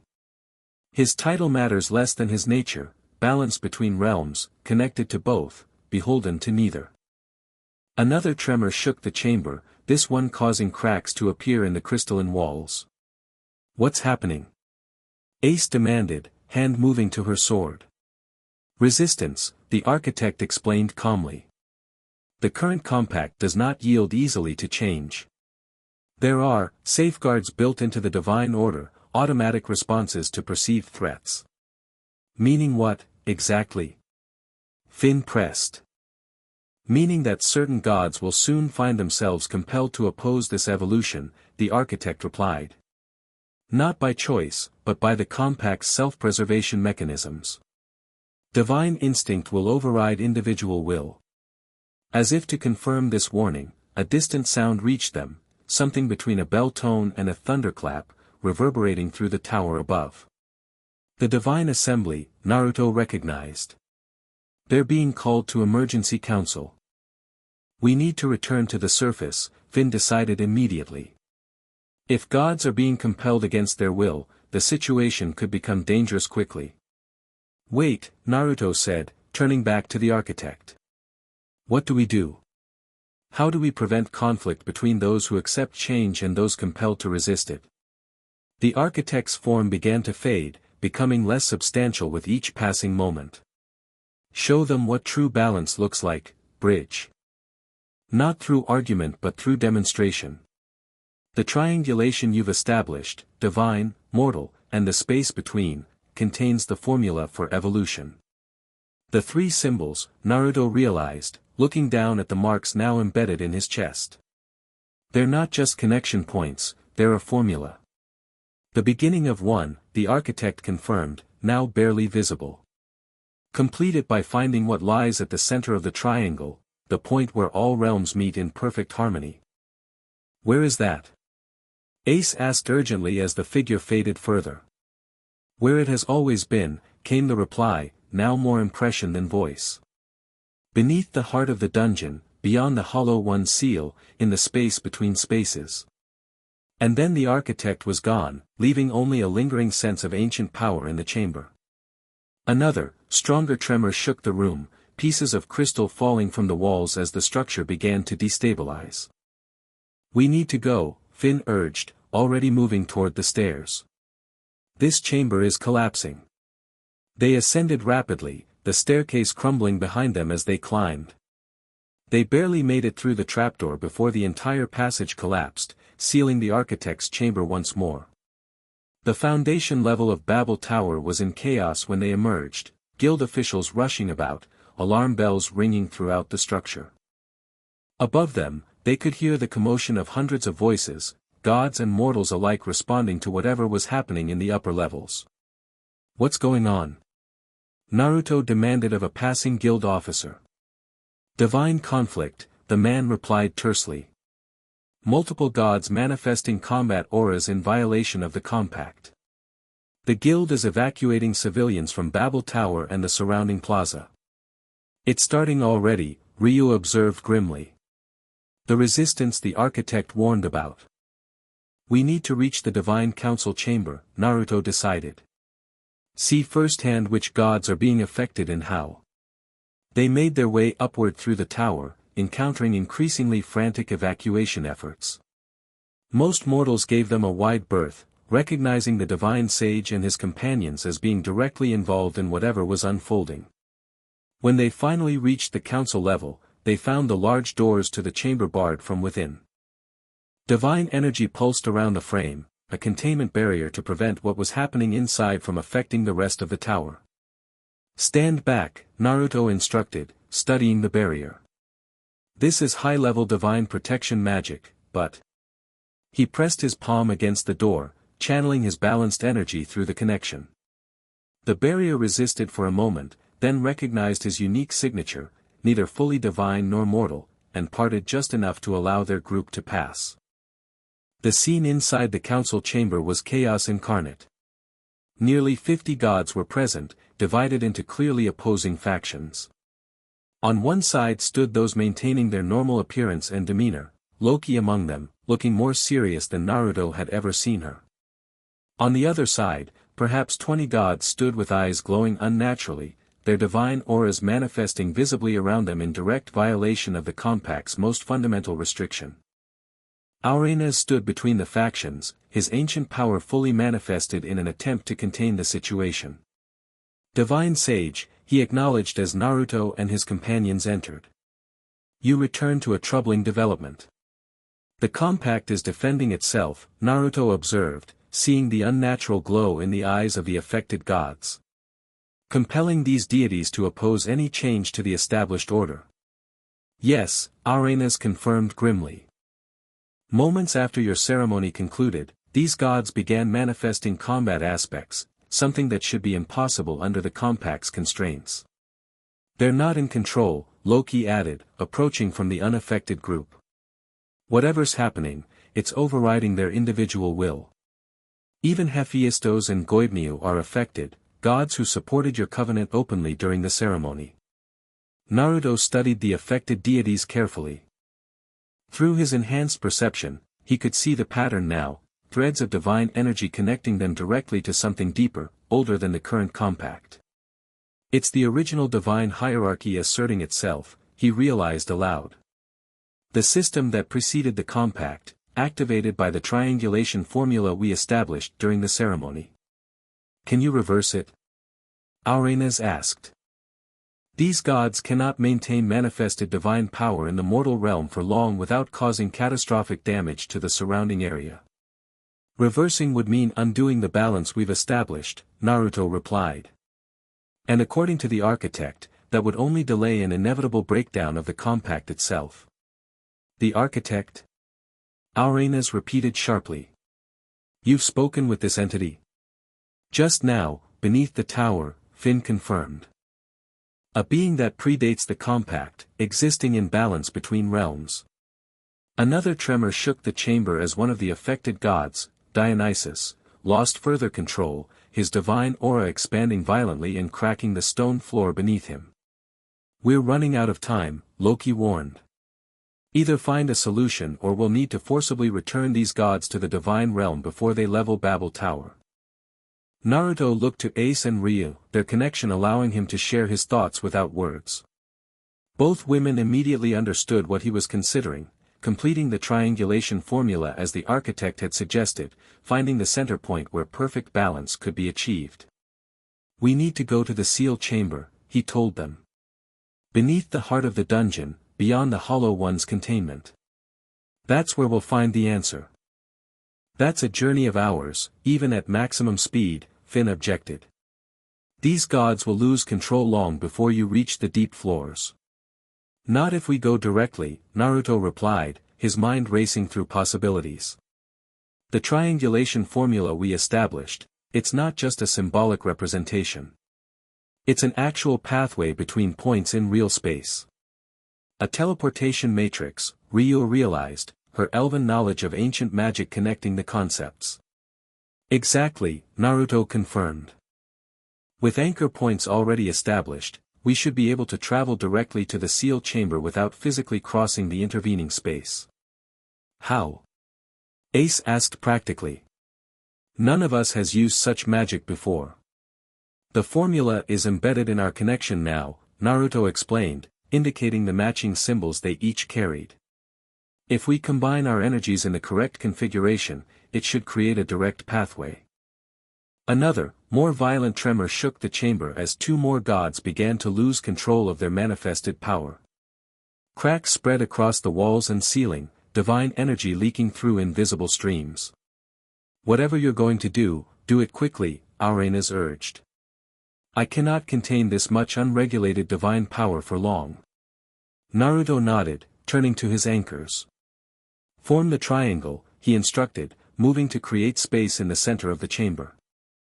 Ace and Ryuu took positions at 2 points of an equilateral triangle, while Naruto retrieved Loki's essence fragment from within his robes where it had been stored after the ceremony. He placed the glowing sphere at the 3rd point, completing the physical formation. Focus on your connection to me and to each other, he guided them, taking his position at the center of the triangle. Feel the pathway that exists between us, not as metaphor but as actual connection through space. The 3 symbols on his chest began to glow as his anchors focused, their matching marks responding in kind. Energy flowed visibly between the 3 points of the triangle, creating a glowing pathway that encircled Naruto. The seal chamber, he said clearly, focusing his intent. Beyond the Hollow One's containment. The center point of balance between realms. The energy pathways intensified, the triangle lifting from the floor to surround them in a 3-dimensional formation.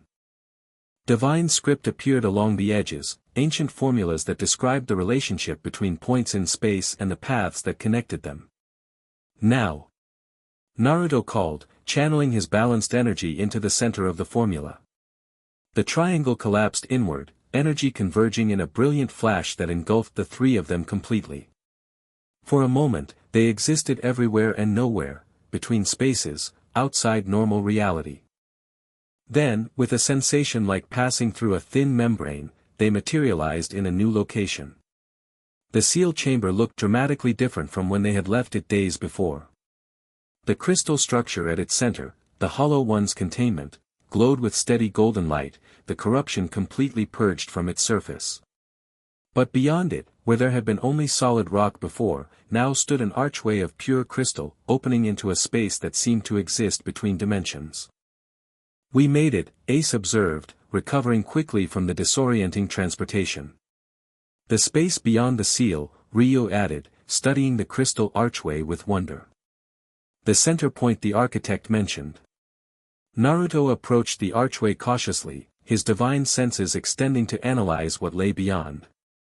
What he found was unlike anything he had encountered in either mortal or divine realms, a space where the fundamental rules of both seemed to merge and transform.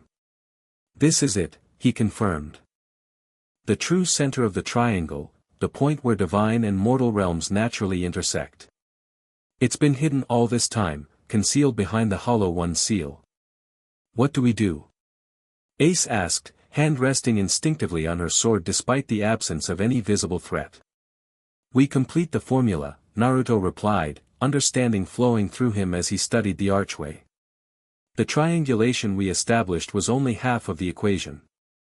This space contains the other half, the balancing component that will stabilize the connection between realms." He turned to his anchors, their connection allowing him to share complex concepts that would have been impossible to convey through words alone. They nodded in understanding, moving to position themselves on either side of the archway while Naruto placed Loki's essence fragment at its apex. "Ready?" he asked, taking his position before the archway. "Ready," they confirmed in unison. Naruto reached into his core, where the balanced energy of his new covenant resided. He drew it forth not as raw power but as formula, the mathematical expression of relationship between divine and mortal, between rigid separation and chaotic merging. The three symbols on his chest detached, floating before him as physical manifestations of the equation. The archway responded, ancient script appearing along its surface that complemented the formula Naruto had generated. Together, they formed a complete expression, the full mathematical description of how realms could interact without dominance or submission, how energy could flow naturally between divine and mortal without corrupting either. "Now we join the halves," Naruto stated, projecting his formula toward the archway. The floating symbols merged with the script on the crystal surface, creating a momentary dissonance as the two systems integrated. Light flared blindingly as the new combined formula activated, expanding outward in waves that passed through the chamber and beyond, racing upward through the dungeon toward Ororio above. In the Divine Council chamber, the affected gods suddenly stilled as the wave of balanced energy washed over them. The unnatural glow faded from their eyes, their manifested divine power receding without being suppressed or destroyed, simply finding a new equilibrium within the evolved parameters. "What's happening?" one of them, Hephaestos, asked, regaining awareness of her surroundings. "I was compelled. Something took control." The compact was defending itself, Arenas explained, relieved to see the crisis abating. "But it appears a new balance has been established." In the seal chamber far below, Naruto watched as the archway transformed, the crystal structure becoming less rigid, more fluid, while maintaining its fundamental integrity. Beyond it, the space between dimensions seemed to clarify, revealing not emptiness but connection, pathways linking realms that had always existed but had been obscured by artificial divisions. "It worked," he breathed, sensing the change reverberating through both mortal and divine realms. "The formula is complete, evolution rather than revolution. Balance through integration rather than separation." Ace and Ryuu moved to his side, their connection to him allowing them to perceive some of what he was seeing, the beautiful complexity of a cosmos where divine and mortal existed not as separate categories but as points along a spectrum of being. "What happens now?" Ryuu asked, her philosophical nature grasping the significance of what they had witnessed. "Now the compact evolves naturally," Naruto replied, understanding flowing through him from the completed formula. "Not overnight, but gradually. Gods and mortals will find new ways to connect, barriers thinning where rigid separation no longer serves either realm." "And the hollow one?" Ace questioned practically. "Will fade," Naruto explained. Its power came from the energy wasted by artificial separation. As the barriers become more permeable, more efficient, that waste disappears, and with it, the Hollow One's food source. He turned to face the archway fully, sensing something new emerging from the space beyond, not a being or entity, but a concept taking form, manifesting as pure potential. What is that? Ryuu asked, sensing it too through their connection. The next step, Naruto replied with a smile of realization. The architect called me Bridge for a reason. Not just because I exist between realms, but because we, are meant to create actual bridges between them. The concept crystallized further, revealing itself as a formula for a new kind of fauna, not a blessing bestowed by God upon mortal, but a communion freely entered by both, with benefits flowing in both directions. A true covenant, Naruto said softly, understanding the implications. Not dominance disguised as blessing, but genuine partnership between realms. The formula completed itself, embedding in Naruto's consciousness as a template that could be shared with those gods willing to embrace evolution rather than cling to outdated hierarchy. It wouldn't force change, the mistakes of the original compact wouldn't be repeated, but would offer a path forward for those ready to walk it.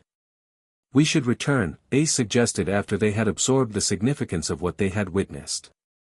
The gods in Ororio will need guidance to understand what's happening. Naruto nodded, knowing she was right. The stabilization wave would have calmed the immediate crisis, but confusion would reign in its wake. The Divine Council would need explanation, context for the dramatic shift they had just experienced. The same way we came? Ryuu asked, looking to the triangulation formula that had brought them here. No need for that now, Naruto replied with a smile.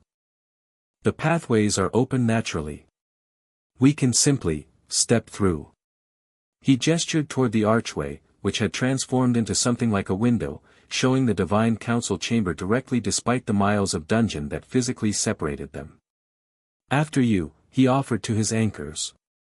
Together, the three of them stepped through the archway, not teleporting in the traditional sense, but moving through spaces that had always been connected but had been artificially separated by the compact's restrictions. One moment they stood in the deep dungeon, the next, they appeared in the council chamber, startling the assembled gods. Divine Sage, Arenas greeted, recovering quickly from their unexpected arrival. Or perhaps that title no longer applies. Names matter less than nature, Naruto replied, echoing the architect's words. But, Bridge, seems more fitting now than Sage. He looked around the chamber at the gathered deities, those who had been compelled now restored to themselves, those who had remained unaffected watching with various degrees of curiosity and concern. What happened? Hephaestus demanded. One moment I was myself, the next something else was controlling my actions, compelling me to oppose you. The original compact defending itself, Naruto explained. Automatic safeguards activating in response to perceived threats to the established order. And now, another god asked.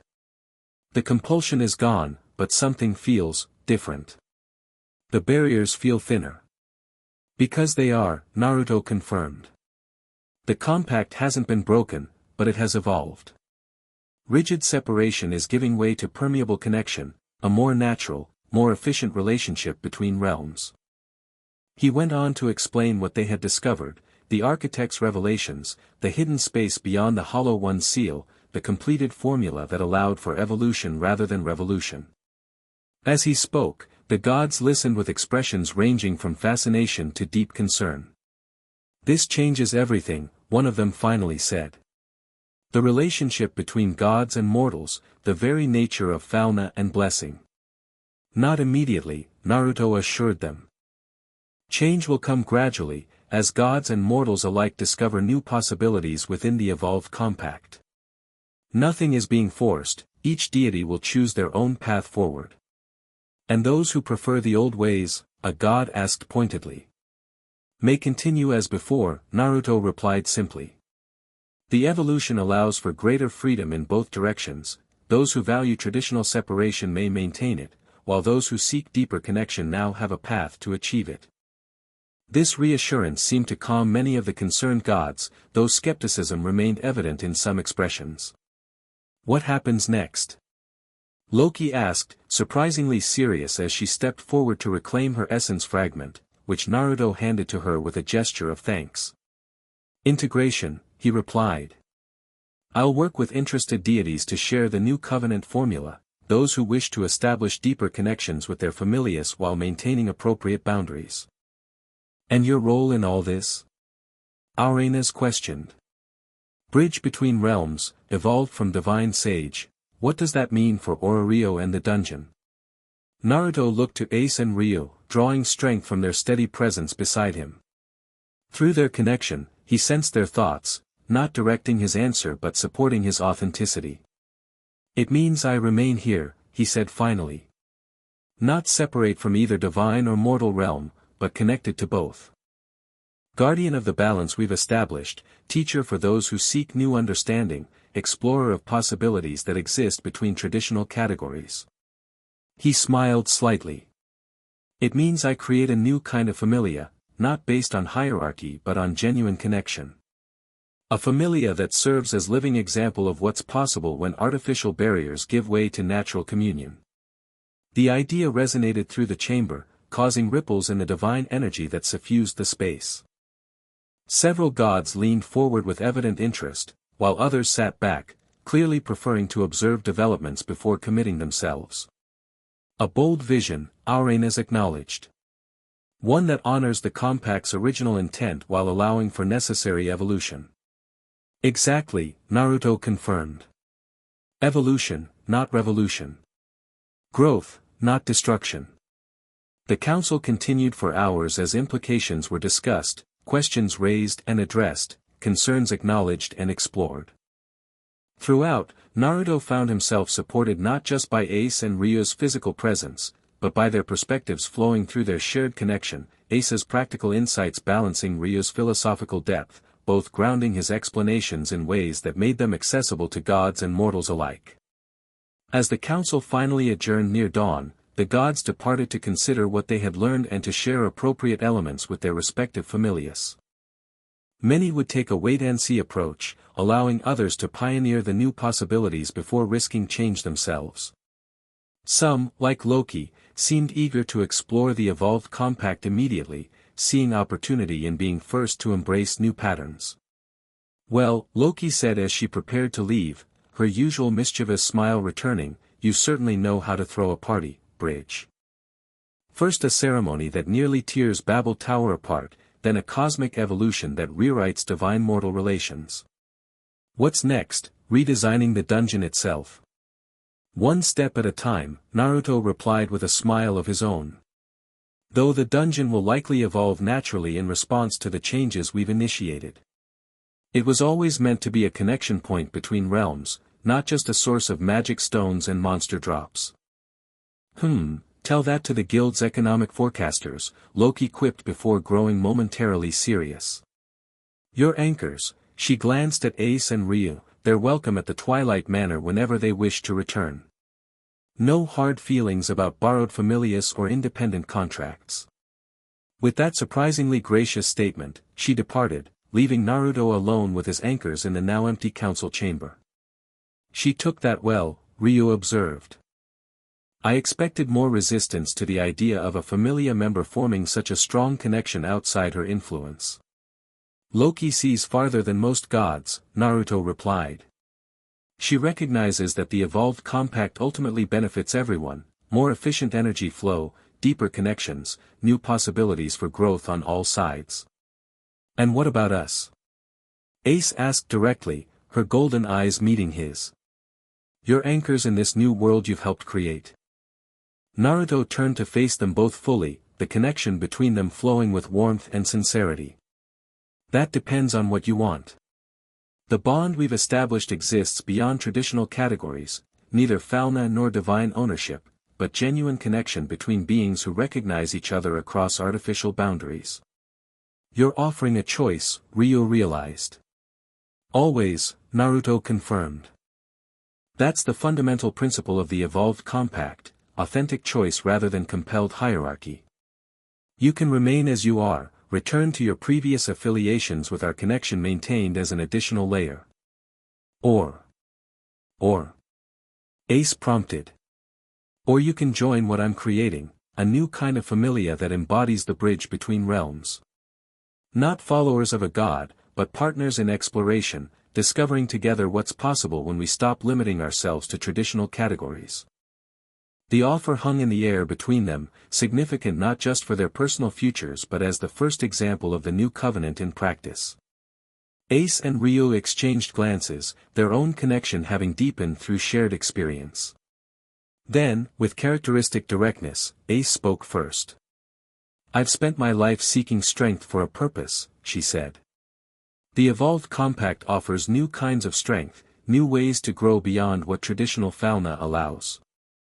I want to understand those possibilities, to pioneer that path." She stepped forward, her decision made. "I choose the bridge." Ryuu took longer to respond, her thoughtful nature weighing implications from multiple angles. Finally, she too stepped forward. "The old ways brought both joy and sorrow," she said quietly. "Protection and limitation in equal measure. What you offer is uncertainty, but also potential for harmony I've never found in traditional structures." Her green eyes met Naruto's, clear and decided. "I too choose the bridge." Naruto felt something settle into place with their declarations, not just personal commitments but the first manifestation of the Evolved Compact's potential. The connection between them deepened further, no longer just a triangulation formula but a harmonious resonance that honored both their individuality and their unity. "Then let's begin," he said simply. "Not with ceremony or public declaration, but with exploration. The bridge between realms has always existed, we've just forgotten how to walk it. Together, we'll remember the way and show others what's possible." As dawn broke over Ororio, casting golden light through the council chamber's windows, the three of them stood together, not god and followers, not deity and mortals, but beings who had recognized each other across artificial divides and chosen connection over separation. The first members of a new kind of familia. The first travelers on an evolved path between realms. The first examples of what was possible when balance replaced hierarchy, when authentic connection replaced rigidly defined roles. Beyond them, the city was awakening to a subtly changed world, one where the barriers between divine and mortal had grown more permeable, where new possibilities waited for those with courage to explore them. Some would resist, clinging to familiar patterns. Others would embrace change eagerly, perhaps too quickly. Most would watch and wait, adapting gradually as benefits became evident. But the path had been opened. The bridge established. The evolution begun. And standing at the center of this transformation were three beings who had found each other through chaos and danger, who had anchored each other through trials beyond mortal or divine comprehension, who had chosen connection despite all conventional wisdom advocating separation. Whatever came next, whatever challenges or discoveries awaited, they would face it together, as equals on the bridge between worlds. The end. Thank you for watching this video. Please be sure to subscribe to our channel and like this video.